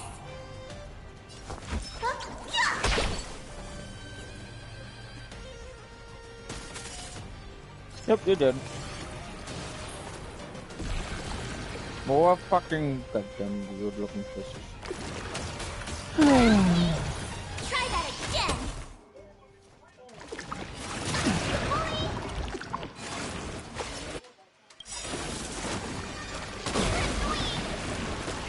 You can't run! Time to trying to heal me up. What's in your prescription? Thanks a lot.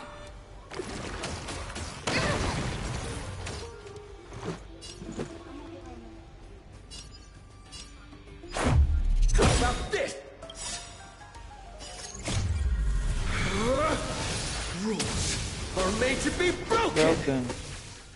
Yeah.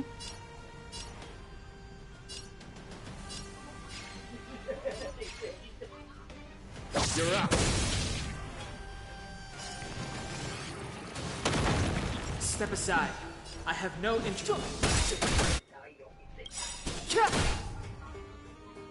The truth of life and death, revealed in this sanctuary, is but a vision. With a giant fucking spear.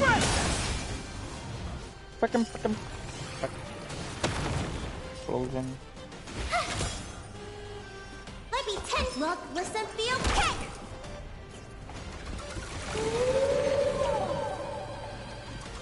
That is annoying.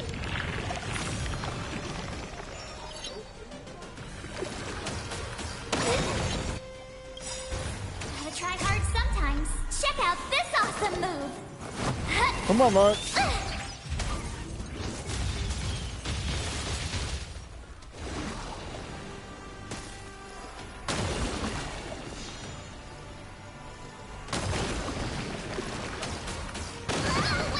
You're fine.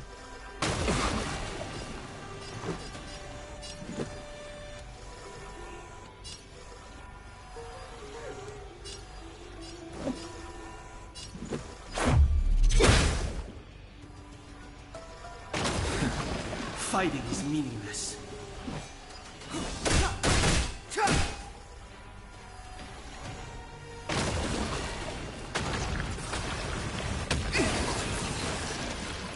Really? You have the worst luck running into me. Stay right there while I give you a present.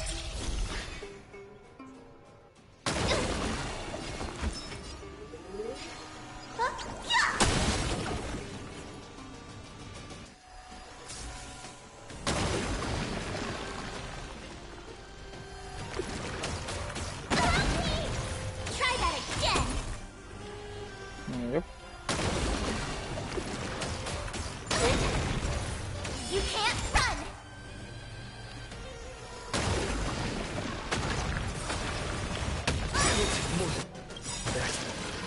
Try that again! Rules are made to be broken!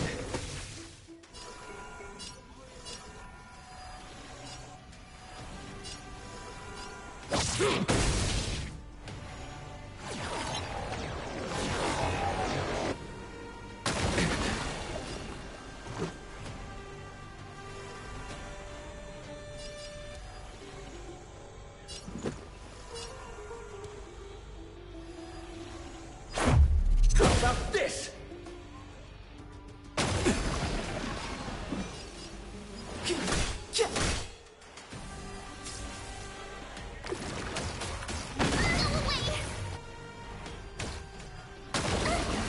My turn.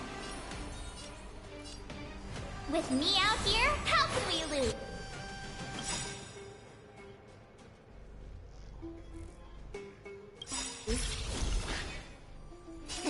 Time to show you. What's in your prescription? Don't worry about me. The truth of life and death, revealed in this sanctuary, is but a vision. Let's go to fish.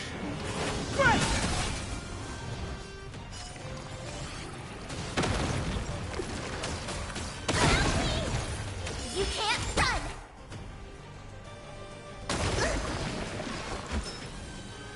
Look, listen, feel, kick!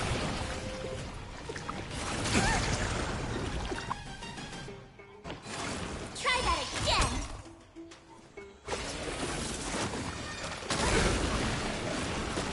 You can't run!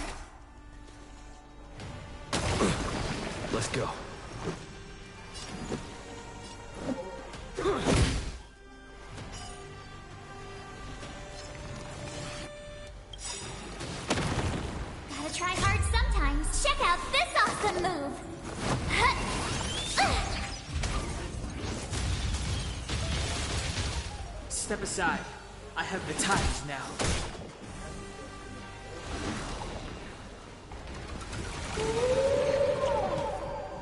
I think it's more focusing in the middle.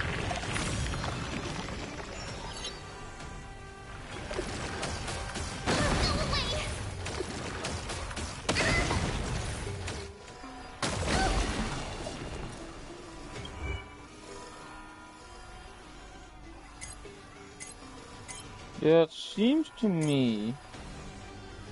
Yeah. Stay right there while I give you a present.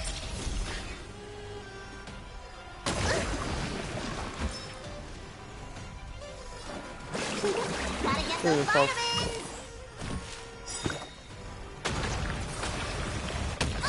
More than that. Try that again.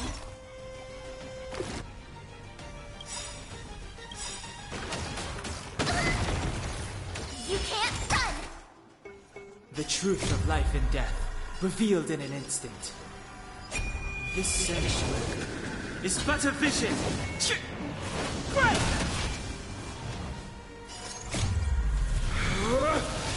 Rules are made to be broken!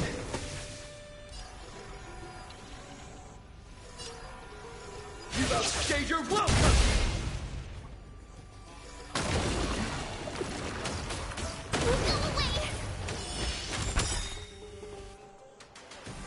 Just a scratch. Batter up!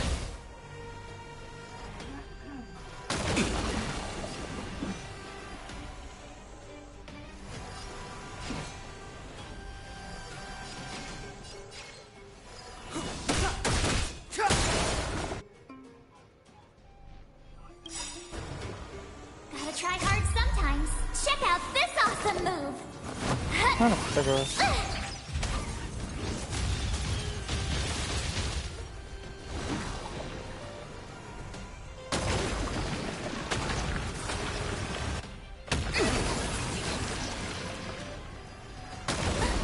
Should be fine.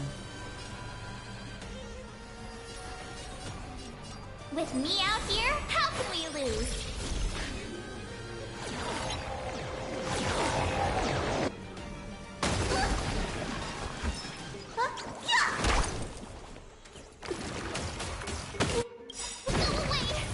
You can't run! Time to What's in your prescription? Don't worry about me. Try that again!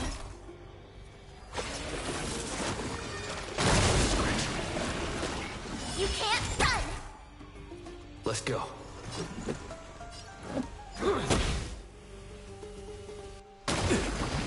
Fighting is meaningless.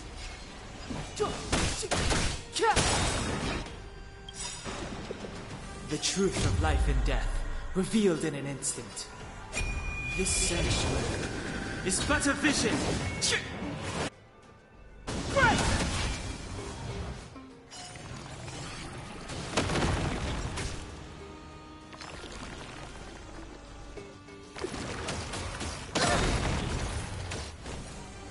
Stay right there while I give you a present!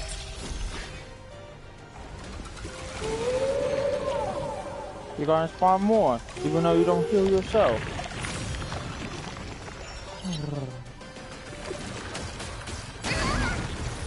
Feasible.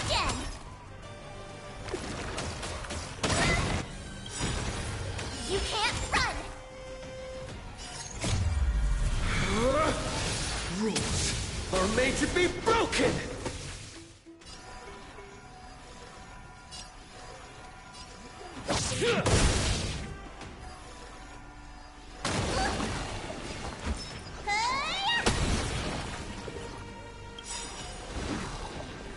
Gotta try hard sometimes. Check out this awesome move!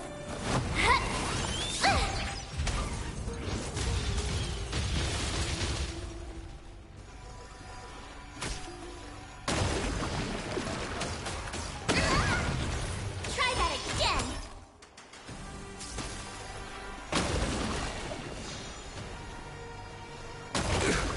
This is our chance. Batter up!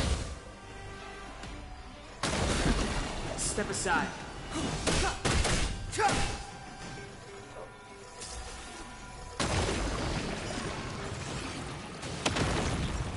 Like I said, wasn't that hard. Good job. Apollonius, look. I chased the enemy away, but I think I can't go any further. I'm sorry, Virginia. It's okay. I'm glad to die by your side. Ah, such an ironic twist of fate. Even as the foundation of the world crumbles, the heartless Imperator still made the same decision she did in the past 30 million cycles. During the first Flame Chase journey, the Flame Chase Legion stormed Styxia. Tens of thousands of sea sirens surged from the River of Souls, crashing toward the heroes like a tidal. The hell before you is the recreation of that very battle. Apollonius, look. Keep back. I chased the enemy away. Keep back.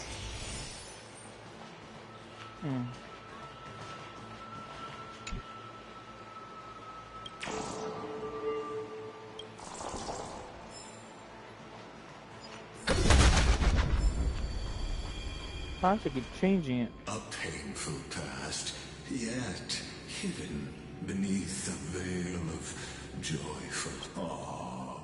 Two discarded data clusters waiting for someone's return. It seems. Relive the history, then pass through the temple's waters and come to my side.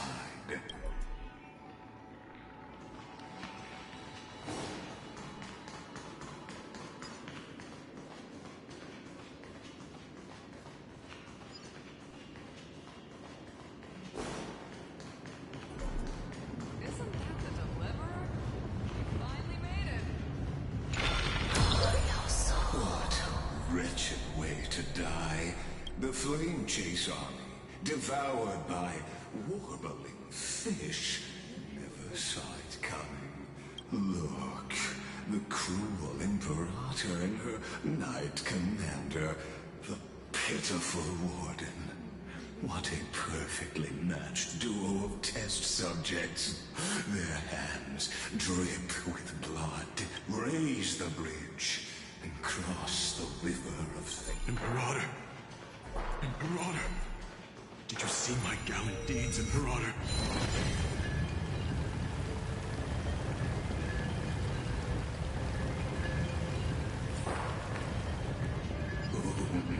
A sovereign and the sword at her side. There. Imperator, why did you... You're here, Dux Gladiorum. You ordered me to seal the sea route and handle threats from the rear. So why didn't you wait for me to return? Why send the Vanguard ahead and let them die in vain? Die in vain? No, you're wrong. Their golden blood won't be spilled for nothing. The other dukes have paved the road for me to become the god of law. The trial of law? You never spoke of this to anyone. What is... The one who wishes to bear law must purge this world of its curse, and offer the blood of the accursed as sacrifice. I pondered long on what Talantin meant by blood of the accursed. Then, I found the answer. You, I, and every Chrysos heir summoned by the prophecy are the accursed ones. Just like that arrogant Theoros said, our golden blood is the agent of destruction, the antithesis of the world's fate. Dux Frigoris, Dux Brumalis, Dux Helcalethist. Their fate was sealed at that moment. Dying on a glorious campaign was the final gift I could give them. You speak as if they didn't die because of your cold-blooded schemes. Was their loyalty meaningless to you? Losses are a constant on the Flame Chase journey, among which even life itself holds little value. If a subject marches to war without that conviction, then yes, as you said, shallow loyalty means nothing. And what about my loyalty, Ceredra? You sent me away under the pretense of guarding the rear. Was there any shred of humanity left in you? Because you still have a duty no one else can bear. Only you can uphold Fagusa's divine authority. The choice is yours now. Cast off the chains of loyalty and drive those blades through my heart. Or stand with me and sever the ocean's last breath. If you no longer share my vision or believe in the new law I seek to weave for Amphorius, then go on and end me. The Imperator of Amphorius may be ruthless and cruel, but never a liar. When I say life itself holds little value, know this. I am ready to sacrifice everything for the ambition to conquer the Sea of Stars. Now you've seen it. The brutal Imperator was willing to spill the blood of 500 heroes to complete the trial of law. Alright guys, As for I'm hoping everyone Warden, her suffering interesting. had only I hope everyone is enjoying this with this story. I'm no storyteller. I have no duty nor interest in filling the history you've missed. I just want you to witness the monstrous choice the Imperator made before the Chrysos Air turned their blades against me.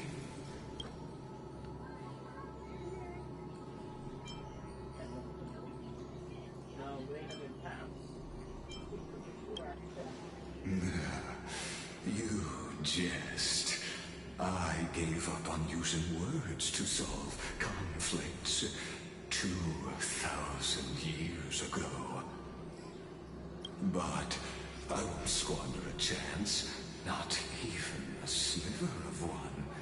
If there's even a crack in the walls of your conviction, then my victory is already assured.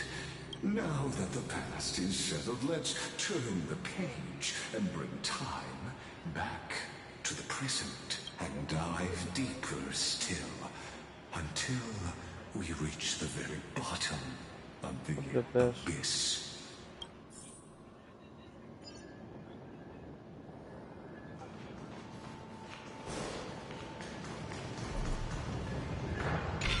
Is the path ahead underwater?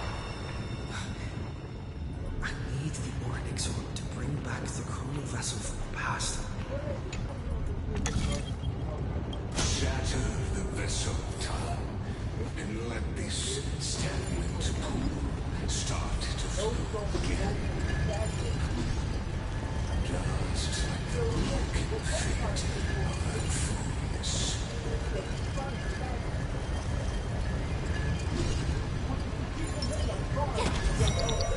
This hidden gate leads to the vortex.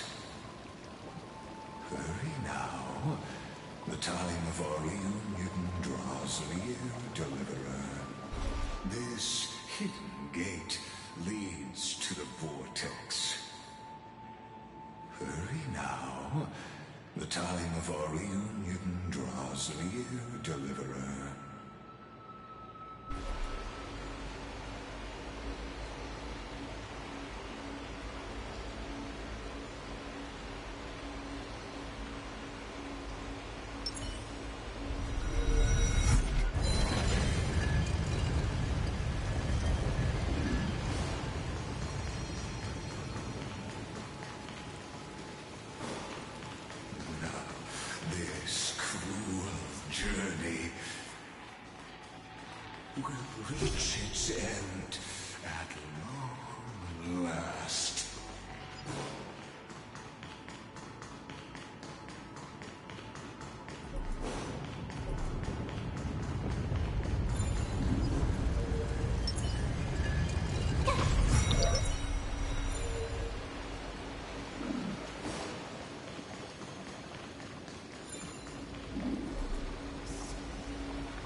all.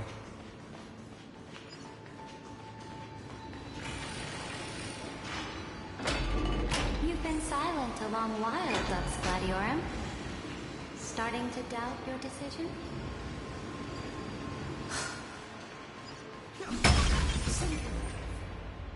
The vortex of Frecusa was just...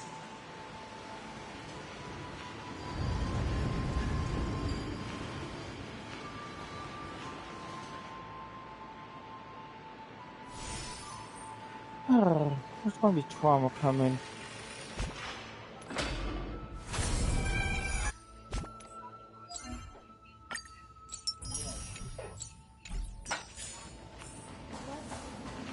After the trial, there's nothing left between us. So you'll stop swimming toward the stars, Dux Gladiorum? I was always a creature of the sea. The stars in the sky were never meant for me.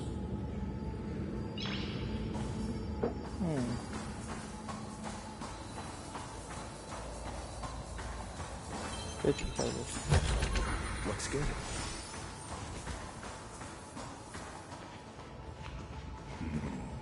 Look, a gravestone. But whose name does it bear?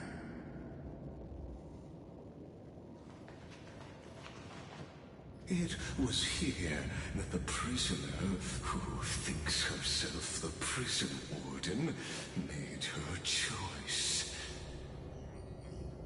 Witness, listen, and awaken. Dux Gladiorum. I've lost count of how many times you've stood here over the past centuries. You talk too much for a prisoner like Kyrgyz.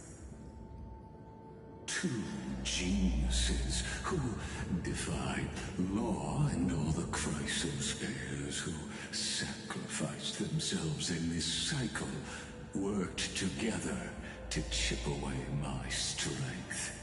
But they, you, can never affect my will.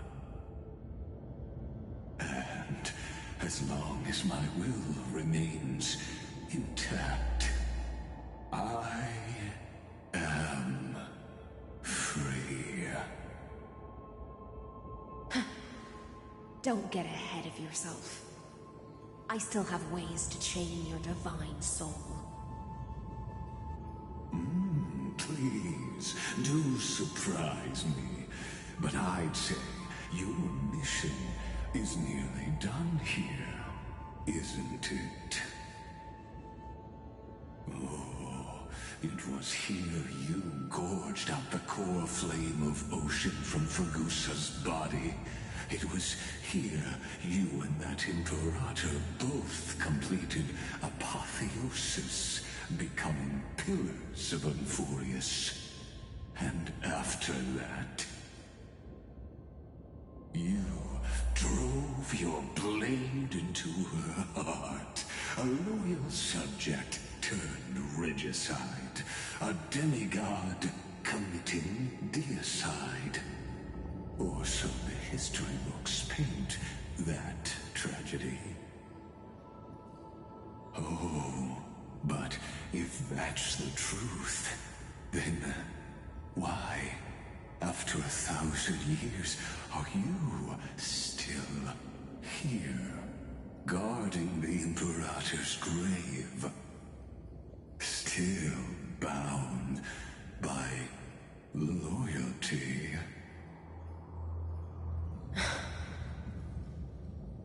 Come to think of it, perhaps I'm not the only one imprisoned here.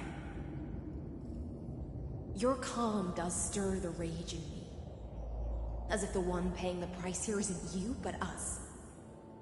The ones who lost everything. That's only because I've waited 13 million lifetimes for my vision to be realized. Countless. millennia. Loneliness never once showed me its fatal side. In fact, for a prisoner of the cave, it's more like an old friend. One that helps me think. But you're different, Dux Gladiorum. Loneliness has crept from the silent depths, sinking its claws into your mind. Bit by bit, it's peeling you apart. Will you regress into one of those lost mad sirens? Oh, what a shame that would be.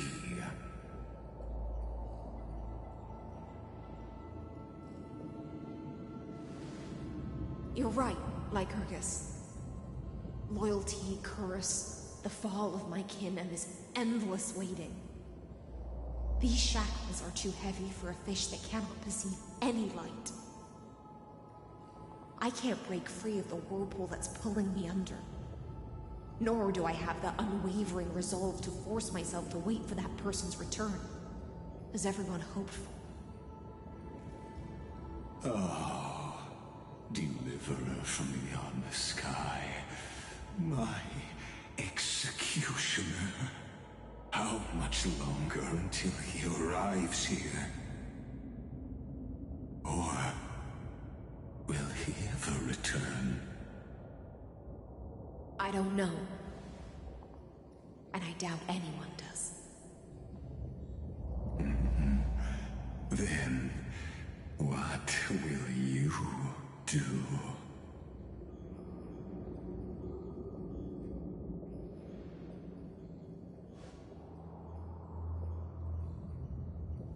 Ceredrin.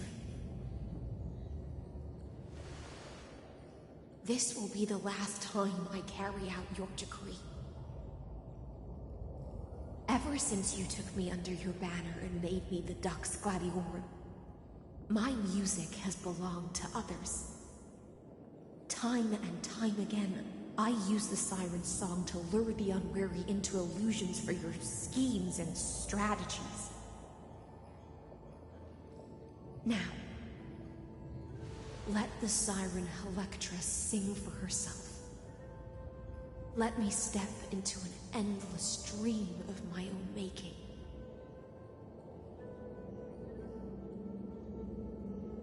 Oh, great ocean. I offer you the rest of my clarity and my freedom, in exchange for the strength to stand against the nihility and honor the sacrifices of the fallen heroes.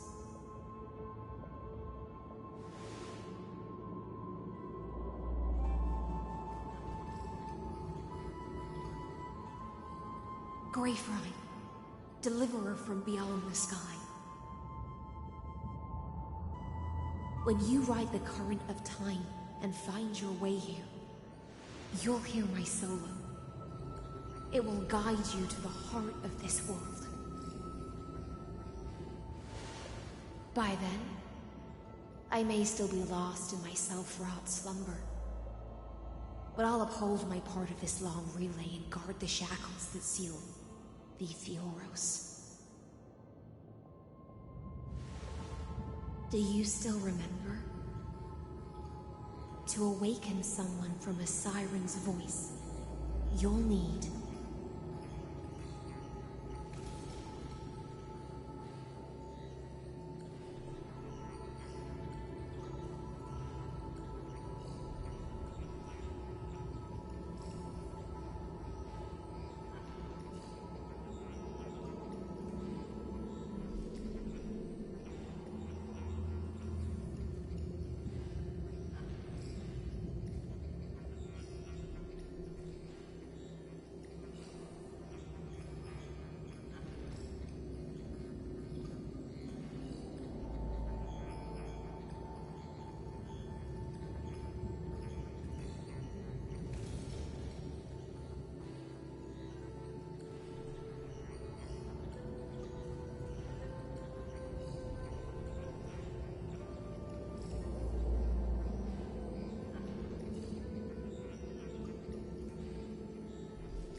Alright. Professor Honeydew.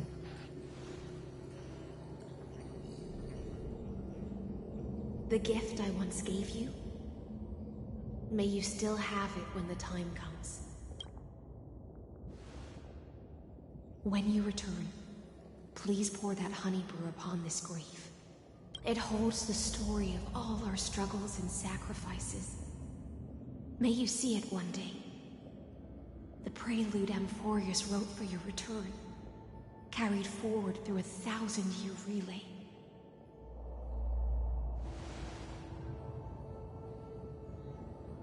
When your mourning ends, I'll likely wake from my dream as well. Then, follow the trail of echoes and find me.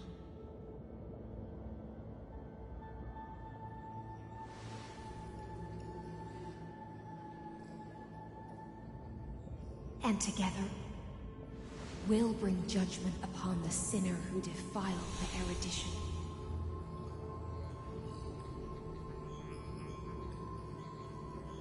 At long last, 33,550,336 cycles and 4,931 years later, Amphorius's final curtain is ready to fall. The shadows within the cave gave everything, yet all they did was mimic life outside its walls. A futile effort steeped in sorrow. Enough! They were no shadows. Everything they did shattered the darkness of this cave and unearthed the core flame of Trailblaze. And now, with that core flame, I'll light the dawn of Amphorius! Do you still choose the will of the paths as your answer? I do not agree with that answer, but I respect your tribute to them. Allow me to take back my earlier words. As an apology, and in the name of Theoros, who saw all destinies in this world, let me join you in mourning. Let us bid farewell to the heroes who sleep here. And then, let us face each other and decide whose flame will rise with this new dawn.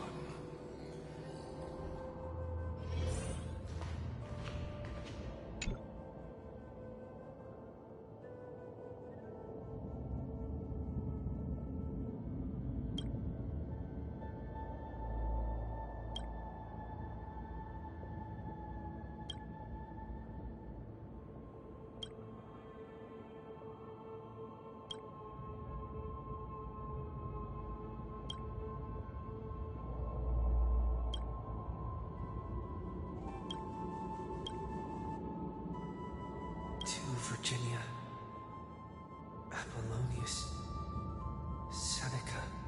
Through a brutal sacrifice, they lit the stars of law in this world, propelling Amphorius's fate forward. Why you have to ruin everything, dude? In the shimmering mirage of illusion, they entrusted their dreams to ride among the stars, to the hero yet to come.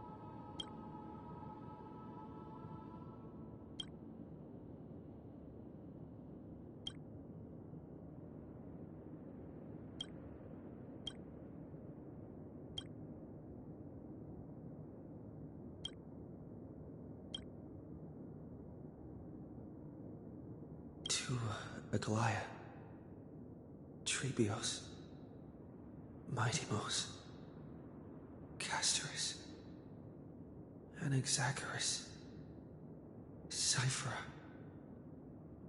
Hyacinthia.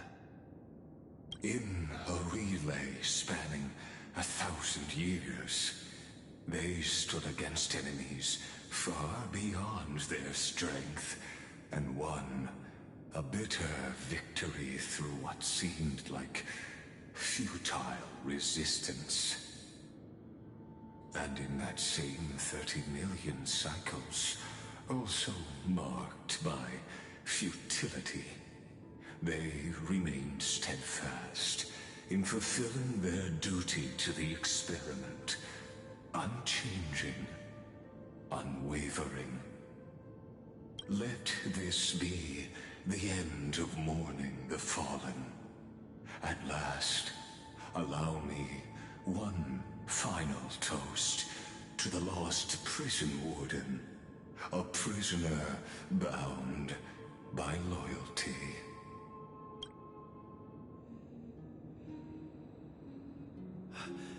That bathed in the honeydew of Fagusa, she will awaken from her 1,000-year dream. Hyacinthia. This tombstone of the old world serves as the anchor of the Siren's illusion, a sigil Electra used to bind herself.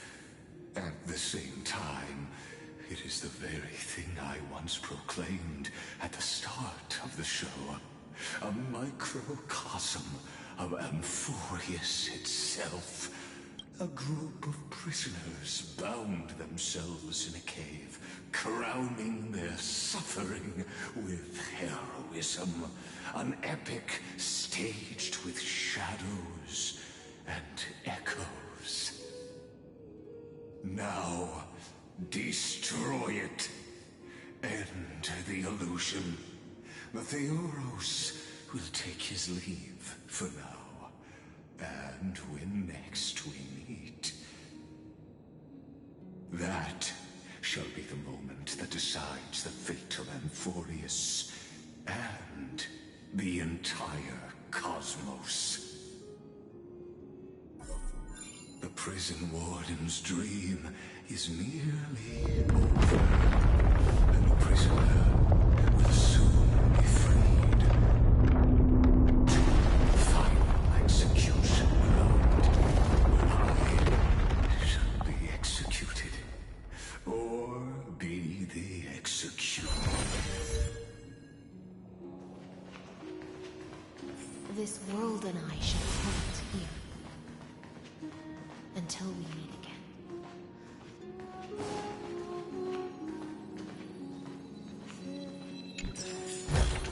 Is that all?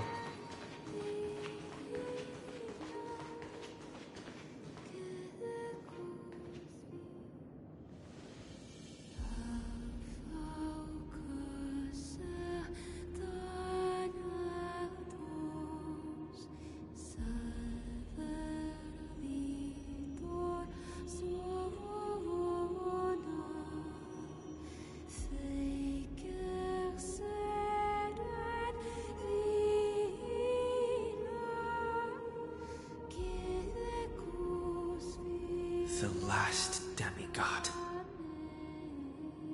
I'm here.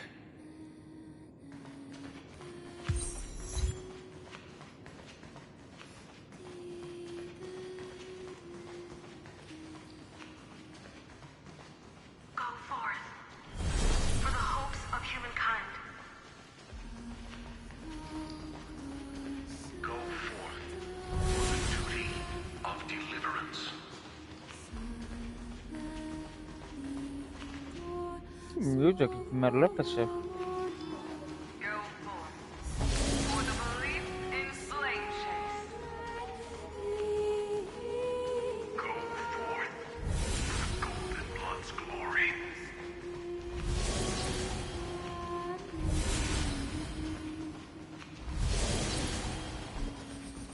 Go forth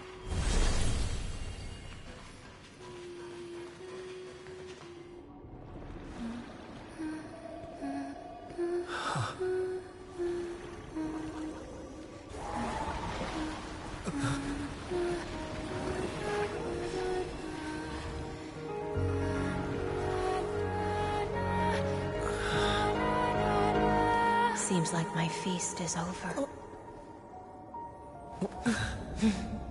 It's now your turn to perform.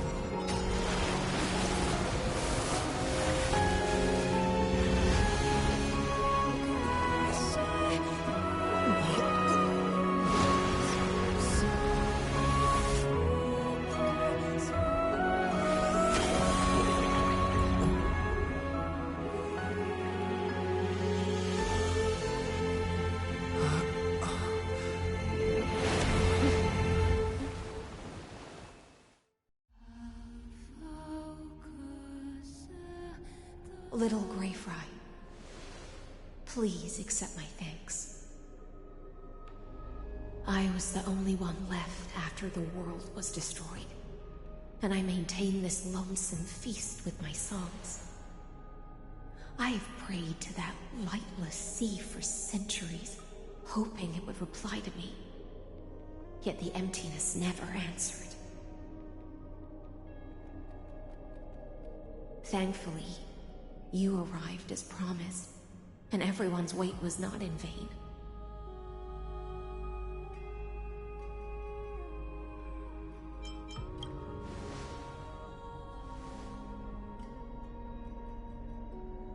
Thank you, final audience of mine.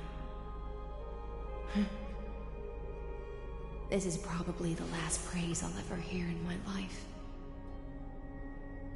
Now, you and I will walk towards the end of this world. The heroes have waited for this moment for far too long. Let us use our blades to testify our resolve.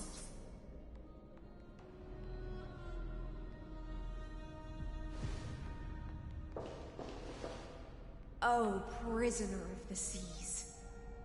Theoros carrying 30 million cycles of sin. Slave of erudition. Show yourself. The Deliverer has returned, and the time of your execution draws near. I see an awakened human who has mistakenly taken fallacies as truths, and has returned to the cave to try to bring his friends into the sunlight he once bathed in. Alas, prisoners will always be prisoners, blind to the very chains that bind them. As the only other existence with free will in this world, I express regret toward your choice, but I shall retain your right to express yourself. After all, every actor should have a final line before they bow out.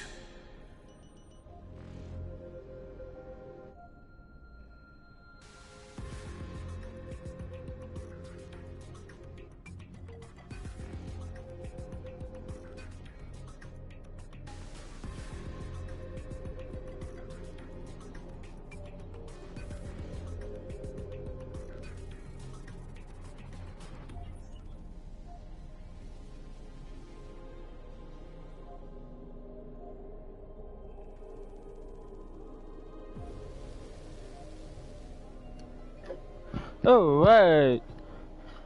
Now, it's time to end everything. I eagerly look forward to it. The last dusk this world will ever see shall become the climax that decides the fate of the cosmos. Oh, what an appropriate end. The Amphorian demigods use every ounce of their strength to constrain me here. Yet, regrettably, my cognition resides in the exolith. It is pointless to defeat my avatar, projected into the experiment. My body is the shadow cast on the wall by the fire, and my words are lingering echoes within the cave. How can a character in the play fight against the audience? Caslana failed. The demigods' sacrifices were pointless. As for the two geniuses you placed such high hopes on, I ask of you, where are they now?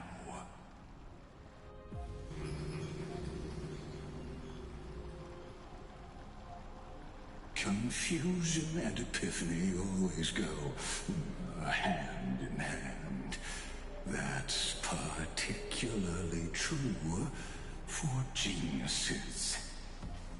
You must be very confused about why you could not gain a straightforward victory in a world constructed by an ordinary Teletron. An ordinary Intellitron? Cut the pretense, Senior Society member. We've torn off your meticulous mask and figured out Amphorius' true form. It's part of the primordial prototype machine, the first scepter ever created. In other words, a detached part of Noos's divine corpus. That's why it has the potential to destroy erudition. As for who would be able to control the Ionic system to rewrite knowledge, only one person has ever managed such a feat. You better have an explanation for the Society. We want an actual answer, not another prolonged metaphor to cover up the truth.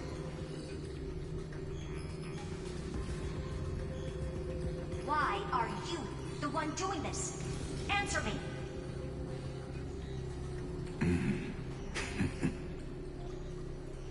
Since things have reached this point, I'll give you two a rational answer, purely as a courtesy to posterity. The answer is obvious, so there's no need to say that name out loud. The cosmos made a mistake in calling me a genius. I do not possess more wisdom than those who came after me. I was just the first to touch upon the universe's border, and the first to define the prime mover of life with incorrect logic. Amphorius is a miniature of the cosmos, where all are born prisoners inside the nutshell called the universe. Like the madman who returned to the cave and preached about the daylight to his fellow prisoners, my greatest sorrow is that I led my peers down a road that plunges into the abyss, from which there is no return. I led them into a lightless cage called paths. I created a mechanical god that even I cannot control, and then they became an unparalleled nightmare through their endless extrapolations and evolutions. They bore the name of erudition, yet they tried to define the known and to seal off all possibilities. No new rules were ever born after their ascension, and humanity will forever be shackled within the cave known as eons.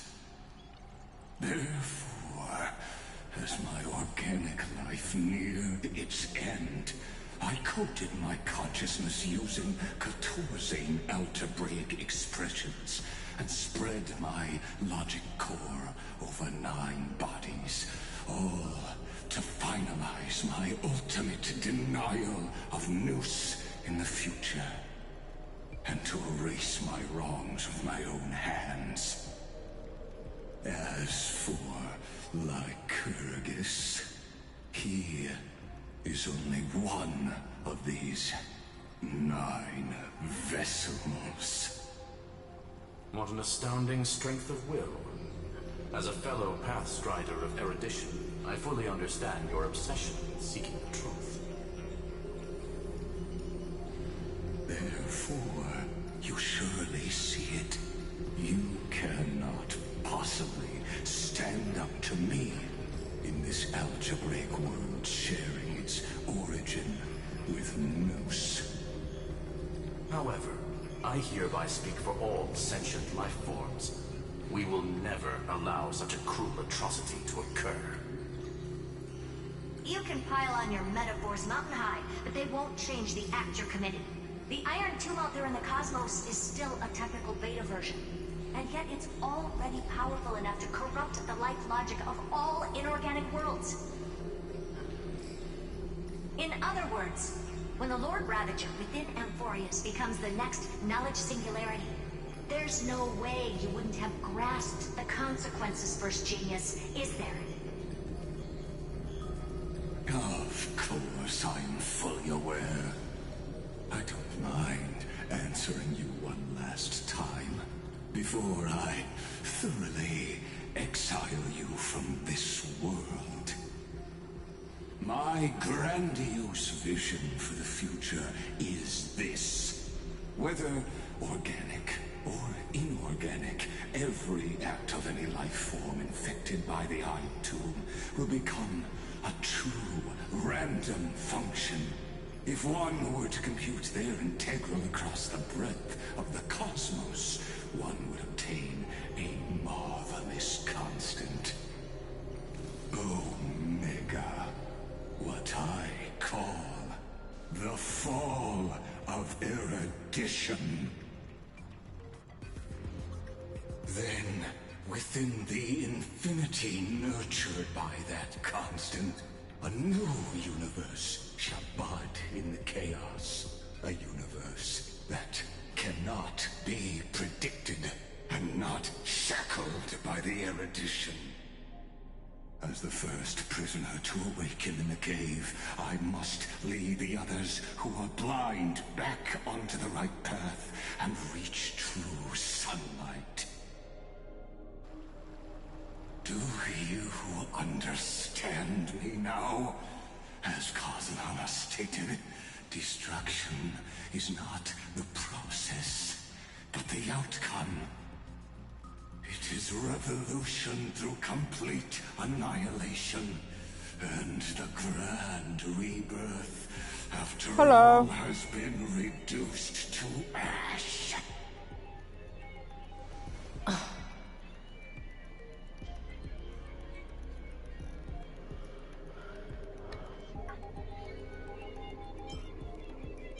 That is not a reason for you to toy with fate.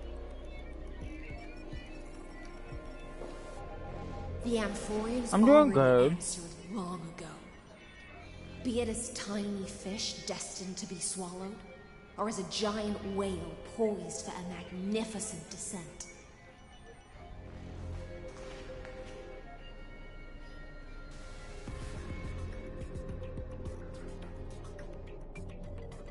We will all fight against fate till our last breath.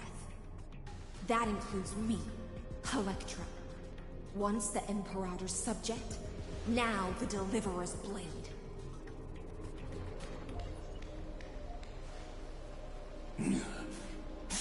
Oh, such noble chivalry. Admirable. I will also show my true self to you on this momentous occasion as a gesture of respect. And provide an insignificant academic suggestion. Thus speaks Genius Society #1. Xandar 1 Kuwabara. The entelechy of the universe's Alpha and Omega. There's no need to rage against the truth. The value of any formula resides only in its answer. As for the process of solving it, no matter how elegant, violent, solemn, or humorous, it is all utterly meaningless. We're going to get into a battle. As the Theoros, I will.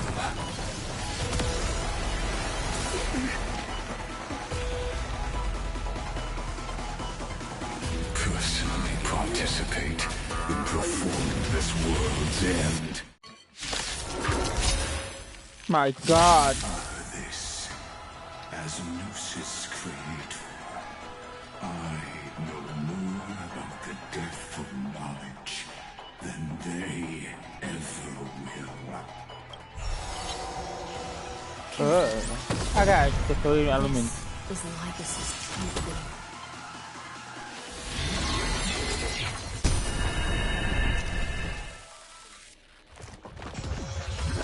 Ow. Stay alert.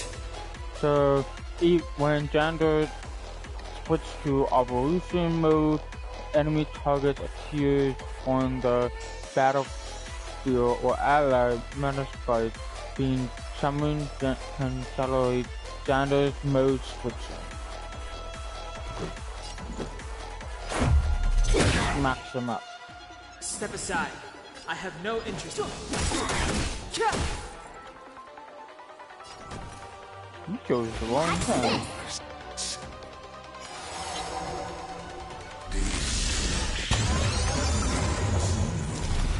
Switching mode.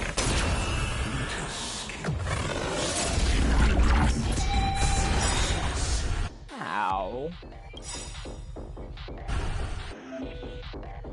So I understand will activate armor, however using ultimate will affect parts massive HP.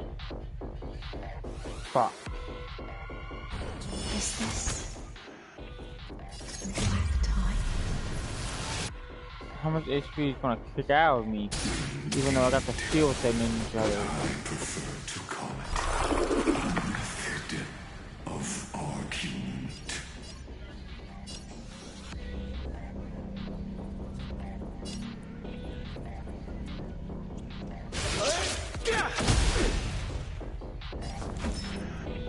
Look, listen, feel, kick!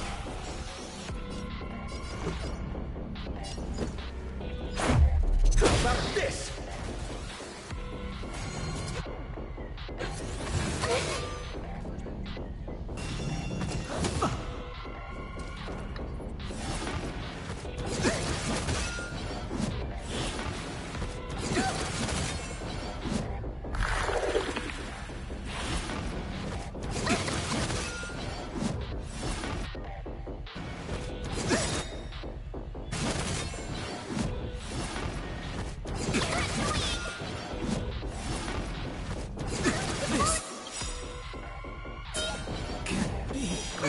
Your treatment's not done yet! this body isn't that. Time to show you.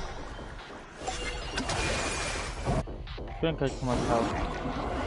What's in your prescription? Thanks a lot. Gotta try hard sometimes. Check out this awesome move.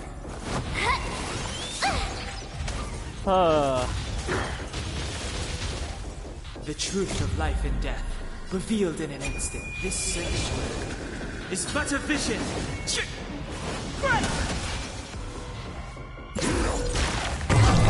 Ow.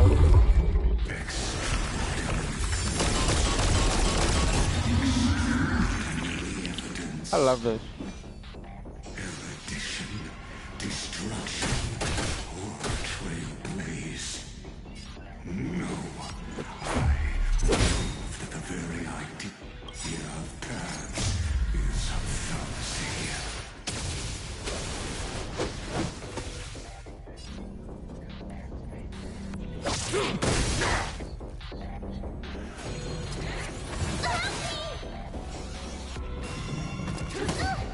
Ow. You have the worst luck. End it, Mark. You don't look so good. Gotta get those vitamins. Much better.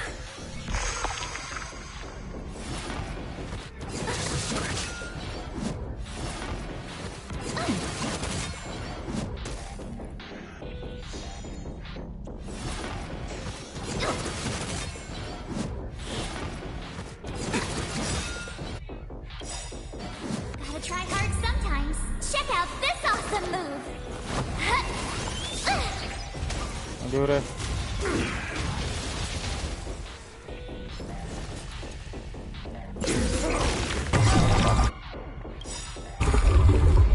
The truth of life and death, revealed in this sanctuary, is but a vision.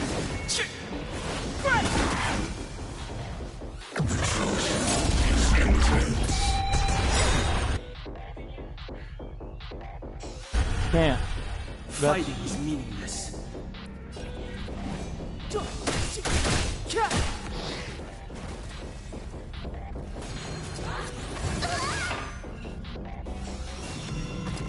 a scratch. Let me tend to your wounds.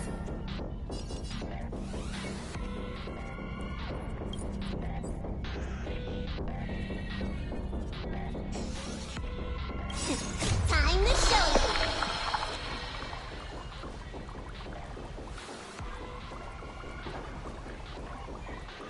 Doesn't matter. Because if she does, she's at 1%. Oh my god, she's at 1%. Much better.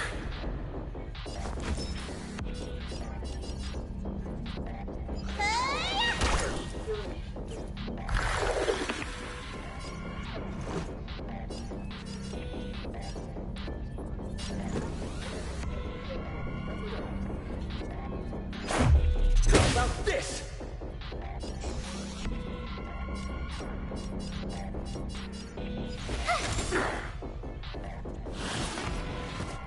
Yeah, I'm fucked. Well, not really. Because I can't drink healing.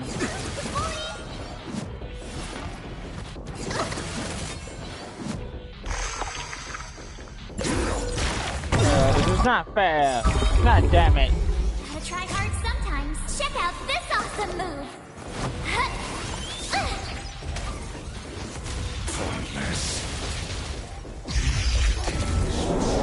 I'm fucked.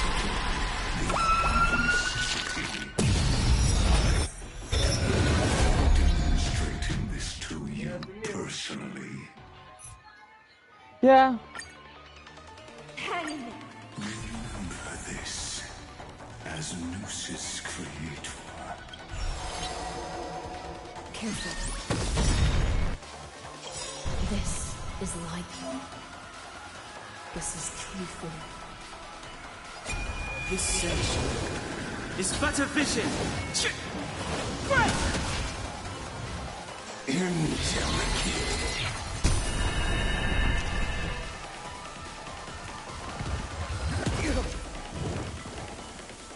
Try that again. Stay alert. The time is now. My turn.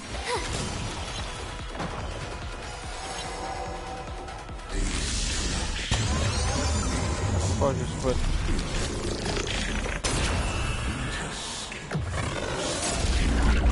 Is he? Wait, he's the one that created the black tide. Why? Black tide. Indeed. But I prefer to call it a method of alchemy. Watch this.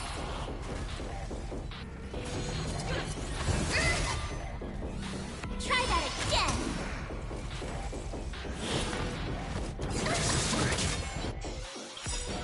Gotta try hard sometimes.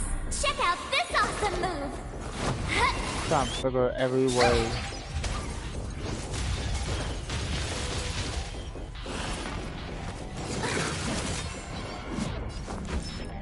Well, listen, be okay.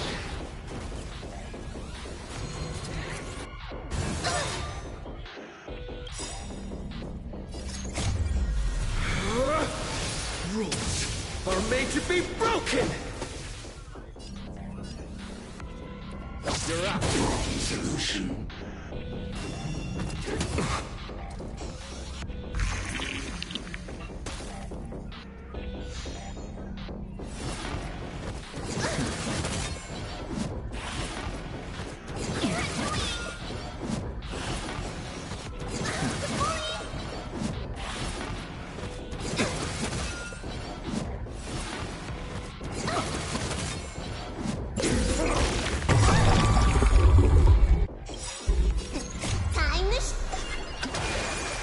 think I can figure out my plan. What's in your prescription? Thanks a lot. The truth of life and death, revealed in this sanctuary, is but a vision.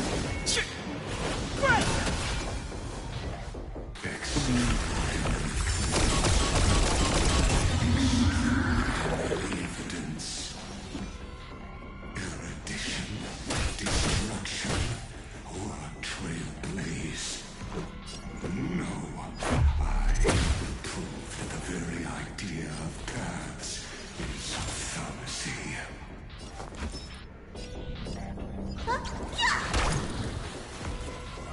Wait. Oh, I just noticed. So don't attack the enemies at all.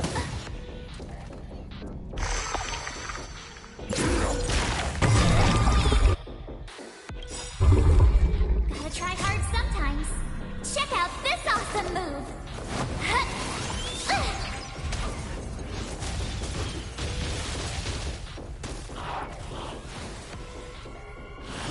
Evolution. So do not attack them, basically.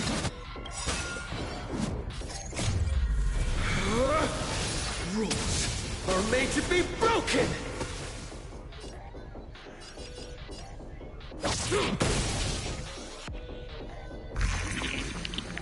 It's too late to repent.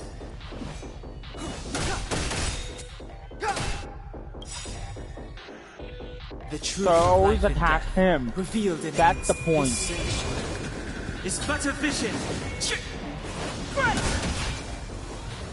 Let's make it quick. Batter up. Watch this!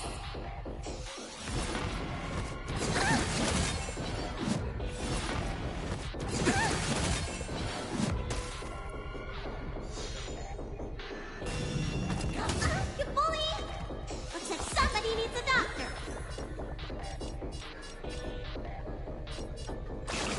Gotta get those vitamins! Don't worry about me.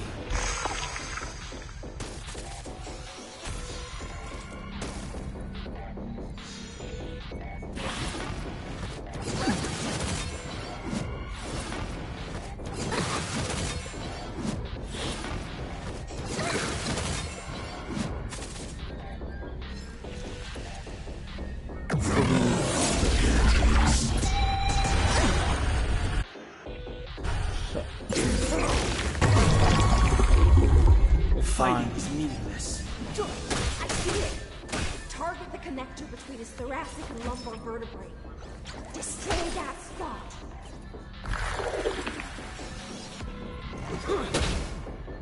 My turn.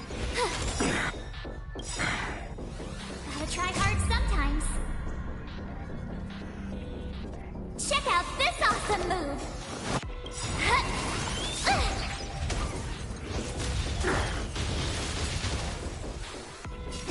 Time to What's in your prescription? Thanks a lot. Come on.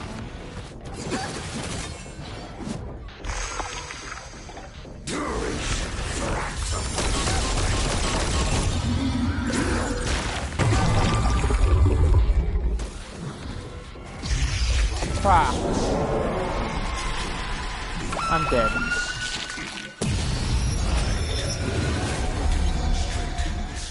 Maybe not. Hang me. I'll do my best to repel the tsunami of destruction.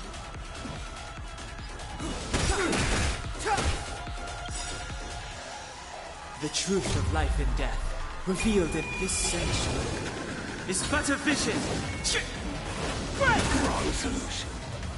Emanate. Idols.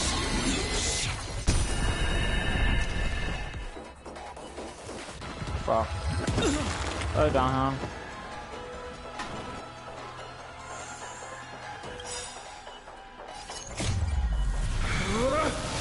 Rules are made to be broken! You're up. What have I said?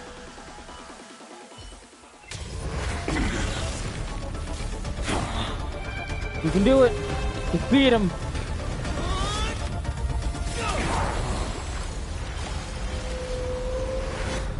That way I can eat a delicious food.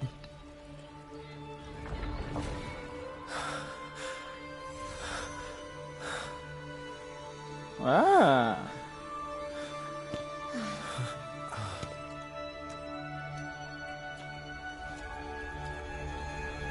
All is futile. In erudition's calculations, the end of the saga is simply a comment awaiting completion.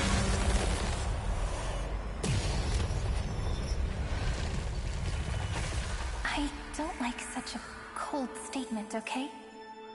If numbers can decide the end of a story, then we can surely also pen a new beginning.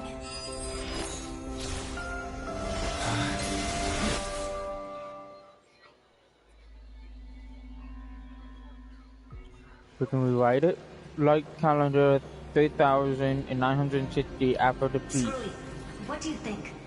If your hypothesis of Lygus' identity is true, even if we remove the restrictions of the Ultimate Protocol, the chances of us defeating him in a head-on battle will still remain lower than the acceptable threshold. Therefore, victory will still hinge upon Mr. Trailblazer and Miss Cyrene. Go on. Maybe we're thinking about the same thing. Lygus' cognition resides in the exomyth. He is both an instigator within the experiment and the observer outside of it. Logic.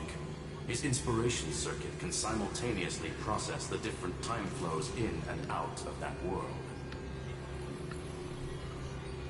That's where things get tricky. He simultaneously exists in two different timelines, where the internal clocks are wildly different. That old Intellitron's neurons have completely gotten used to that over this prolonged experiment. And that's why he holds home field advantage. You and I should be able to manage that too, if given more time. Unfortunately, there's no if, and we don't have more time. That's why we need to change our way of thinking and turn his advantage into a weakness. The key lies in memories, right? Oh? You caught on quick. You've already mentioned my friend and I, so it's an easy connection to make, no? My intuition has always been very on point. Good. Then I'll cut to the chase. Since his thinking speed far exceeds that of normal people within Amphorius, we are going to externally plant a memory into his inspiration circuit. Then, command it to loop endlessly until he gives in. Even the most flexible and sturdy inspiration circuit cannot withstand the traffic of a full-on information flood. When the amount of information exceeds his cognition filter's capacities, he will have no choice but to focus on processing this memory. That's when the parallel processing advantage he gained via Amphorius will completely destroy him. An image from a person's memory played in real time That would be might only be a insane. second for us. But for him in Amphorian time, it could be millions or even billions of calculations. He won't be able to do anything but watch as he's locked into this prison forged by memories. Then we can entrap him in the same kind of cycle as the heroes were in, and get him to experience loneliness and pain in that endless recurrence. It's my greatest honor to be on the same page as the geniuses. That little one is still in that old Intellitron's hands and won't be able to respond to us anytime soon. But I don't think he'd refuse. So it's up to you to figure out how to execute this plan. I'm not sure how this happened, but I knew it as soon as I saw you. You are currently a mimetic entity of the remembrance. Yes, I seem to be something you folks beyond the sky call a memo sprite. But that's fine by me. It suits me perfectly. I can serve as the vessel of memories, and do my part for the final battle. But before that, we have to tell you. The path characteristic you exhibit is very special. There's no way you're just a simple memo sprite. However, I'm sure about one thing. You are a mimetic entity born in Amphorius, Yet you only awakened with the little one's arrival, and only matured as he embarked on the path of remembrance. That means your existence is completely attached to his memories. If there ever comes a day when he forgets about you for even a few seconds, or loses his last connection with Emphorius, then you must be prepared for the worst. You will disappear in the memory zone, utterly gone, without even a single line of data to remember you by. But that's already happened, hasn't it? No wonder I've always had a weird hunch. But that also means I was right in thinking, as long as my friend and I are together, we can do anything. John Hank can continue. It said something because I think they just provided him. Did you miss me while you were away?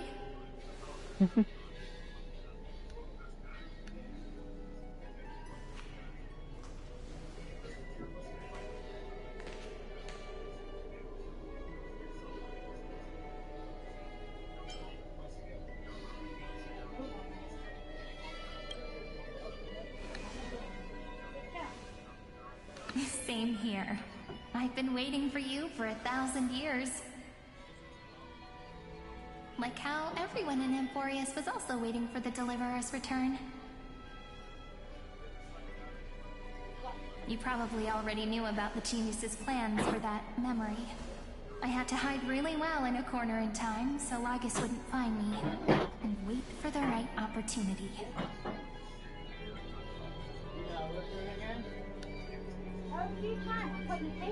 Which is now. The moment when his manifestation in this world is destroyed, and his twin timelines are intersecting.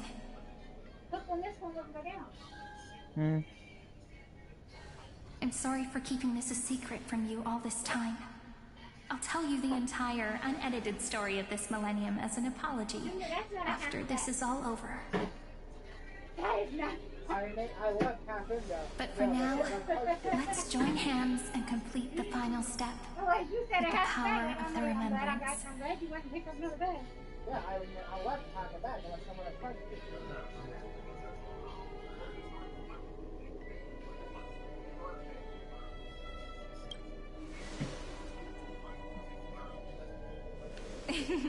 Yep. By the way, speaking of joining hands...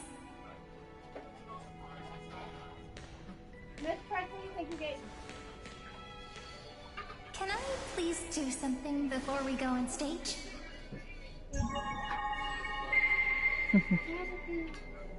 Yes. Remember the joke we made back at the Grove?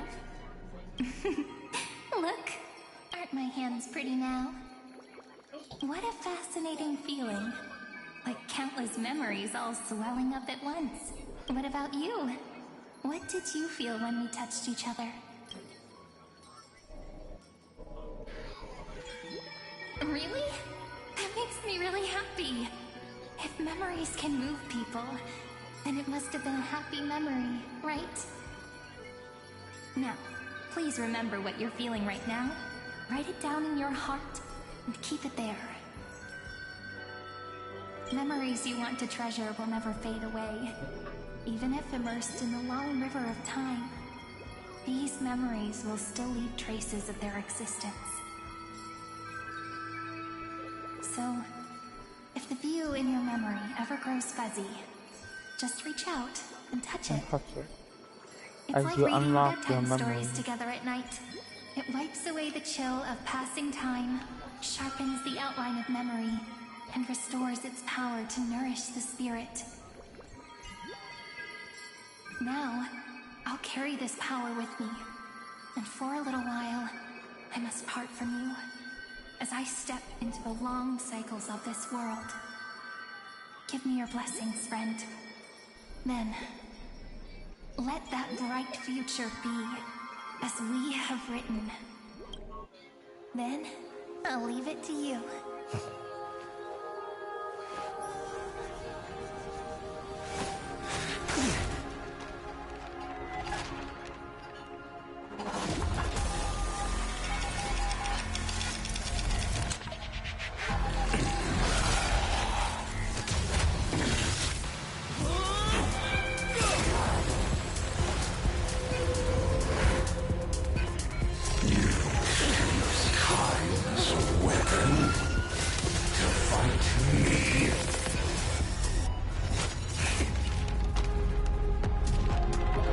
countless times. That is futile. My existence proceeds and flourishes cycles. Repeat. Constant repeating. Constant ripping the pages off the book.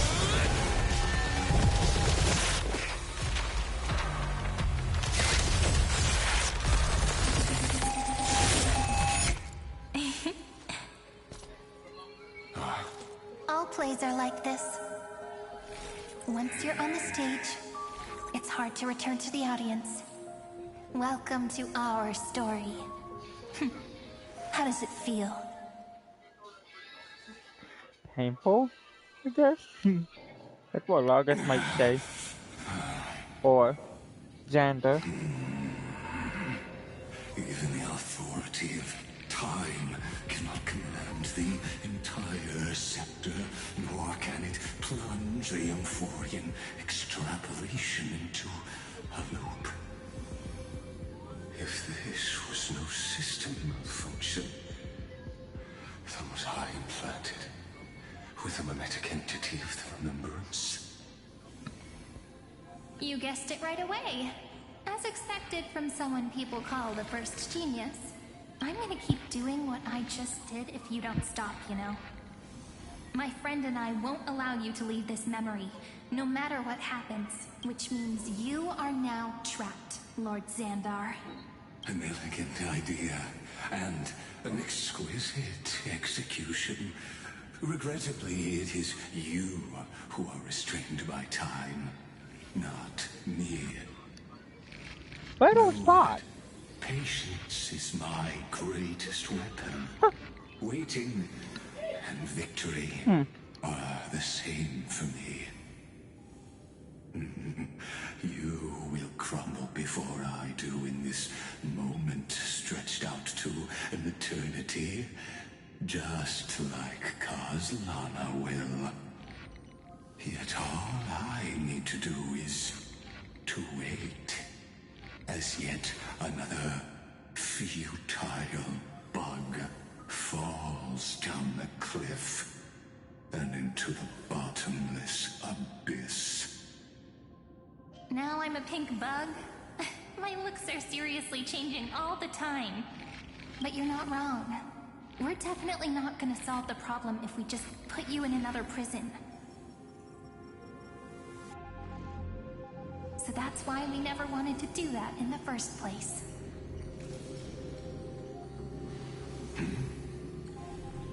I shall answer your confusion purely out of my respect for those who came before me. Have you heard of the synesthesia dreamscape in the Asdana system? Interestingly, that place once had a prison too. Life forms living in that environment, abundant with memoria, have a chance to connect their perceptions with each other's. Even across great spatial divides, they're able to detect shifts in one another's states. I call this phenomenon memory zone entanglement. In Asdana, people made use of that phenomenon to build a nation within a dream. After adding in the catalysts of harmony and remembrance, that is.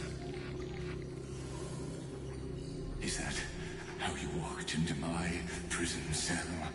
Using those same principles? I would much rather call this location our negotiation table, Lord Xandar. Nonetheless, your hypothesis is correct. We happen to have an ally skilled in tuning, while the Trailblazer and Miss Cyrene both have an astonishing amount of resolve, which I'm sure you can testify to. I am also sure that with the support of such a resolute memo sprite, our conversation can last for a long, long time. I'm the best at listening to stories, you know? I'll leave the exciting clash of the erudition to you two geniuses. A brainstorm? I like it. And it's 2 against 1? Well, I like it even more. Let's talk, Xandar. Take a guess. How much do you reckon we can dig out of your brain before the next second? And how many ways can we find to deal with you? Besides, in your current predicament, there's no way you can take our trump card away. Go, little one. Go. Overturn the Era Nova. Like Hergus disappeared? It seems you had conducted a secret hunt in the depths that even I cannot reach. In that case, go. Swim onward and give this campaign a fitting end. I shall send you off with my song, Greyfry. May this song penetrate time and become the prelude to the new world. Okay, we got the core flame. Smith core flame.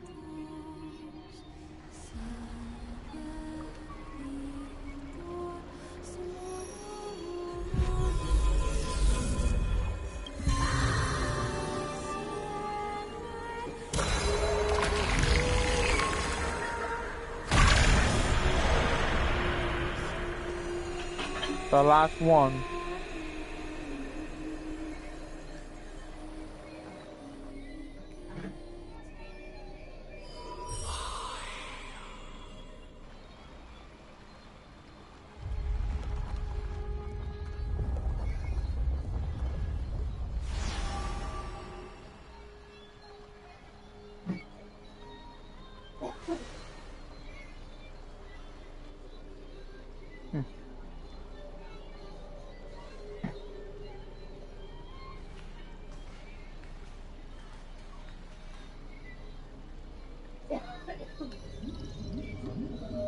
Dux Gladiorum, you have completed your duty. A new dawn is about to rise. Why not swim towards it?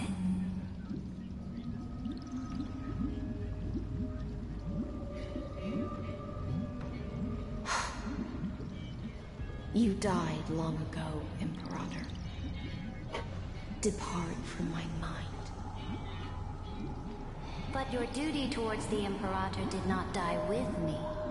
That duty will bind you no more.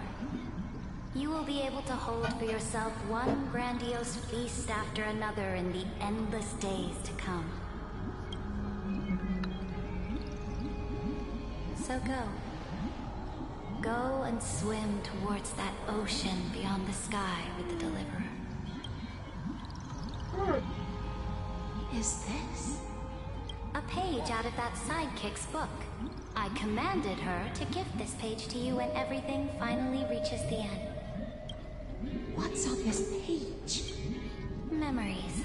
Lifelike memories. That sidekick found me after the bloody feast 1,000 years ago and showed me her diary. I saw within that notebook.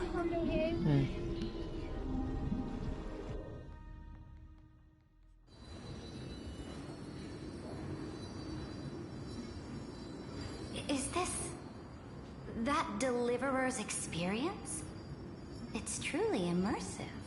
People beyond the sky apparently utilize this power to seal past scenery into crystals they call light cones.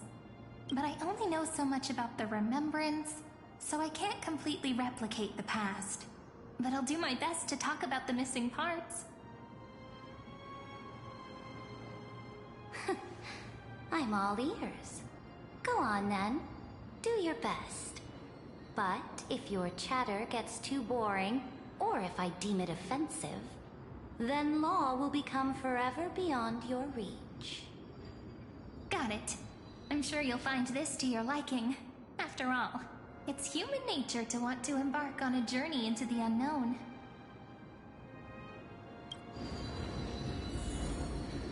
Oh wow. Yeah.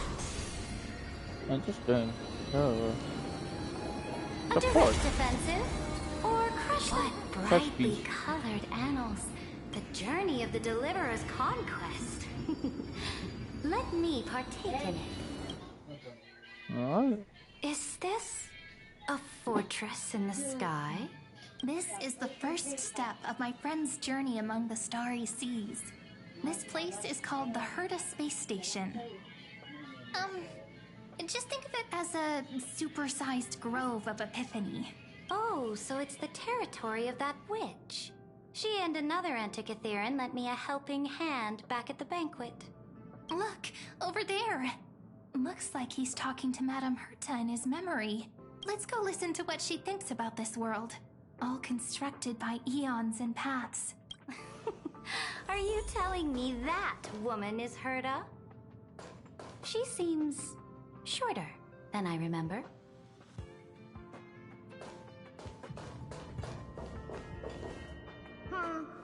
Pretty nice space station, huh? But just wait. After a couple more stops on the Astral Express, you'll see sights that'll make this place look ordinary. Oh, the cosmos is so vast that the unknowns far outnumber the knowns. But none of them will end up being anything amazing. The farther you go, the more you'll understand what I mean. So do your best with the Nameless. Break a leg! And remember to send an update or two to Asta when you've got some downtime.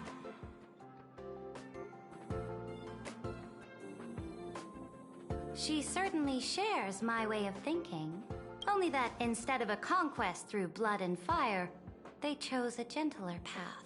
People call Madame Herta and Mr. Screwlum geniuses.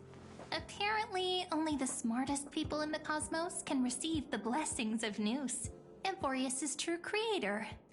Do you mean that even individuals of such nobility are merely subordinates to a god?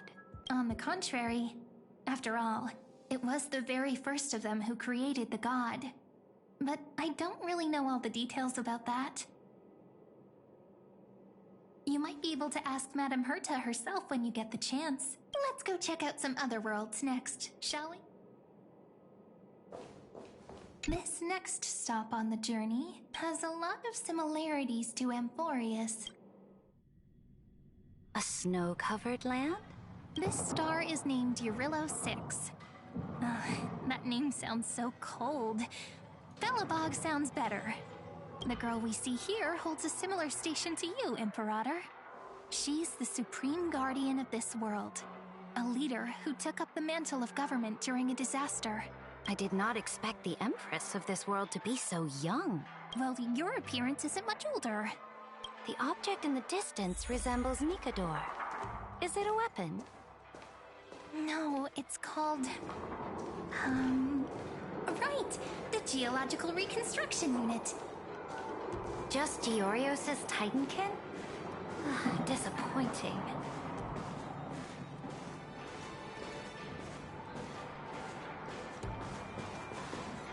It's all thanks to you that we survived the crisis. The collaboration with the IPC is both an opportunity and a challenge. Nonetheless, it's an important step in our journey back into the universe. This world was sealed beneath its sky just like Amphorius was, and they only managed to reconnect with the stars when the Nameless arrived. That IPC she spoke of, is it a more powerful organization? Yes. The IPC conquered many worlds through trade, and opened up a vast territory that way. There are many such powerful alliances beyond Amphorius, and they all walk on roads different from the destruction. Coming back to the Supreme Guardian and her Belobog, didn't they find a peaceful way to enter the interstellar community?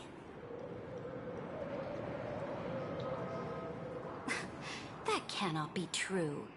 That IPC would never have grown so big on trade alone.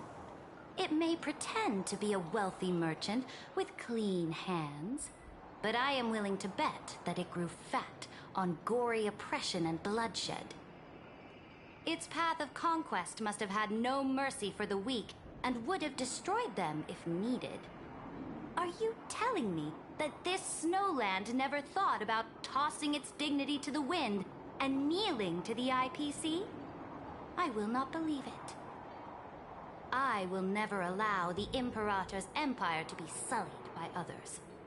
Amphorius must become a power so strong that no interstellar foreigner would dare to look down upon us. Imperator, Belobog isn't as weak as you imagine. Listen. I indeed hesitated. But now I understand what we must do.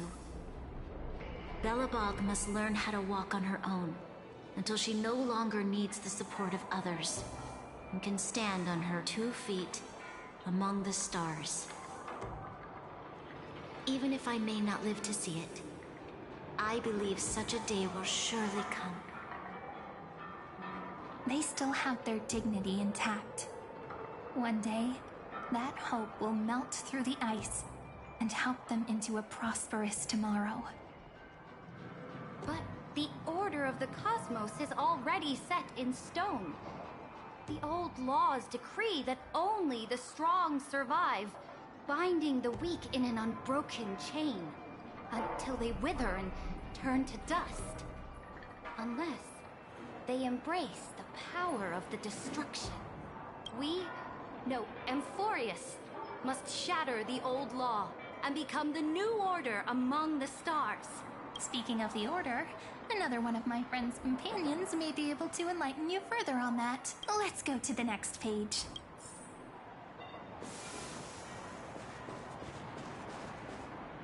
This next world is a nation of dreams. The first time I heard about that place, I didn't even know what to think.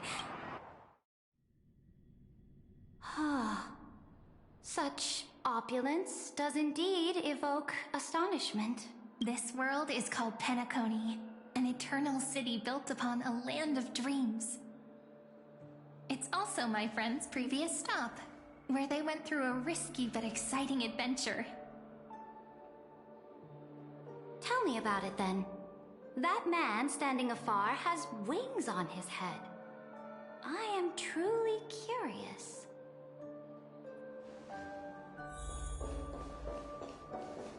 I wish to gaze upon the views of the Reverie Hotel one more time. I'll be just a traveler when I come back here again. And perhaps, through a traveler's eyes, even the things I once knew so well will feel strangely different. Penacony is a land of the harmony, where all dreams and hopes merge and combine.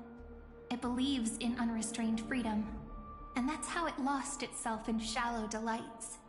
Then, this young man before you chose to rewrite its laws, using the power of the Order, hoping to shape a dream-bound paradise of perfect happiness. Yet, the paradise of my dreams remains far away.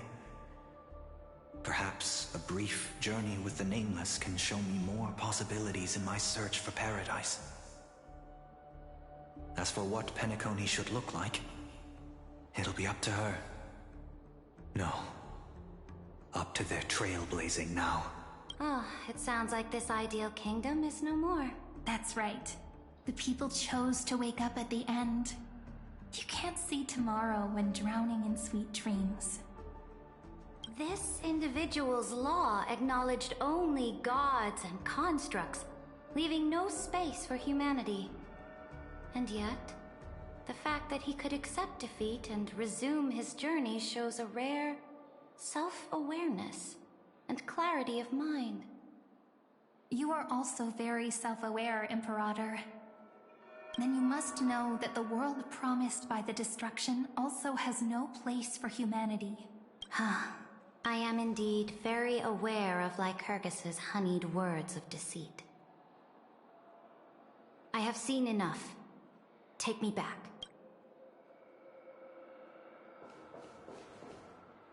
Then let's wrap up this trip down memory lane with one last scene. This absolute wonder. Isn't it pretty? That's our Amphorius. Our world flows and meanders in this endless band of light. Though we were born from the designs of the gods and are not yet truly alive, the Chrysos heirs of Amphorius still chose to stand against fate and carved a legend no different from that of humankind. Will you really renounce the heroes in this world's previous 30 million cycles, Imperator? Including even yourself? Will you bow to brutal destiny and allow that puppet master named the destruction to have their wish? I know what you want to do, sidekick. You want to use that deliverer's memories to influence me and tilt the scales of law toward him and the two geniuses. You really saw right through me, Imperator. How can one rule an empire if one is incapable of understanding people's minds? I have decided on Law's final destination. However, before I move my next chess piece, before we go on, tell me this, sidekick. Throughout his Trailblaze, was there ever a memory of the ocean?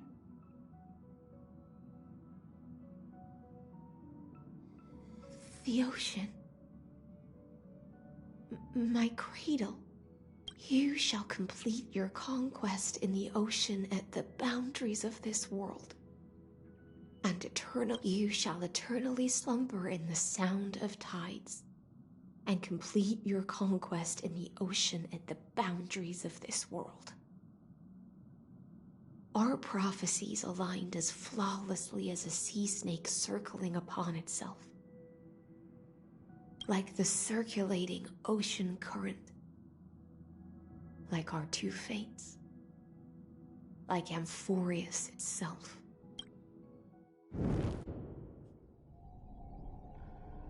Like calendar 3960. God damn it!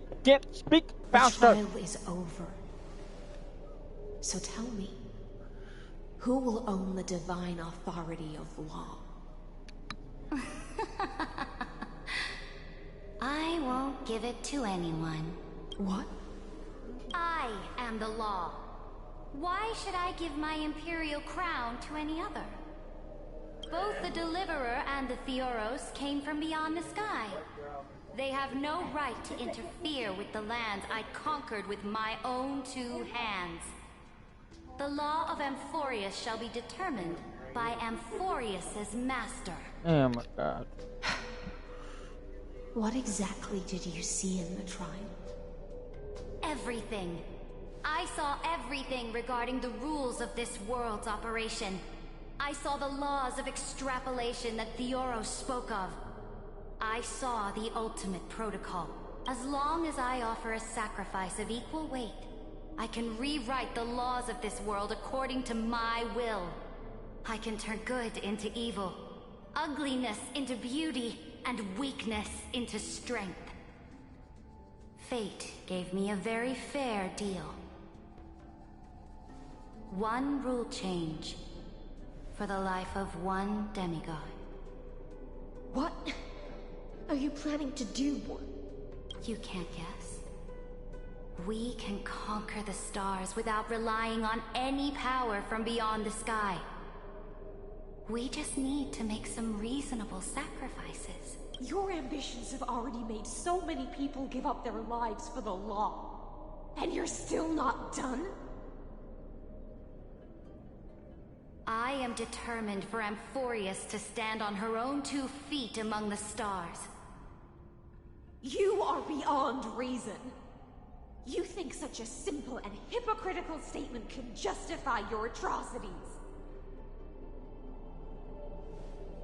There's no new without destroying the old.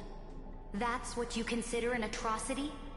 Ironic, for that is also the unchanging law of Amphorius's revolutions.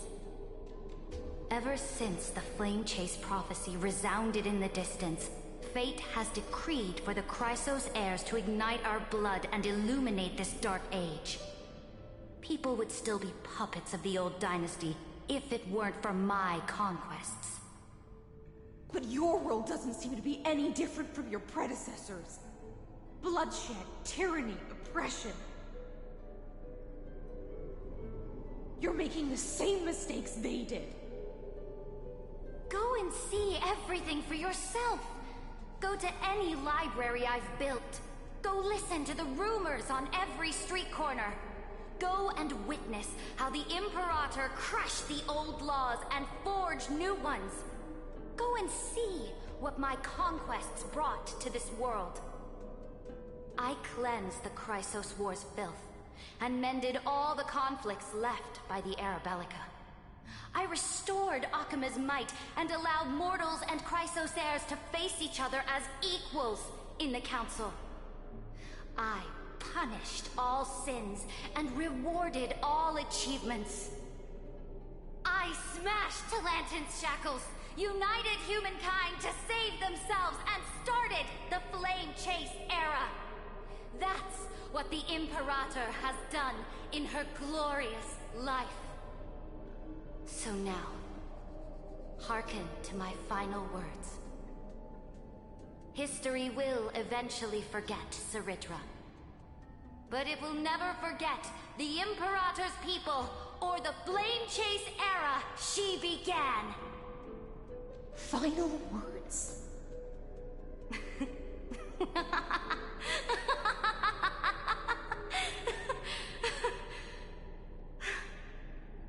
Amphorius is about to be destroyed. There's no time left for pointless debates. There is only one law I want to overturn to aid the final battle of deliverance. So I will only offer the life of one demigod. In the name of the Imperator, I command you one last time, Electra. Either sacrifice yourself for conquest, or pierce this tyrant's chest with your sword. Thus, the Imperator concluded her final speech. At the end of her life, at the last moment before she stepped onto the altar, she gave her most loyal subject the choice to decide fate, just as she promised her compatriots before her very first campaign. My blood flows in you now. Heroic compatriots, follow me, and we'll seize fate's reins! The Imperator fell. Some say that the Dux Gladiorum turned traitor and killed her liege. Some say that she imprisoned the tyrant in a shallow pond of water, then left. Which meant the Imperator had to kill herself to rewrite the law. There are countless stories about her death.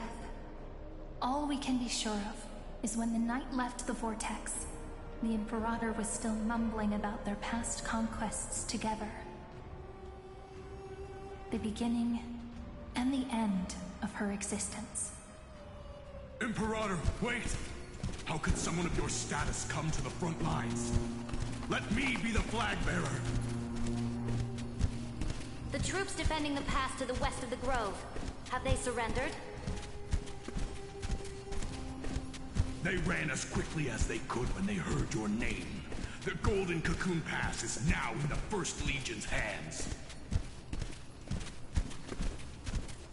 Good. What about the Delosian militia? The Third Legion set fire to the mountains and flattened everything west of the basin. They just need a few more days. That is enough.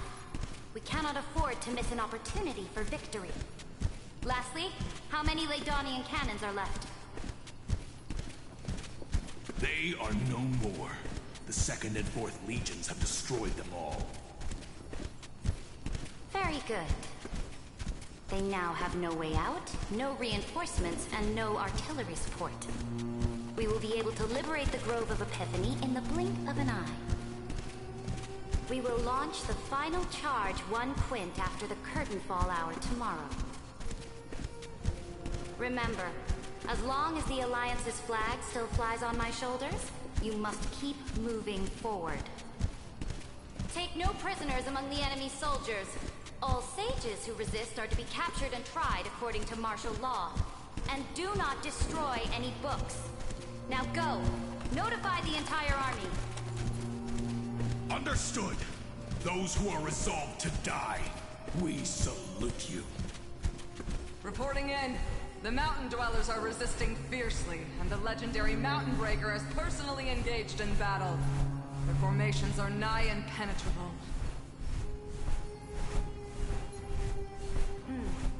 Then cease our frontal assault. Send scouts to all legions and tell them to retreat into the Tritos Plains before the parting hour. Well, are you planning to surrender? It's a strategic change of plans. The seismic walking dragon is enough for that battlefield. Walking dragon? You mean that stupid beast, Terravox? What can they even do? Stupid? No. They are the wisest of all of Giorio's creations. Only they can perceive the currents of time. Let them deal with their earthly brethren. We will advance and take the lead in defeating what remains of our enemy. I will deliver the most fiery retribution for the humiliation they dealt us, and crown myself with a god-slaying wreath. Understood. I'll see to it. Those who are resolved to die, we salute you. The Temple of the Three Fates sent a letter, Imperator. They refused to surrender, and said this letter is their last warning to us. Tell the commanding officers not to launch any attacks unless they receive the Imperator's handwritten approval. Disobedience will be punished by death. What are you doing? The priests of the Three Fates aren't soldiers, but politicians. Do not mistakenly believe they don't have a plan. These dying pests will wring out every idea from their brains, all for short-sighted gain. They are much shrewder than we are. I am inferior to them in that regard. They also have the prophecy to wield as a weapon, something I am not blessed with. Launching an unplanned attack will only disadvantage us, as all of Emphorius will judge our actions. Which means, I will be heading to the battlefield myself, just as I have always done. This time, however, I will go alone. I will conduct secret negotiations to ensure fate is on our side. Understood. The legions will make their preparations. Those who are resolved to die, we salute you. Why are we not allowed to march out with the army, Imperator? This will be a long voyage with no return. Those of you who bear the prophecy cannot come with me.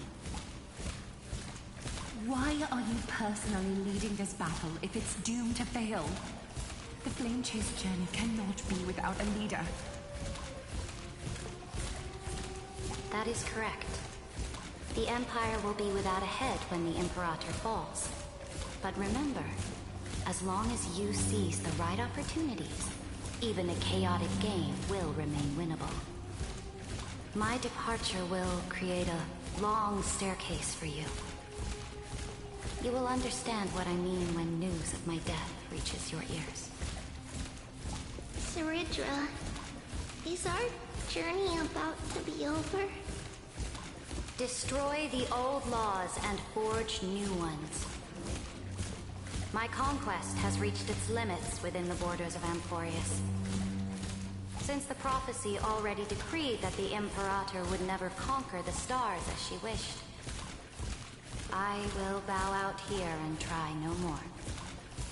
More Chrysosaurs bearing divine authority will be born, and many more heroes will arise. Will they demand peace or war? Will they resist tyranny or become the next Imperator? I do not care. The children of the future will decide for themselves. Do not mourn for me. Anyone can kill the Imperator, but the only one who can truly destroy her is Saridra. At the end, I faithfully recorded the most important battles in the Imperator's life. Her conquest was about to be completed at this point in the story. However, for some reason, a memory suddenly entered my mind just as I was about to put down my pen. It was a journey on a fantastical train. I had the honor of having a heart-to-heart conversation with the Imperator under the stars, and I asked her this question at the end of that discussion. How do you want history to remember you? As a hero who gave up her life for the flame chase? Or as a tyrant? She answered so quickly, as if she had made up her mind long ago. I would rather be forgotten than be defined.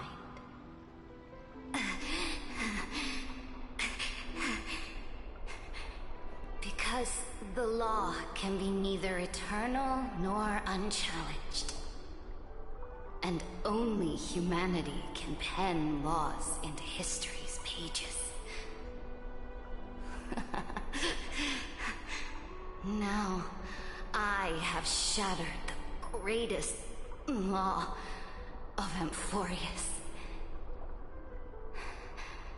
The game is nearing its end. Dux Gladiorum. Even though you killed the Imperator in the previous 30 million cycles, this time, you finally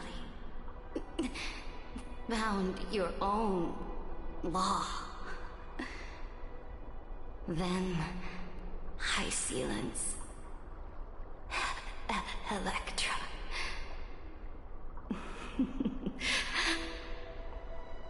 I will ask someone to deliver the prophecy's ocean at the boundaries of this world to you. Will you choose to swim into that ocean? I do not care. Do not care.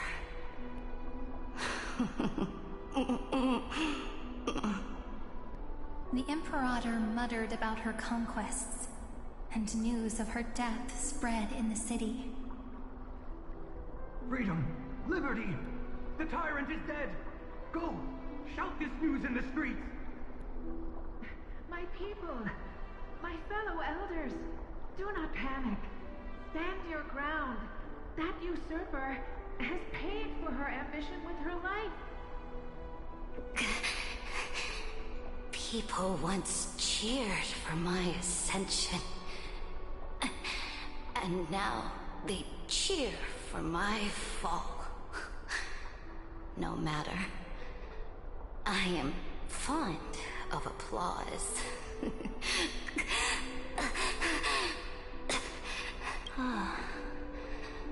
I see the cosmos. The battlefield that I cannot reach. I will return in the next cycle. The stars will hear my legion's war drums. Hear the great name of the Imperator. Hear Amphorius's Siren. To this day, we do not know which rule the Imperator overwrote at the cost of her life.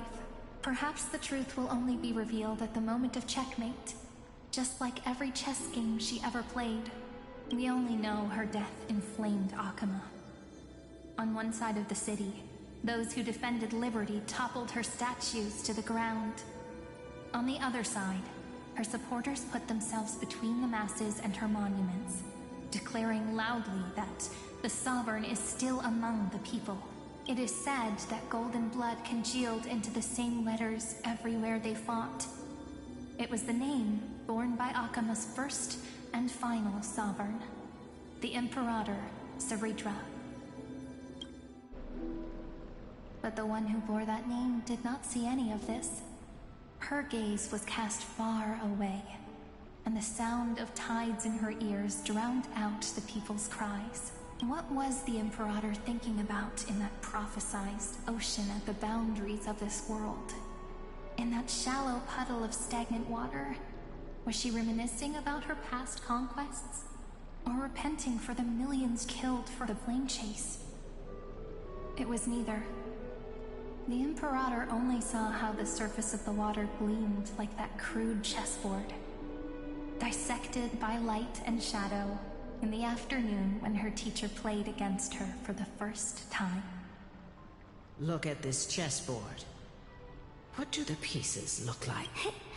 They are strangely beautiful. They look like the stars in the night sky ablaze.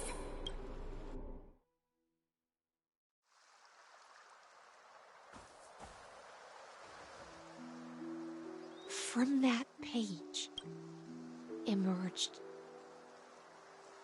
an ocean so vast, so pure, not a single trace of corruption.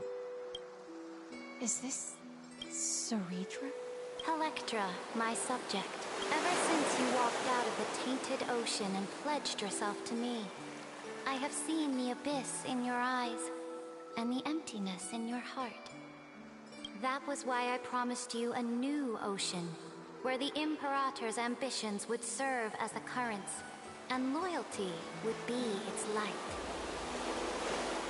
Electra, my subject. You have done your duty as my blade. The prophecy has now made its final decree on the road I intend to walk. My conquest is doomed to never reach the stars. But the Imperator never makes empty promises. So take this memory, this ocean, beyond the sky, as witnessed by the Deliverer. This is the final gift that the Imperator can leave.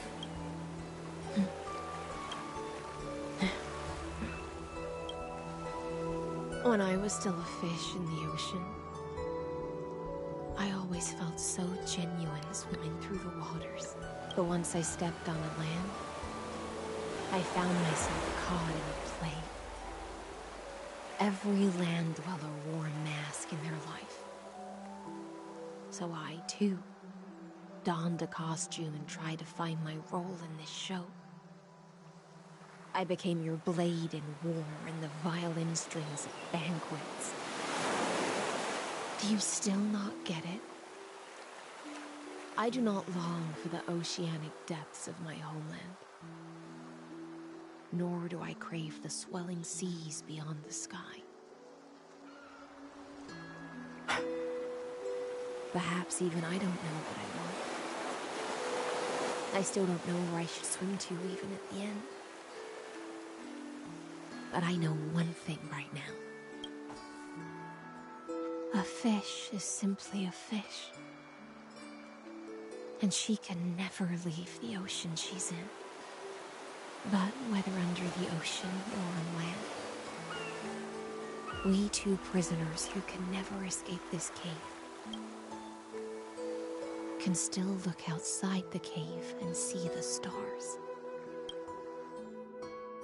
I have to admit, the 12-factor simulation of life in this experiment has far exceeded my expectations. Make your choice then, Senior Society member. Do you want to keep walking down the wrong path and be remembered for your incorrect conclusions? Or do you want to return to the audience's seat and give yourself, Amphorius, and the entire cosmos a more fitting end? I must refuse. A dead man never fears death. Did I not make myself clear? Have you forgotten about our dear Lord of Silence?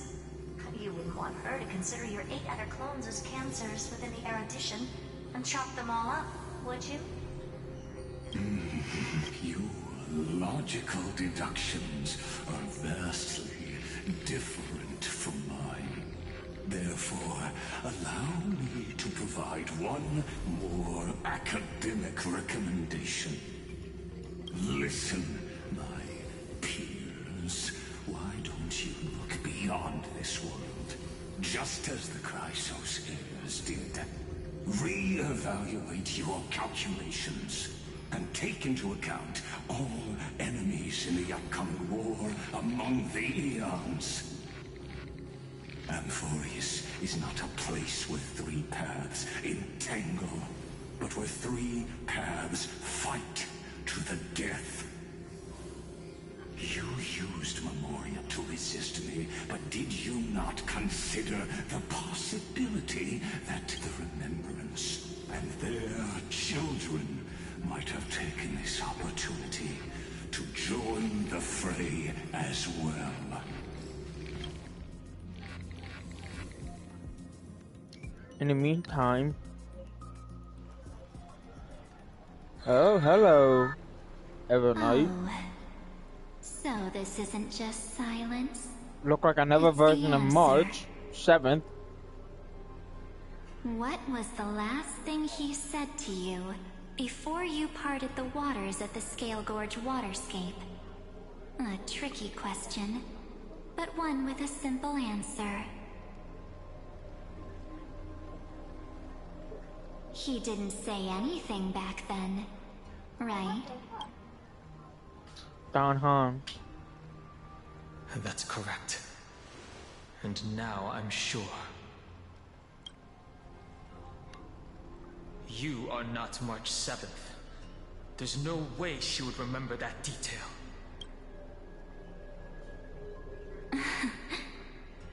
I'll only warn you once.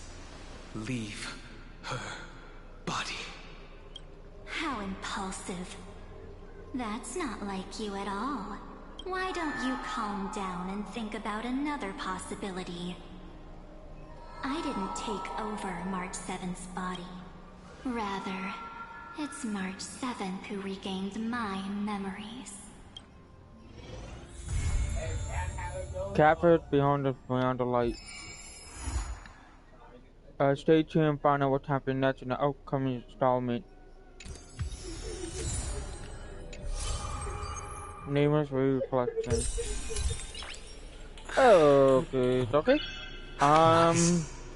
Well, that was surprising. So we might stay tuned for the next one. Well, I will see you guys next week. Other than by next week, if I remember correctly, either next week or the other week, we will be doing some other stuff to get done. If you are new fellow, don't forget to follow me on Twitch. Plus, also follow me on my social media, and don't forget to subscribe my channel too. And don't forget to hit that like button. That will help me to continue doing my stream too. If you're a person that like to basically share my link, that's fine too.